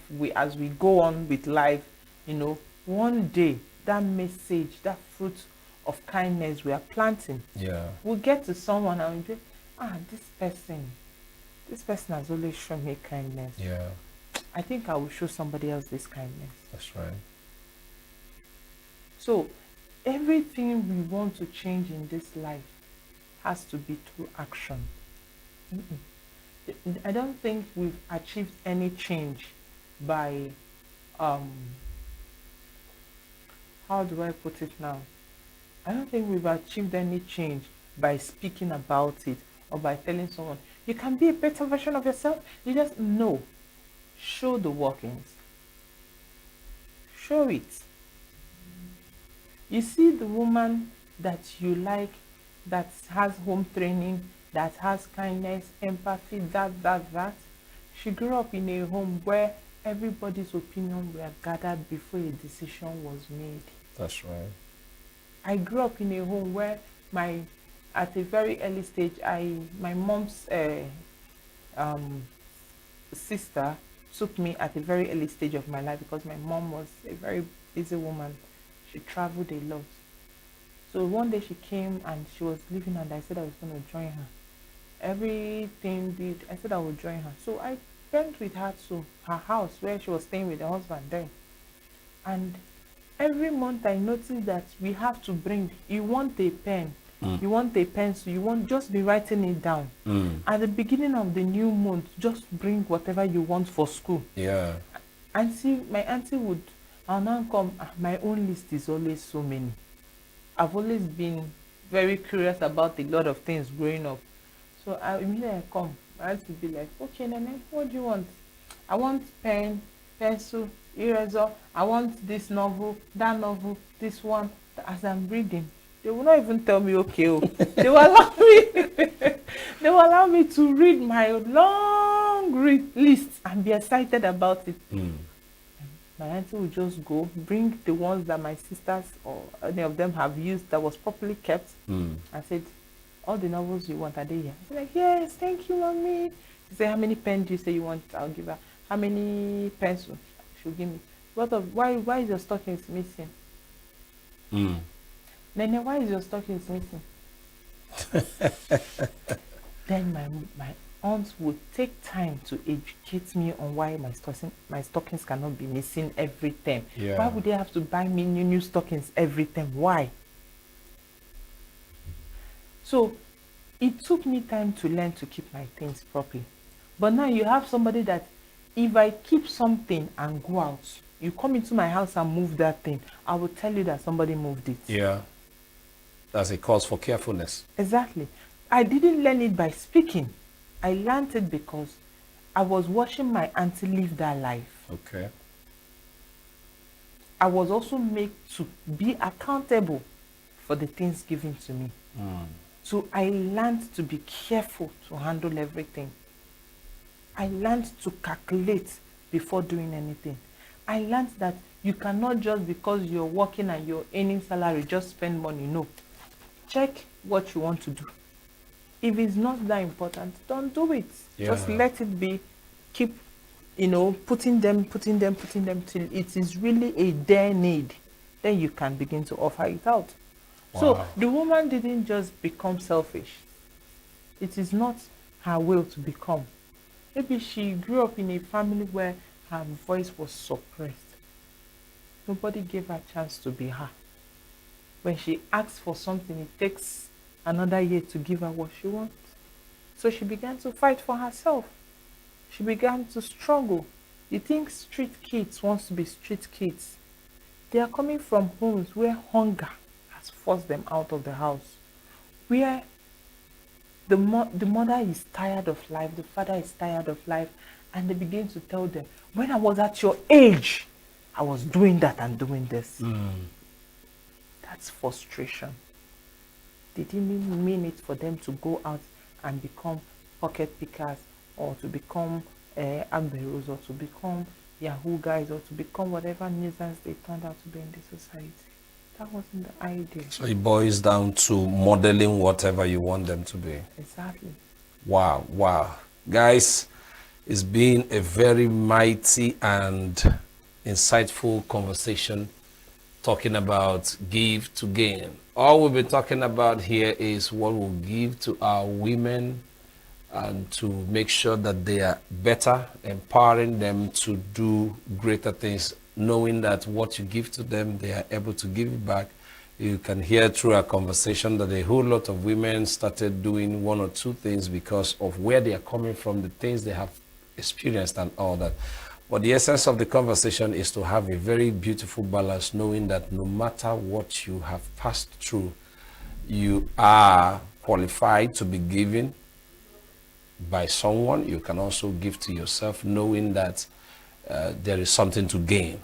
All right, the family unit will gain, the society will gain, the nation will, anywhere you find yourself, the community where you are, yeah, will gain. You will so be a very try to heal from your trauma, your hurt, yeah, and be a better person in the society. That's it. Give, because when the society gains, even you will gain. That's right. If you give back, if you're a commissioner for education or whatever post you're holding, you give back, you bring out people with balanced intellectuals to make the system a better place. That's right. If you're a woman who is a politician, you occupy a seat, please mentor other young girls behind you. Let there be an open door. Be accessible.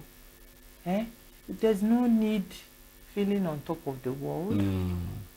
Because the truth is, whichever way you got there, the universe has a way of making them. Let me not be biblical before they say everything in Nigeria is church. No, but the truth is, but the truth, you will say the truth. God will also make a way for somebody to get to that position. Right. That's right. Where you were, and you were not accessible. That's right. In fact, when there is a force for somebody to be in a position anywhere, God, the universe, everything will come together in alignment to push you to that place.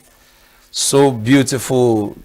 Friends, on this note, I would like to call you to action. So it's been a very wonderful time talking with Barrister Florence. The woman or the female gender in most cases has been classified as a weak unit and therefore doesn't deserve serious or intentional attention. That is totally wrong. You've heard our conversation. It's totally wrong. Even the Lord who made them never ruled them in such a notion, because their makeup and assignment both to the male gender and to the ecosystem is very powerful. I don't have time to go into some theological things now. You know, when the Bible calls the woman helpmate, that's an interpretation. Someone that comes to help someone is stronger. Yes. You understand? Yes. We don't have that time. Maybe we'll come back again to do this. So, please, do not take them as a weaker vessel as such. They are not weak, but that's the way God wants us to look at them so that we can give a tender care and attention to them. Therefore, intentional and meticulous investment in them is a proper response to fulfilling God's agenda in bringing them to existence, whether in education, whether it is formal or informal, mentorship, releasing of resources to them, empower them. What can you do? What can you do? Look at the capital, start something like that. You give to the women. It's going to create a collective prosperity, I bet you. See, by divine default, women are great multipliers. You heard my guest. She said, whatever you give to a woman, she nurtures it and gives it back to you. All right? This is evident in the home, in the society, and nation at large. Finally, women are advised to carefully discover their God-given identity. When you discover yourself, do all within your power, all right, to invest in yourself too. If nobody, they look your way, look your own way. Understand? Don't use your natural endowment to bring, things that are not so pleasant in the environment. Because when the woman is whole, the effect will be holistic and affect all spheres of life. The woman is a very special creature. I love my wife. I love my daughter. I love my mom. I love the women in my life. And I know you will do so. Thank you so much, madam, for coming to the show. Thank you for having me. And it's been a very, very wonderful insight you shared with us. Thank you. From all of us here at Signature TV, we wish you so well in all you do and represent. Thank you very much. Thank you for having me. And to you, my wonderful audience out there, thank you very much for being with us. Keep sharing, keep liking, keep following us. Tell people around what God is doing with this program in your life and the life of the people around you. Till I come your way next time, please keep loving our women, keep investing in them, keep protecting them, and do well to love your family very, very well. My name is Victor Chief Judge. I love you very much.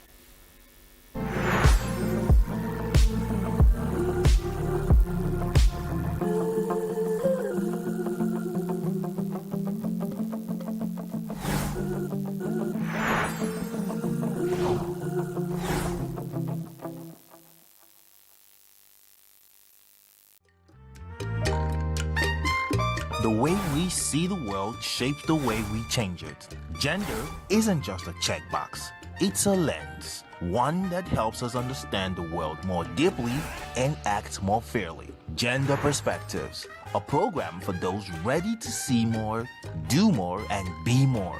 Designed to challenge assumptions, ignite conversations, and build inclusive solutions across every sector of society. We are not, fighting the men.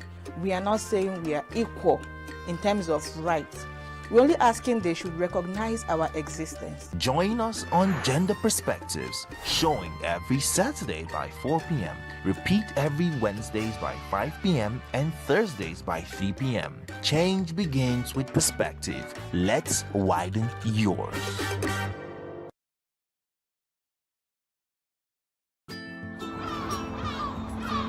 Bright and early, as the day breaks, as the newspaper headlines trail the stories that shape the day, we at Signature TV trail the headlines that trail the day. We interrogate the headlines. We analyze the stories that make the headlines. Wyatt is overrated, and they even overrated themselves and went into CBT.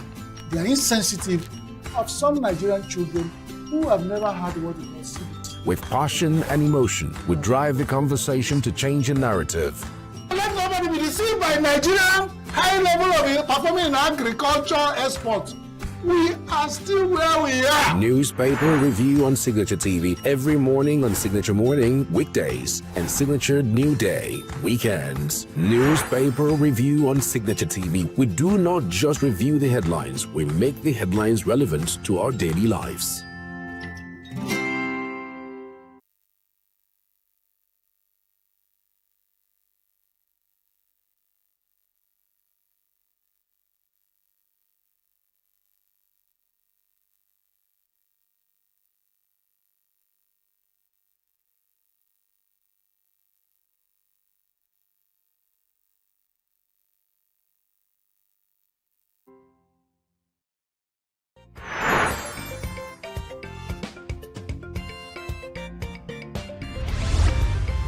Signature TV, news in your pocket.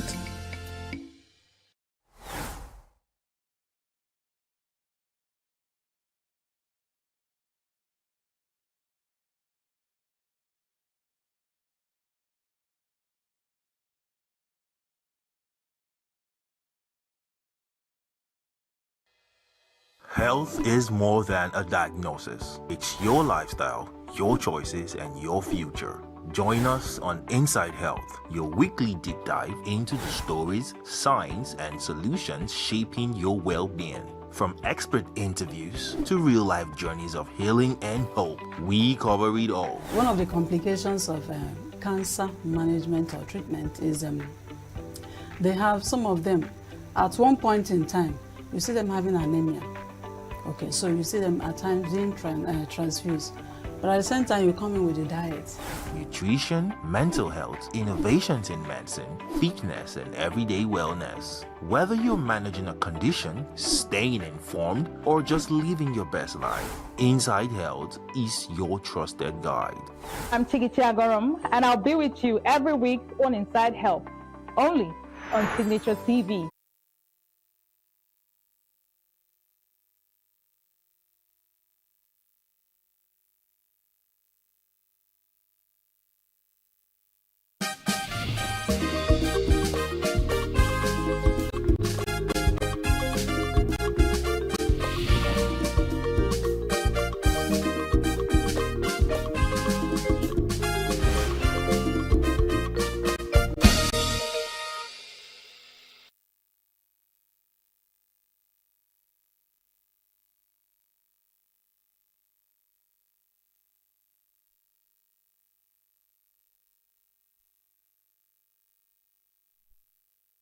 Welcome to Global News on Signature TV. I am Uchenna Chimdi Oluoha. In the headlines, El Rufai seeks urgent NJC probe of judge. Millions lost as fire destroys drugs, vaccines, property at Ebonyi Health Ministry. Vice President J.D. Vance tops CPAC's straw poll to be U.S. president in 2028. Yemen's Houthis open new front as war on Iran enters second month. Details shortly. Every second, every minute, every day, news is breaking. Events occur and there are new developments. At Signature TV, we follow these stories objectively, bringing all sides without bias, explaining the complex issues, breaking down the numbers, and investigating the issues behind the news. Anywhere and everywhere, near or far, wherever the news is, we will be there. Signature TV. News in your pocket.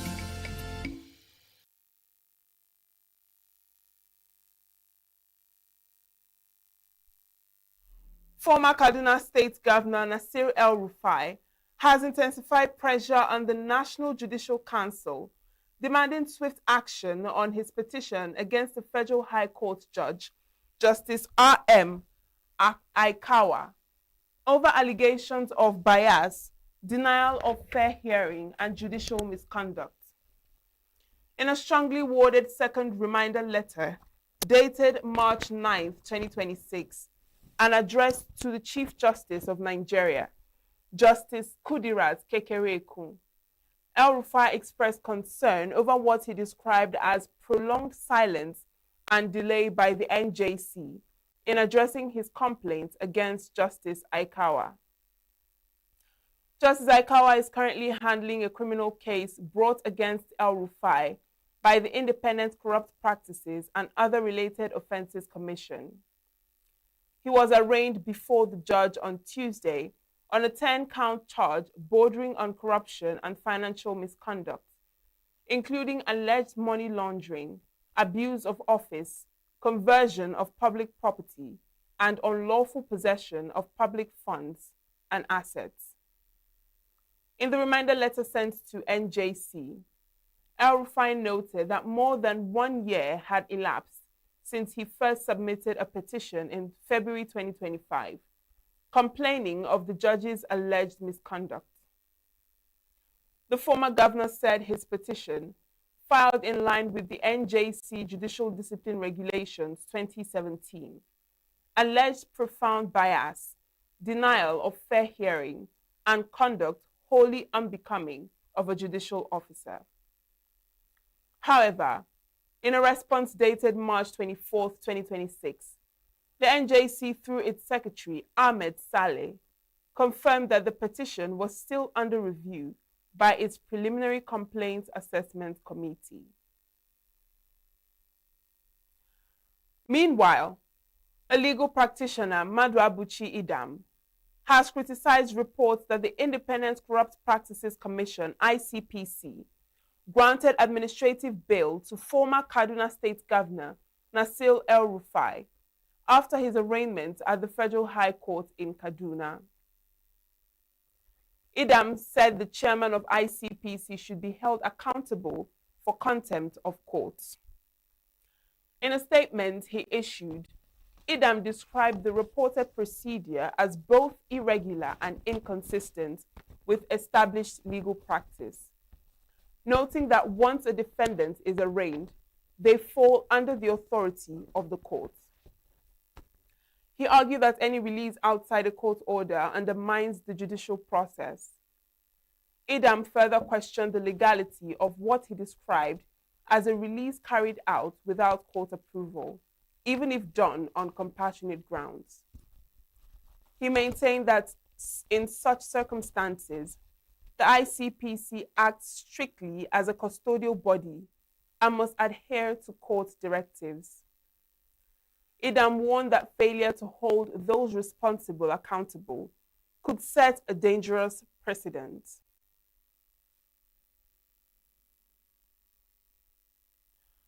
The Association of Medical Laboratory Scientists of Nigeria has raised serious concerns over a controversial bill before the National Assembly, warning that its passage could destabilize Nigeria's healthcare system, compromise patient safety, and trigger fresh interprofessional conflict.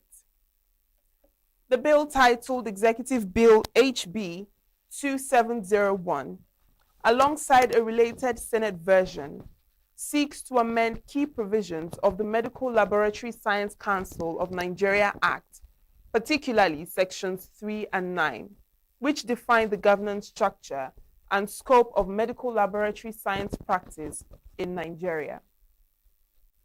Addressing journalists in Abuja, AMLSN National President Dr. Kasimir Ifeanyi described the proposed amendment as a dangerous regression disguised as reform, warning that it is misaligned with global best practices and harmful to healthcare delivery. At the center of the controversy is the proposed restructuring of the governing board of the Medical Laboratory Science Council of Nigeria. The amendment would expand board membership to include non-specialists and increase the influence of political appointees, a move the association says could erode professional independence and weaken regulatory standards. Ifeanyi also criticized the proposed removal of the requirement that the council's chairman be a fellow of the profession, describing it as a critical vulnerability that could allow non-experts to oversee sensitive healthcare systems. The AMLSN further faulted provisions seeking to include the Medical and Dental Council of Nigeria in the council's governing board, arguing that it violates global standards of independent professional regulation and amounts to institutional overreach.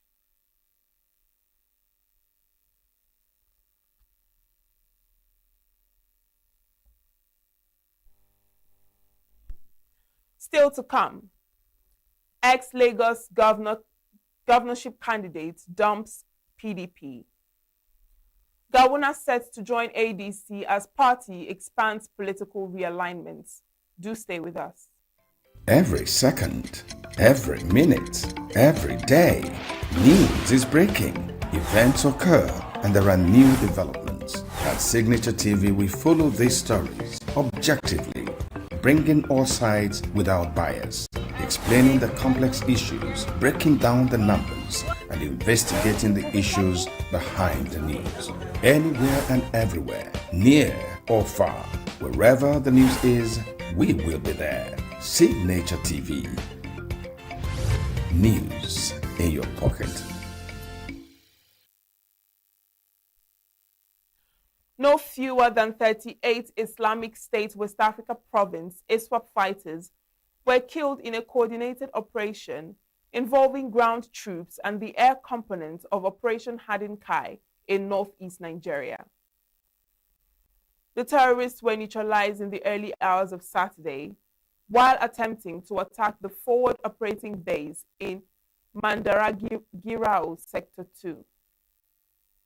According to a statement by the Media Information Officer of the Joint Military Task Force, Lieutenant Colonel Sani Uba explained that the troops engaged the terrorists through well-coordinated ambushes and a deliberate offensive defensive response, forcing them into a disorderly withdrawal.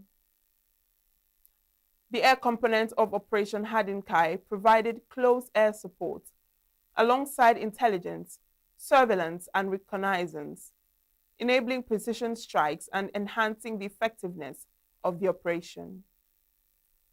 Uba said further exploitation along the terrorist withdrawal routes inflicted additional heavy losses on the fleeing fighters. Troops recovered 7 AK-47 rifles, 8 magazines, 4 RPG bombs, and assorted ammunition from the scene after the engagement. The military recorded no fatalities among its personnel, though one soldier was injured and a mine-resistant ambush-protected vehicle was damaged by a rocket-propelled grenade fired by the attackers. He noted that the scale of the enemy's losses has sparked jubilation among local communities and reflects the continued dominance of Operation Hadin Kai troops in restricting terrorist activities. Uba added that troops are continuing exploitation operations along the Garin Malum and Garin Gajere axis near the fringes of the Timbuktu Triangle to recover bodies of the terrorists and consolidate gains.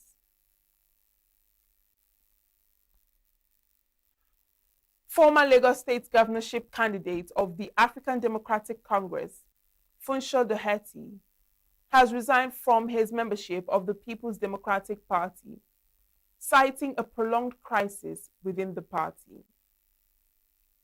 Doherty, who joined the PDP in 2024, announced his resignation in a letter posted on his X handle on Saturday. Announcing his resignation, Doherty said his decision was informed by recent developments within the party's leadership structure, particularly a court ruling that nullified its 2025 convention and deepened internal divisions. He explained that he had earlier written to the president of the Court of Appeal, urging a timely decision on multiple litigations involving the party due to their implications for the electoral process. Doherty said the subsequent judgment, which invalidated the convention and effectively handed leadership control to a faction aligned with figures supporting the re-election of the ruling All Progressives Congress, was a turning point. He criticized the development, arguing that it amounted to backing an administration that, in his view, had worsened poverty, insecurity, and the cost of living across the country. A former Kano State governorship candidate of the All Progressives Congress, APC, in the 2023 elections, Dr. Nasir Yusuf Gawuna, is set to defect to the African Democratic Congress, ADC, in what appears to be part of the ongoing political realignments ahead of future elections. The chairman of the ADC in Kano State, Musa Shuaibu Ngogo, confirmed the development in an interview, stating that discussions with Gawuna have been concluded and arrangements are underway for his formal reception into the party. Ngogo revealed that the party is currently finalizing the process of receiving its new national political figure, Senator Rabiu Musa Kwankwaso, after which Gawuna will be officially welcomed. Speaking on the reasons behind the planned defections, Ngogo noted that both Kwankwaso and Gawuna are driven by concerns over the challenges facing northern Nigeria, particularly insecurity and socio-economic issues. The ADC has recently witnessed a surge in political interest, with analysts observing that the party could emerge as a major force if it successfully consolidates these high-profile defections. However, political observers have cautioned the internal party dynamics, particularly the contest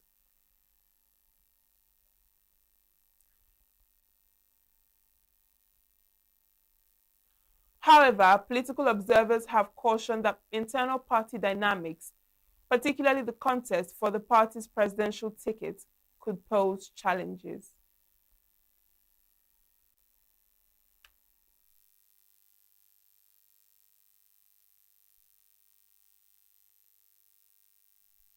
Up ahead, Vice President J.D. Vance tops CPAC's straw poll to be U.S. president in 2028.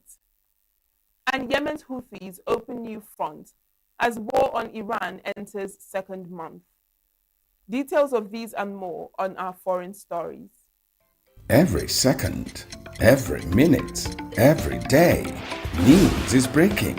Events occur and there are new developments. At Signature TV, we follow these stories objectively, bringing all sides without bias, explaining the complex issues, breaking down the numbers, and investigating the issues behind the news.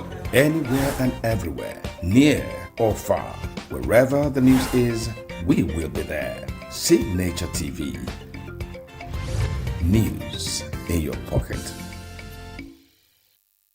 For a second year in a row, United States Vice President J.D. Vance has topped the straw poll at the 2026 Conservative Political Action Conference, one of the biggest right-wing gatherings in the country.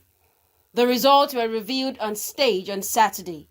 Vance had swept up 53% of the votes cast by nearly 1,600 attendees.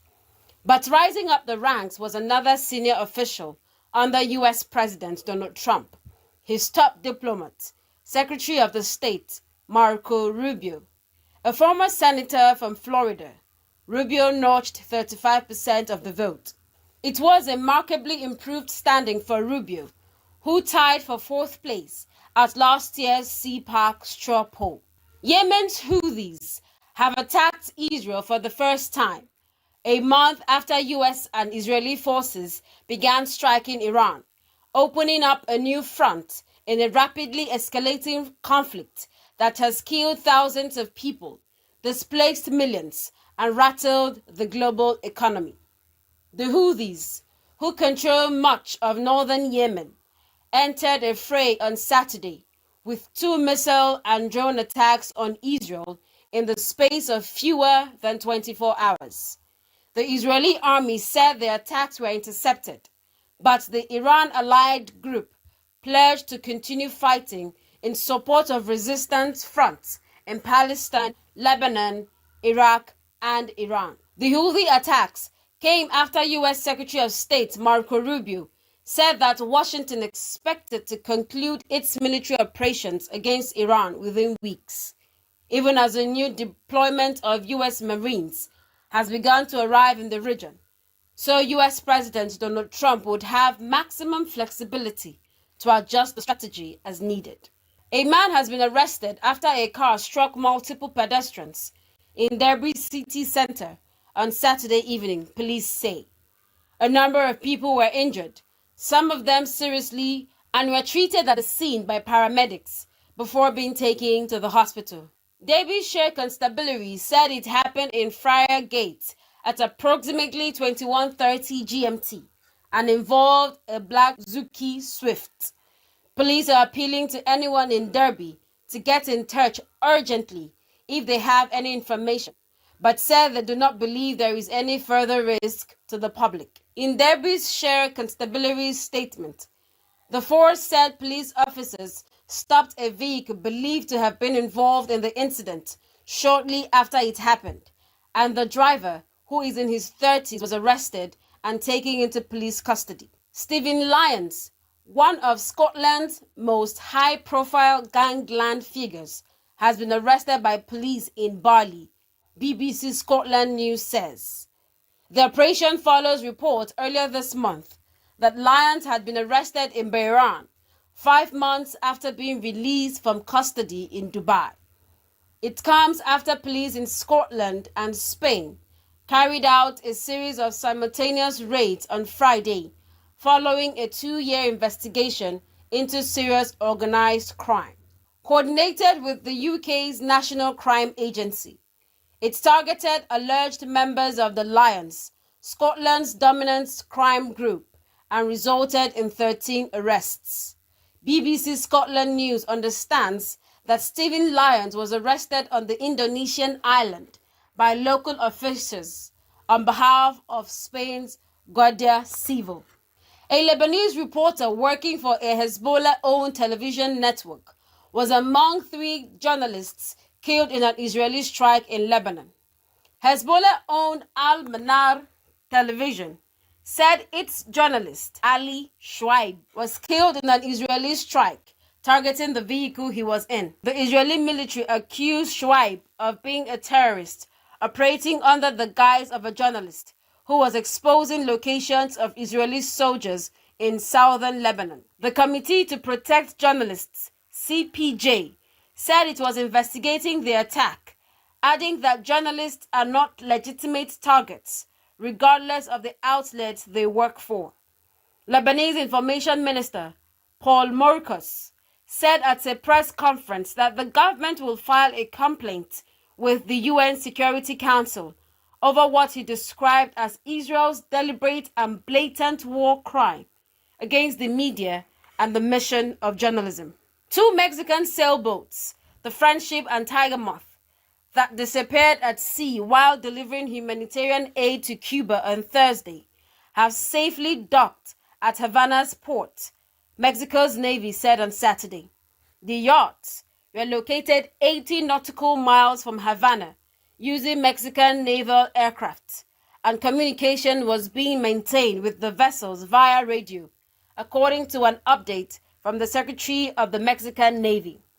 The sailboats were reported missing on Thursday after they lost communication with Mexican authorities, prompting a search and rescue operation. The vessels are part of the Nuestra America convoy, Spanish for Our America, an international aid convoy made of groups and individuals, largely from Latin America and Europe, delivering aid to Cuba. And that's it on the foreign news. That's it for the news. I am Uchenna Chimdi Oluoha. Thanks for watching.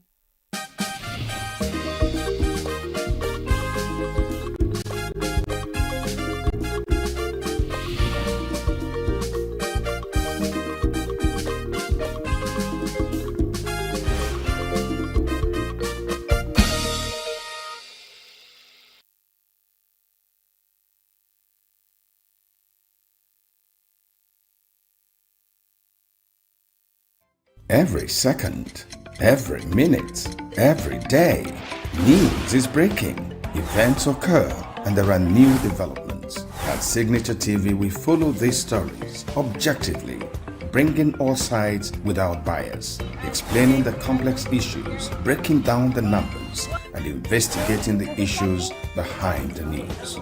Anywhere and everywhere, near or far, wherever the news is, we will be there. Signature TV. News in your pocket.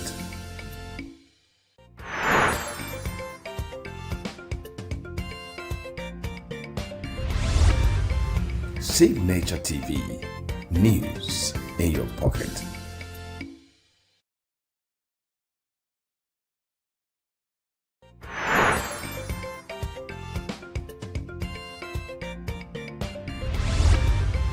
Signature TV.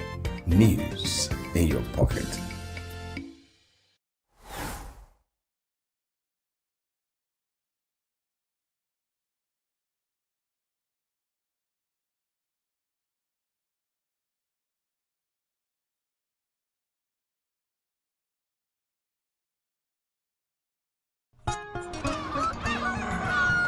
New every morning on Signature TV, we open the day for you with needed energy, information, and required vibes to shape your day. From sizzling snippets of stories in various areas of life to intriguing conversations with net worth guests. When you have people who have no track record becoming your leaders, you have a problem. There's no outstanding gratuity when Obi took over from me. I left in all the accounts of Anambra State 13.8 billion for him. Your day cannot be complete without Signature Morning on weekdays and Signature New Day on weekends. There is no better way to start your day except Signature Morning and Signature New Day every day on Signature TV.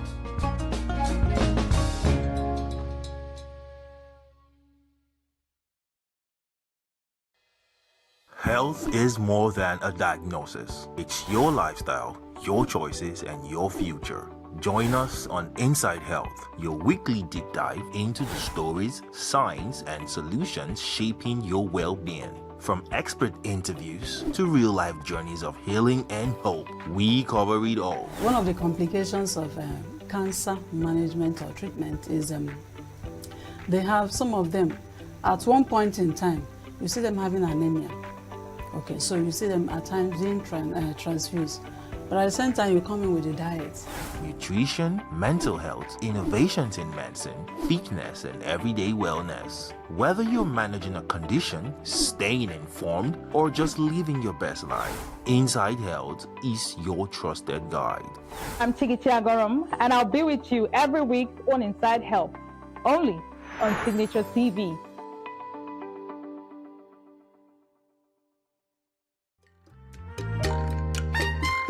The way we see the world shapes the way we change it. Gender isn't just a checkbox, it's a lens, one that helps us understand the world more deeply and act more fairly. Gender Perspectives, a program for those ready to see more, do more, and be more.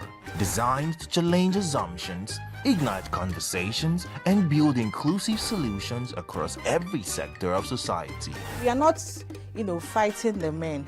We are not saying we are equal in terms of rights.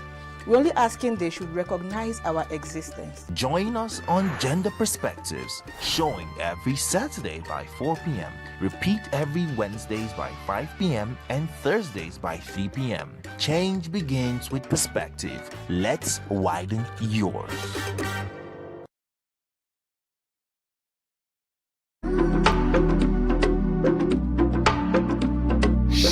Shay is back. People say that, but when you watch this interview, you will realize she is truly back.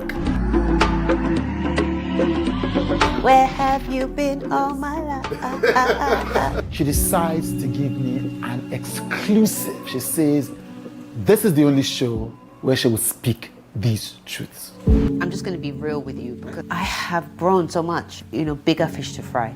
I've washed my brain, washed my mind, washed my spirits, washed my soul, washed my head.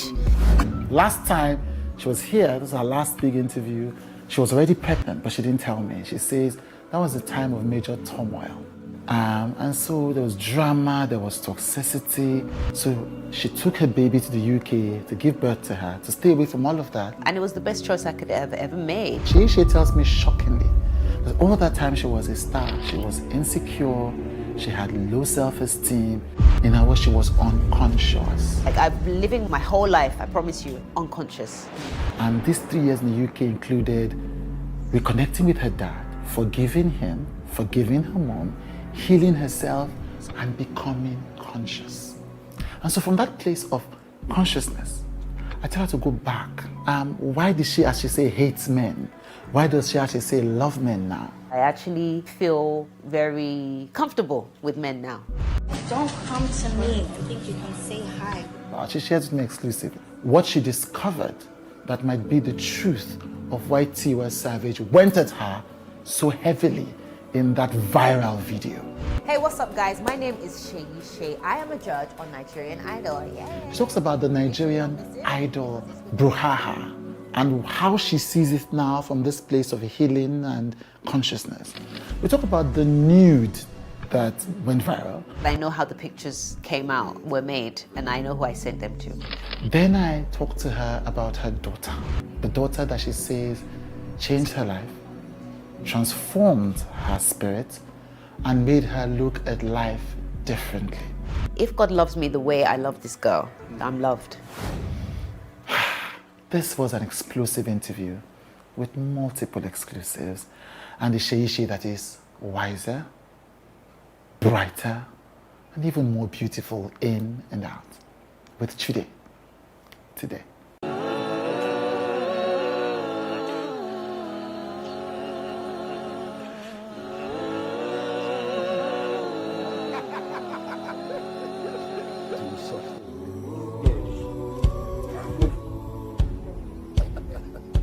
Come for me.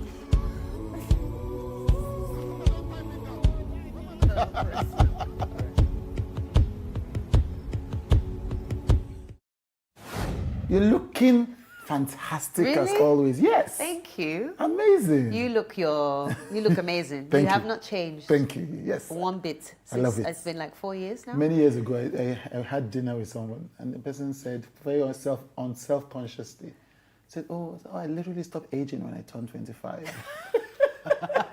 And I think that happened to me when I turned 35. Oh, well, yes. listen, I think it's happening to me now that I'm like 40. I so, love it. Yeah. Love it. Good to see you. You too, my love.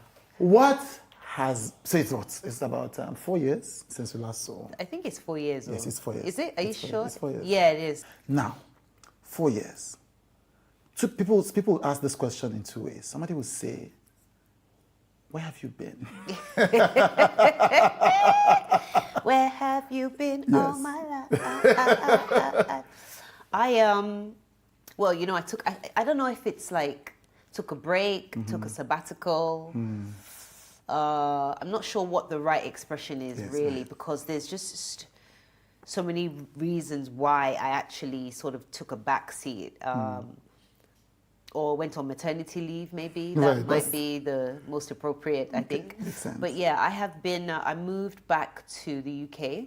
Oh, you did? To have my daughter. Okay. When I came on your show, I was pregnant. Right. Yeah, I was pregnant. You hid that one from me. I did. It should have been like an exclusive, you know. Right. But, yes. But obviously it was still quite early, so I didn't really want to, you know, say anything too soon. But yeah, so I went back to the UK to have my daughter, and I didn't really have a plan to come back anytime soon, and I didn't have a plan really to like reintegrate there. It was more like I just need to have my daughter. I need to have her away from toxicity, away from the drama that seemed to have been following me actually the few years preceding. So yeah, and it was the best choice I could have ever made. So where have I been? I've been raising my daughter. I've been raising myself. I've been the past year and a half been making new music, and yeah. Right. You were not sure what was going to happen, where this was going to lead. You just knew that you wanted to focus on your daughter. That's it. Yeah. So were you in London all this time before you started working on your album? So have you been in London all the time? I have actually, but I've come back to Lagos because I have my house is still here, and so I still have ties here. But I would come and go, and the album was predominantly made between Los Angeles and London. So I traveled around a bit. I mean, I did a European tour and I did a UK tour. And so God just made it so that, you know, I was still working so that I could actually, you know, and, but yeah, my base was the UK these past 3 years. Right. Okay, so I'm going to ask you a question in lieu of the audience that is curious. Okay. What about the dad? I have to do it. It's the way you said, what about the dad? What about him? Yes, like, are you married to him?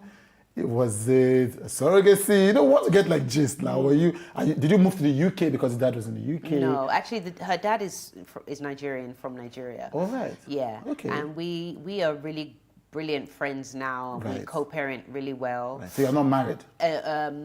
No. So, I mean, you know, that's kind of, it's a technical issue. Right. But I don't want to, like, you know, I know I said I trust you. You know, but I feel like, because he's not here, I don't want to speak too much because I've not discussed with him first about how he might feel about, and he's someone that is very special to me, and he's my daughter's father. So this footage is going to be here forever, isn't it? So let me not go and say the one that you explain. You understand? So, but he's great. He's cool. He's around. He's Nigerian. He's in the UK at the moment. He's also in the music industry as a on the corporate side of things, though. And we just work well together, raising our child, and we're great friends. Right, so you're great friends, and he's obviously in the life of your daughter. Very much so. Yeah. Fantastic. Okay, I think that's enough. It's like incredible for me. I didn't have my dad in my life. At all, ever. Yes. So I think the most important thing for me was that at least, okay, he's going to show up for his kid and do what he has to do, and he is. I mean, you know, to the level that he can. He's like a guy and he's young, so it's not, we don't really know what we're doing. It's our first child. Nobody knows, but he's doing what he can do, Sha. Right. Yeah. Did you, I mean, obviously you can see that you love your daughter and all of that. Did you get to a stage in your life where you decided, okay, I'm going to have a baby? Yes. Yes, you did. That's exactly what it was, you know. She was planned. Yeah. And I was so tired of just living for myself. Right. And I was really tired of feeling alone. I know it sounds really selfish. All these reasons sound super selfish. But those are the reasons why we have kids. You know, I think so. I mean, all those ones that have 4 or 5 children, it's insane to me. Like, no, sorry. Are you going to have more? Maybe. Okay. Maybe. But not right, 5. Not. My sister has 5. I saw exactly what she went through. Right. Like, big ups to all the women that have up to 5 and even more, because motherhood is not a joke. Like, the after effects of being pregnant and having a child are just, I don't even know if it's curable. Like, I had really bad hormone imbalance. I had terrible skin for the first, 3 years now. I'm only just recovering. I still have my pregnancy mask. Right. I even read a few weeks ago about a woman that lost her sight as a result of pregnancy, and I just thought to myself, man, that's not like that. Let me just take these off so I can hear you better. Right. But like, I just felt, man, Yeah. this is a real life changer. Yes. Yeah. Yeah. I don't think I asked you then, but it just occurred to me now because you mentioned it. Your dad, when did he stop being a part of your life? From birth. Right. Really. Right. I remember seeing him at age 2. Right. I have elephant memory. Weird. But my mother and I also discussed this, so I kind of like refreshed my memory. Yeah. And he was like, oh, he's not ready for a child and stuff like this and whatever. And then and I was crying, and I remember kind of putting my hands up for him to carry me, and he wouldn't. He just was like, like this. And then the next image I have is of him standing outside the door of the front door, because our front door was made of glass, but it was frosted glass, so I could just see his silhouette. Yeah. And I was crying, screaming in the corridor, just really crying. Yeah. And then I never saw him again. And my mom confirmed that memory was actually accurate. Right. Yeah. So it was imprinted in your memory. Imprinted in my memory. And he never came back? He didn't. But obviously You've reconnected. Reconnected. My mom passed away some time ago, Yeah. and she kind of left me all the information and details that I needed to Right. be able to reconnect with him again. Right. And I did. And, he's cool, but I think he's so old now. Right. And I think that, and he has enough problems in his life with all his other kids. Yeah. So, like, but he's met my daughter. Beautiful. And, we have great pictures of all of us together, and I'm just happy that happened. Right. That reconnection and him meeting my daughter, having a relationship with her, and everything's great. Why did you reconnect with him, though? Because I needed to forgive him. Why? Because I hated men. Right. So this is right. Yeah, and that is a direct result That's of a serious statement, though. I hated men. Yeah. Deep down inside, Yeah. that's actually what it was. It was trauma that led me to not see men as really like anything. But, in a very weird, like, plot twist, I was always looking for validation from men. And I was always, trying to do more than the man was even, like, expecting or offering or showing me. Do you get? And like, as a result, I hope the relationships always ended. Like, and I think that subconsciously, I always expected them to leave me. You see how the pattern goes?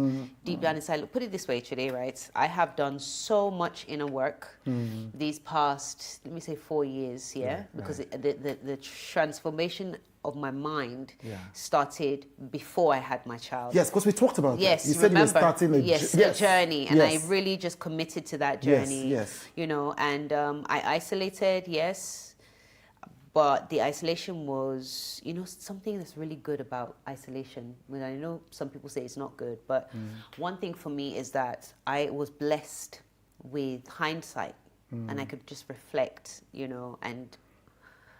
and I was also blessed with insight, which in turn gave me foresight. Love that, yeah. And I think that is the biggest, besides my daughter, gift that God has given me in these few years that I've been away. Right. And so, of course, my spirituality has completely, transformed, and I'm vibrating on such a different level now that I actually feel very comfortable with men now.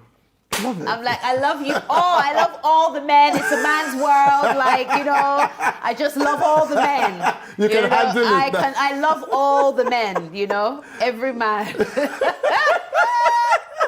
Right, so obviously, so you figured that you had this our gaps, our vulnerabilities, they don't go in a logical fashion. So you hate men, but then you want their approval because there was this gap from your childhood. And so how did you, was it upon reflection, or was it therapy or something that made you realize, look, the origin is my dad, go plug that leak? Yeah. What was it? Was it reflection? Was it therapy? It was reflection. And it was, like I said, a series of events that took place, which events with men? Events with guys, yeah. And every now and again, I would hear a guy say, like, something around the lines of, like, what trauma do you have? Like, why are you so this, or why are you so that? Why are you angry? Why are you toxic? Like, you know, why are you this? And even one guy was like, you need to go and make up with your dad. Like, this was years and years and years ago, like maybe 7 years ago, probably 8 years ago. And I was like, But then actually that stuck in the back of my mind. And, you know, but I had actually been speaking to my dad before this. It's been about 10 years now, though, that I've been speaking to him. But him actually, like, us having a relationship now, and then him meeting my child, it's only been in the last 3 years that we've actually seen each other, and you know.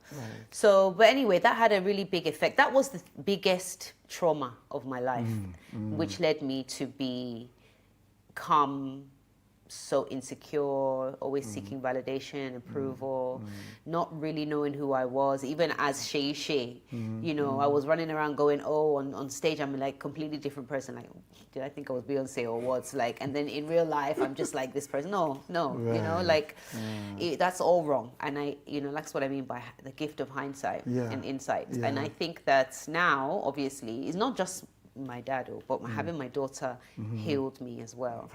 And changed me. And then the person I had my daughter with is like a really good guy. So to the point where of course, everybody has their issues and their problems, which is, you know, why we're in the position that we are now, unfortunately. But like ultimately, what's the position that you are, that you and him? Yeah, right. But ultimately, he didn't leave. And he is showing up for his daughter, and I guess he's going to be that way for the whole rest of his life and her life, you know. And so that was something I did right. You understand? Really pick the right person to have a child with, because the person you have a child with can make or break you if you're not careful. You can get married to anyone. You can divorce them now if you don't like them anymore, if it doesn't work. Once you have a child, with that person, you're stuck with them for eternity, like even eternity, like it's deep. And if they leave you with the burden of looking after the children on your own, then you're definitely screwed. Like that's just the end. Because I can't imagine, you know, not having her dad or my family around to help when I need that help. Amazing. So so a lot of healing happened. You're not just using the words when we saw. You were deliberate about going on this journey. And I did a lot of that. What do you say? And it sounds to me like even having your daughter and then the relationship that you have evolved, even out of the imperfections you've hinted at, was itself a manifestation of the inner work you've done? Yes. Well, maybe not having the daughter, but maybe just not having my daughter, because when I got after. pregnant, I was still in the height of the madness, you know. And I think I was just like, I just want a child. I want a baby. I think the baby's going to save me and heal me and change me. No, she didn't. She kind of just made me get more serious, and you know. But the work that I did inside myself brought me living my life, my whole life. I promise you. Unconscious. Unconscious. Even when I was in the interview with you, I was reflecting, I was thinking to myself, I don't even remember what I said to him. I just was I was in an emotional state. I was in the... It's remarkable because what you're describing is that's because what you're describing is that's because the Shay we know, the brand is spunky, it's ferocious,